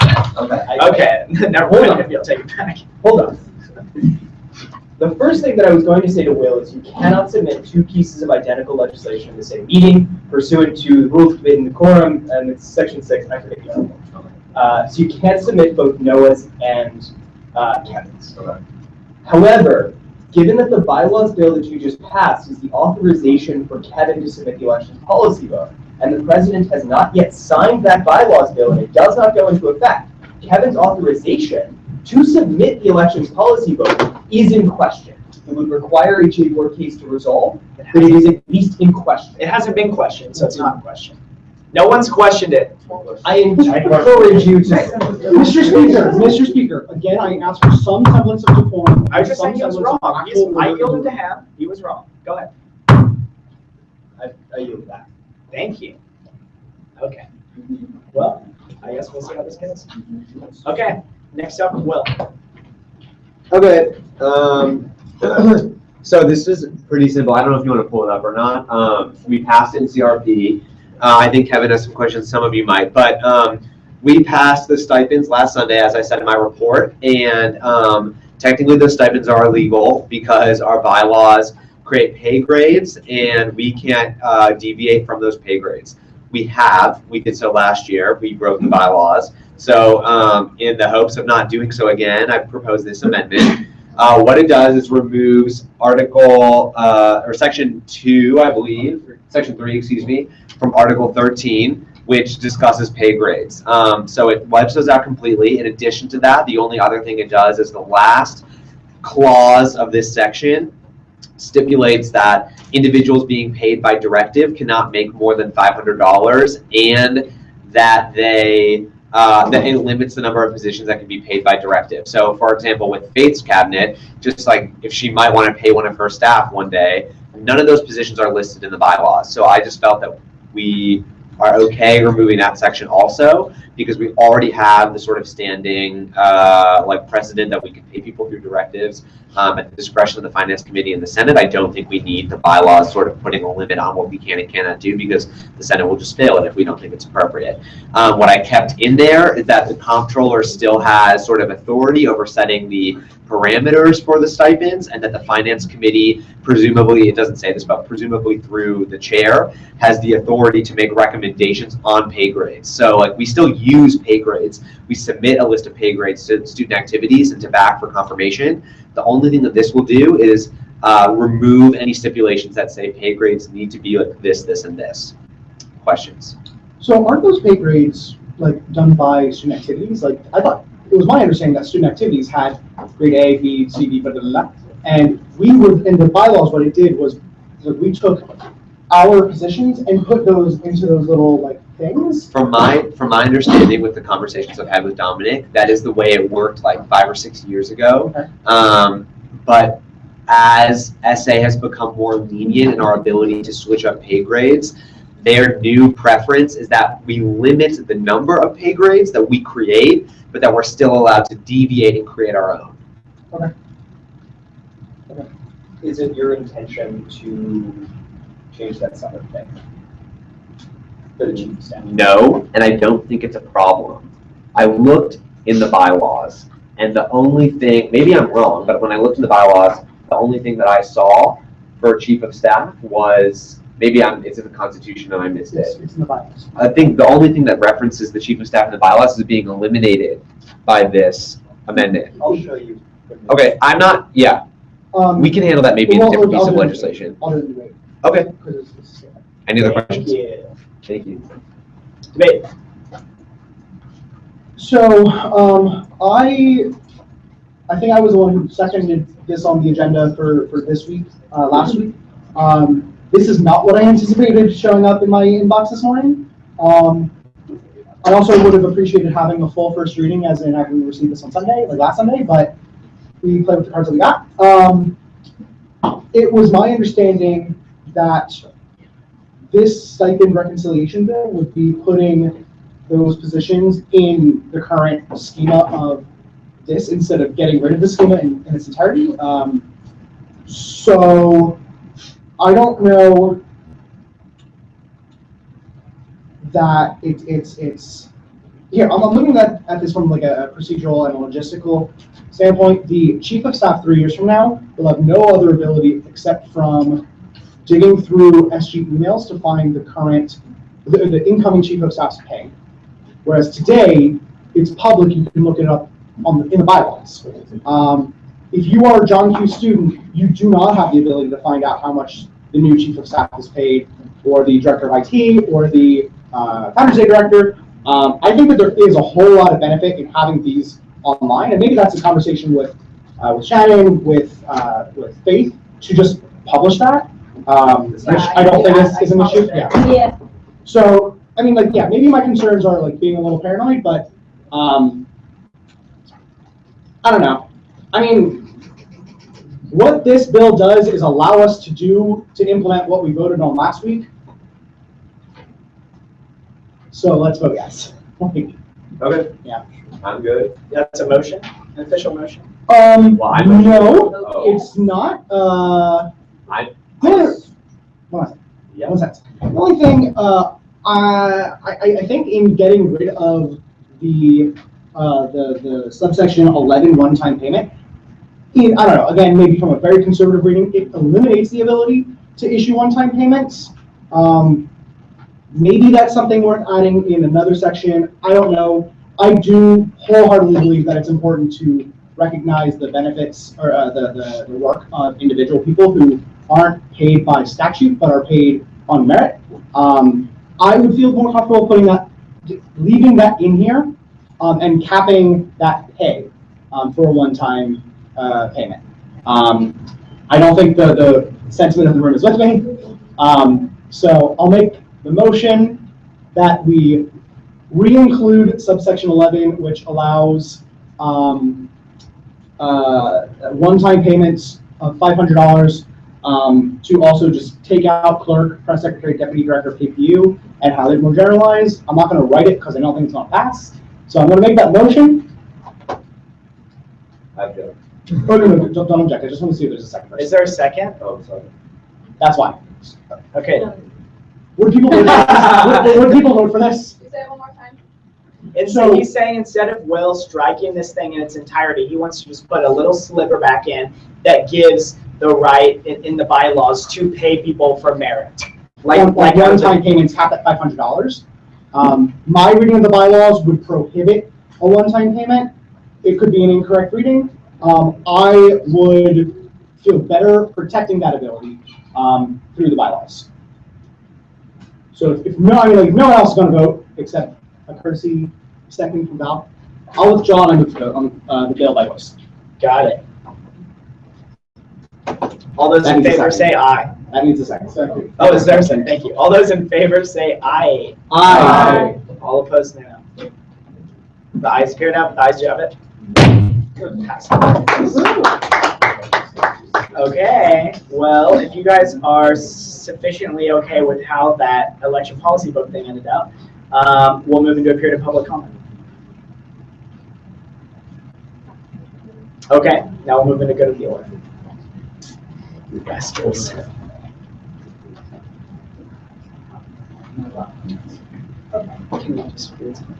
Cool, so you'll go first, I guess you'll go next, and then we'll just like trickle down the room. Okay. Yeah, cool. Great.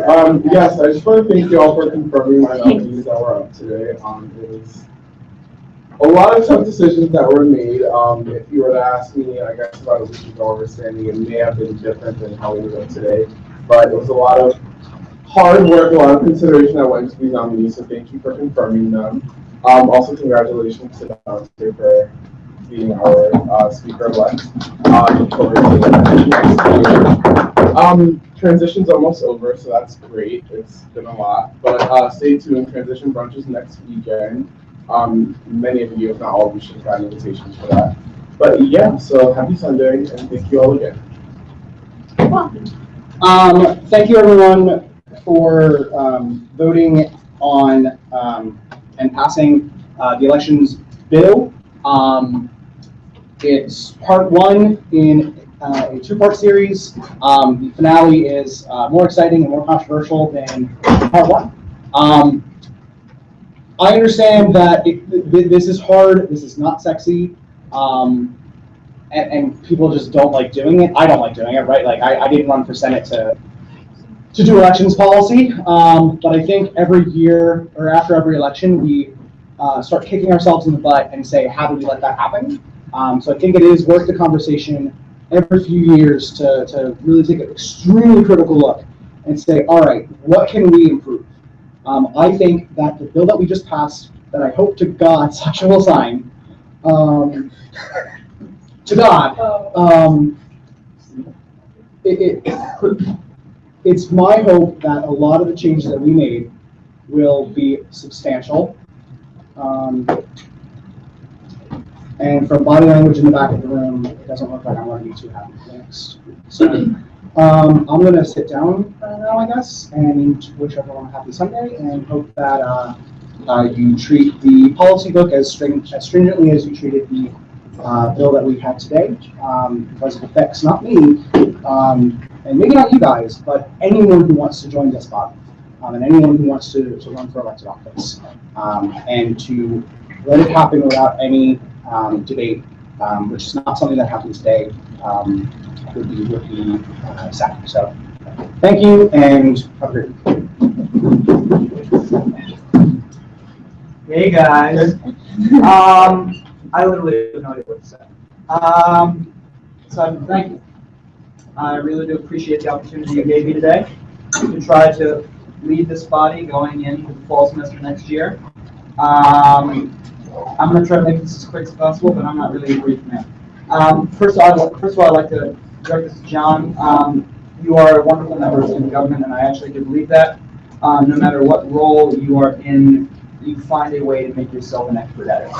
And I know today was tough. Trust me, I've been there. But I've been there. And no matter what you do in this government, you're going to be great at it. So good luck for next year. I have to thank the people that have done this job before me, that are in the room. Kevin, Gabe, Will, you all took it in a different way. You took the role of the speaker and molded it into what you wanted it to be. And I hope I get a little bit of free reign to do the same without getting J-boarded. But I That was a Will and Gabe thing. Yeah, I know. I know not J-boarded. He did. But I appreciate everything that you've done before as precedent, and I will definitely look into that in the future. And for the love of God, if I message you over the next week asking for help, please help me. Because this is going to be an interesting summer. I didn't join student government to do this.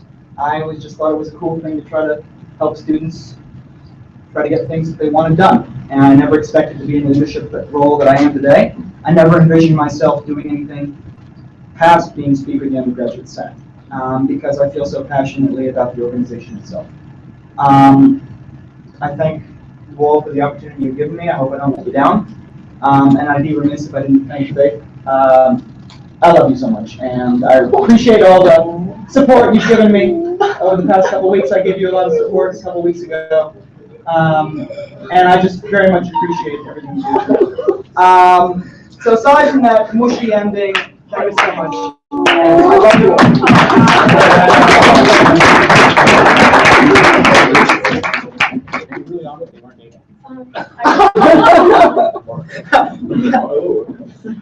Yeah, I was gonna let Shannon go. I'm sorry, who are you?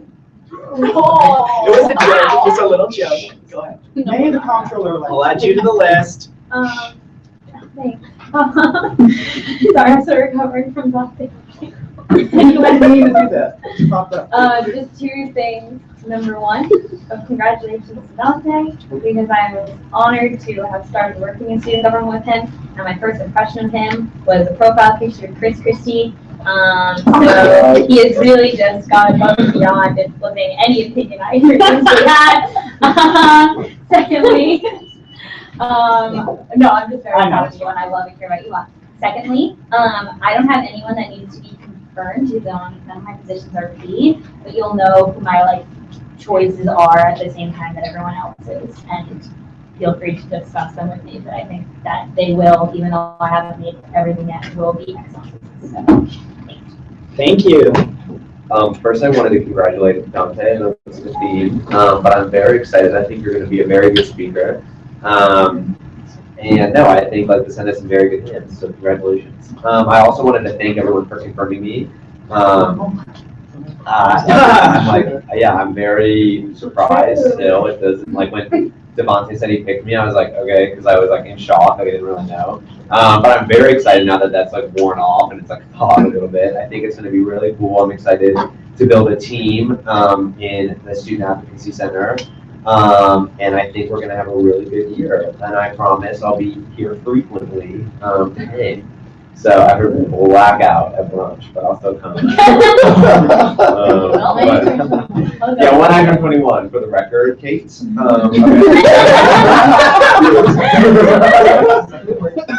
Okay, thank you, everyone. Kate, Anna Johnson, I mean, like, you know, like, I love Oh, wow. Get that in a minute. Wow, It's okay, I already resigned, so like, it's fine. Oh, yeah, that was an announcement. Oh, that's real.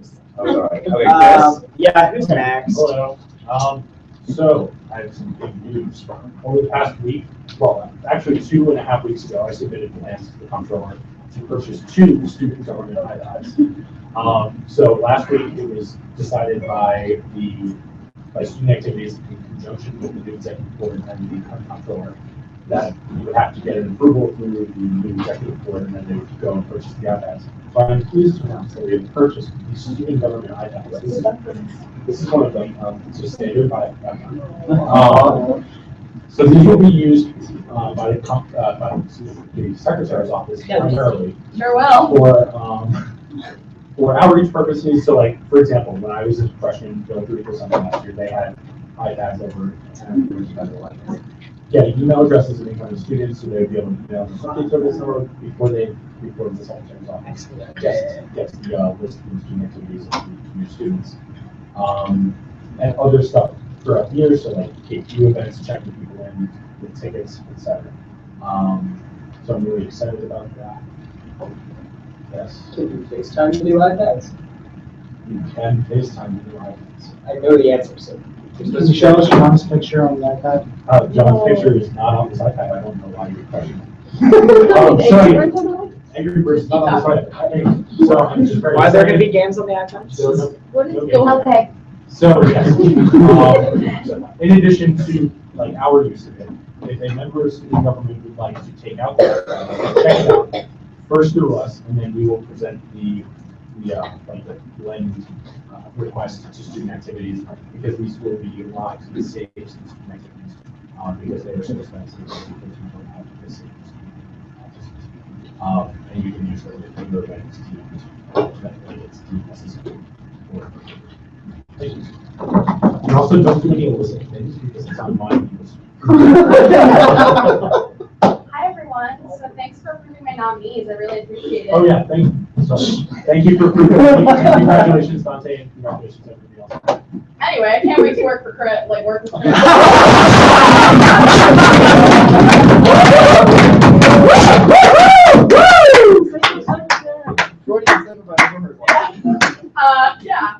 Can't wait to work for Chris. No. I'm stoked to work with him. I picked him for a reason. I think he's super qualified, and I think he's going to be an excellent addition to my cabinet. Speaking of my cabinet, I think I have emails about that. At some point in the coming week, Wednesday-ish, so I'll have 2, maybe 3 people up for confirmation on Sunday. I hope you like them. I like them. Congratulations to you. I guess you're okay, but maybe it's time to take a break. Oh, what?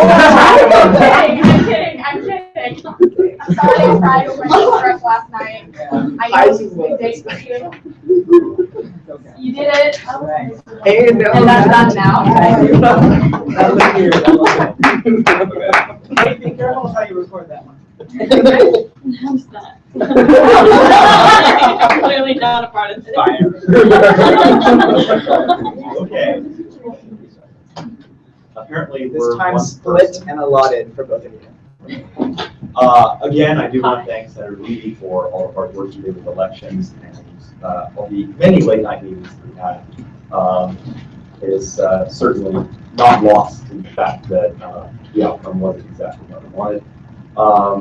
And also, there's a judicial board public meeting at 8 o'clock on Wednesday in Ward 201 to discuss a judicial rule. This was the same one that was sent out last February when a tornado was prevented us from actually getting to meet. So it's been a while, but we're rethinking that.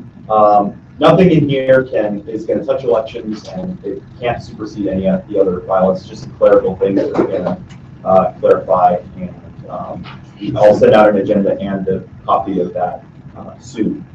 And this is my second to last sentence. No! I thought there were gonna be more people doing that.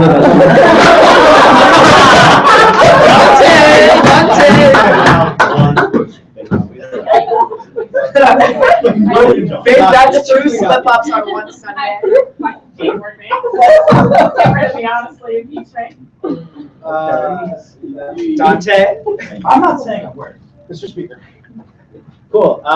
So I also want to thank Kevin for all the work he put in. Again, we can disagree on a lot of issues, but I think it's really important to appreciate when people put effort in, even when those people put effort into losing. I also think it's more important to put effort into people who won. So Dante, congrats. I sent you all the things that I said I would do, as well as the list of people that volunteered who are looking to join the Senate. I encourage you to investigate all of those items and people and what have you, because I do legitimately believe in making the best Senate possible. Since somebody else has mentioned it, I'm told, and I'm looking at the application for chair of the Judicial Board is now on the website, Kevin. Thank you. It's there. I encourage people to apply to come join us. Yeah. I think that's it.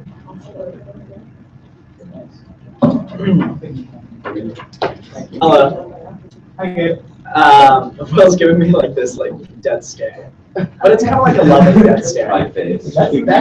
Okay. Whoa. Come Everyone on, else gets man. to blab on the Yeah, mic. I know, but like, come on. Okay. Yeah, you blabbed. I didn't get the blab. You blabbed the Literally. Hey, order. I know what. Sorry, I'm just trying. Okay. I want to say I actually did have some important announcements. I forgot them. But there were some important ones. It was about next week. So next week there's going to be a lot of guests. So be mindful of that and how you present yourselves. There's a live camera going also. I wanted to say congratulations to Dante. He already, I think he's already been tested, both virtually and in person. One, he got to see that weird incident when I was the chair, but also we had a little scuffle with some former student government members on Facebook. And I would just like to share some statistics that Dante actually shared. I think this is really good. I think it's really good. That 50% of all the committee chairs in this Senate are women, and that we're only one member away from the Finance Committee being 50-50 women.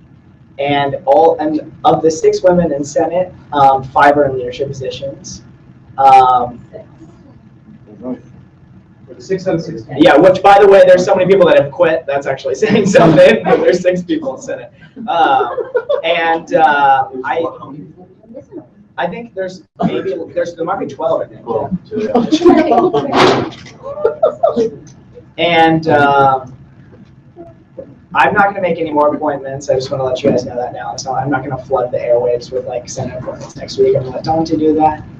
And sorry that I didn't want to break the tie. That's my bad. But I did it. I just kept the results the same. And just I don't know. I think things are okay. So. Motion to adjourn. Okay. Second.